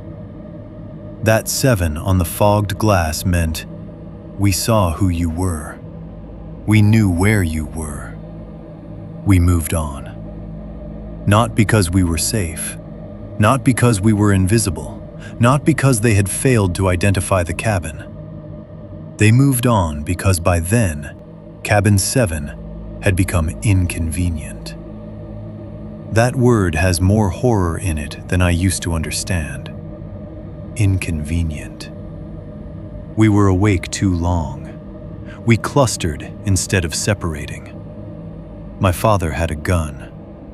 The lights stayed on and then went low but not dead. The family did not split into easy pieces. The cabin did not present them with the clean, sleeping quiet they wanted. So they tested us, measured us, and shifted. And if that is true, and I believe now that it is, then survival no longer reads like rescue. It reads like a near selection. We were not spared in any moral or meaningful sense.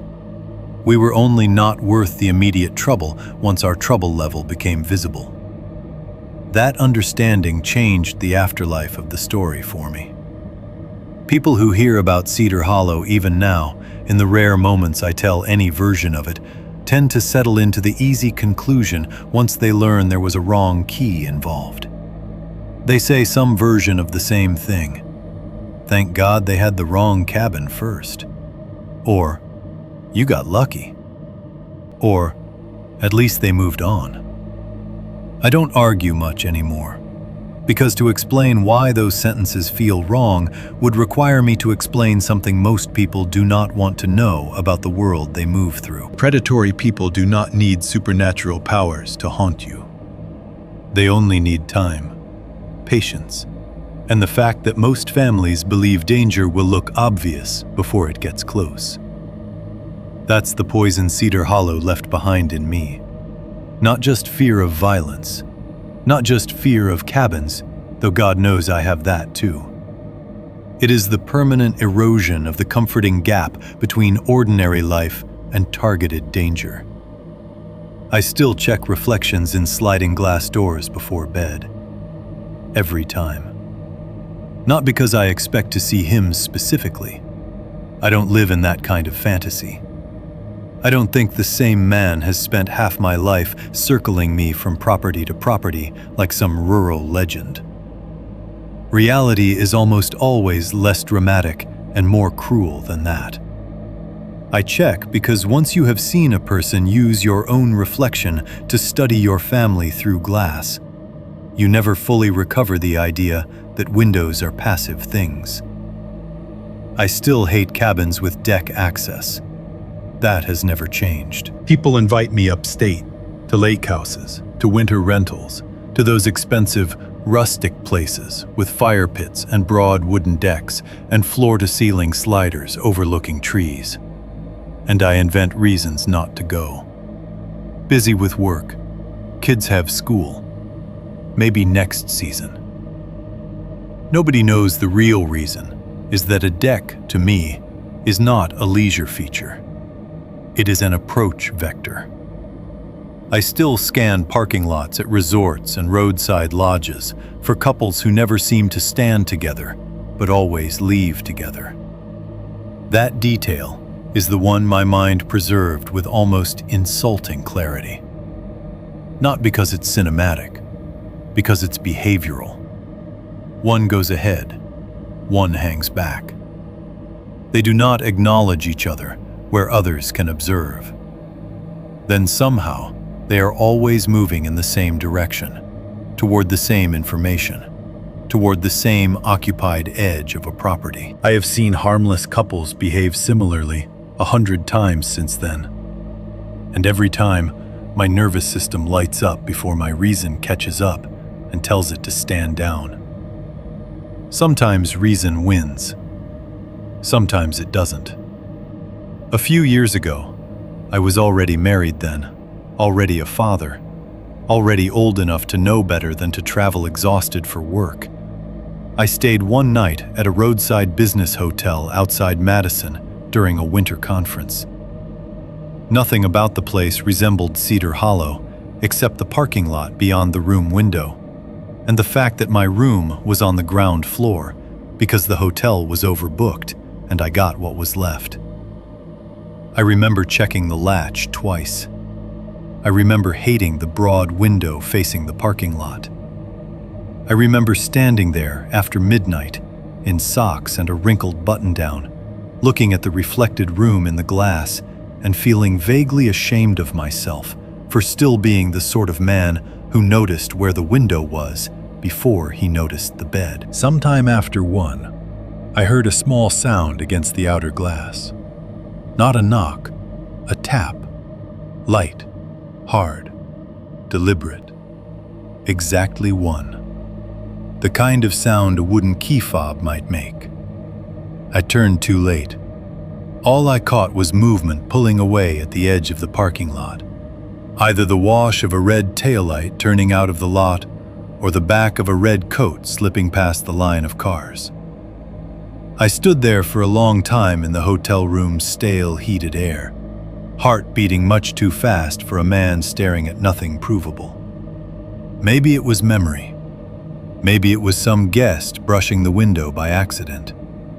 Maybe it was only the old part of my brain misfiring when it found itself again in a ground floor room with dark glass and a parking lot. I can live with maybe. What I cannot live with anymore is the assumption that maybe always bends toward harmlessness. That is what Cedar Hollow cured me of. The final truth of that place is not that evil hid in the woods. It is not that danger came from some unknowable rural darkness city people are too soft to understand. It is much simpler. The killers did not go to the wrong cabin first. They tested both. And my family survived because we stayed awake long enough to be inconvenient. I still think about the victims in 8 more than I probably should, for people whose names I knew only from clipped local reporting and deputy voices carried through wet morning air. I think about the coffee mugs on their porch, the child-sized chair, the knocked-over suitcase, the pearl earring in the leaves. I think about those signs the deputy wrote down years ago, the note I found in my father's garage, that the occupants had been awake and resisting for several minutes before entry was completed. That line matters to me because it strips away the last sentimental lie. They were not chosen because they slept through everything while we heroically stayed vigilant. They were chosen because, after evaluating both cabins, the killers found them more possible. That is not justice. It is not fate. It is not narrative fairness. It is selection. And once you understand that about a real thing, you never fully go back to the person you were before. Some nights, years later now, when everyone else in my house is asleep, I stand at my own kitchen sink with the light over the stove off and the rest of the house gone quiet around me. The window above the sink looks out into my yard, which is fenced and ordinary and suburban in all the comforting ways the yard behind Cabin 7 was not. There are motion lights. There are neighbors. There are dogs that bark at raccoons and delivery trucks and each other. There is no black lake behind the trees. No service trail. No rental office with spare keys hanging in rows. And still, if the glass catches the room just wrong, and my reflection hangs over the dark outside in the right thin way, I can feel Cedar Hollow waiting beneath the ordinary surface of things. For 1 second, never more than that, I can imagine a fingertip touching the outer condensation of the glass, drawing a number from the other side.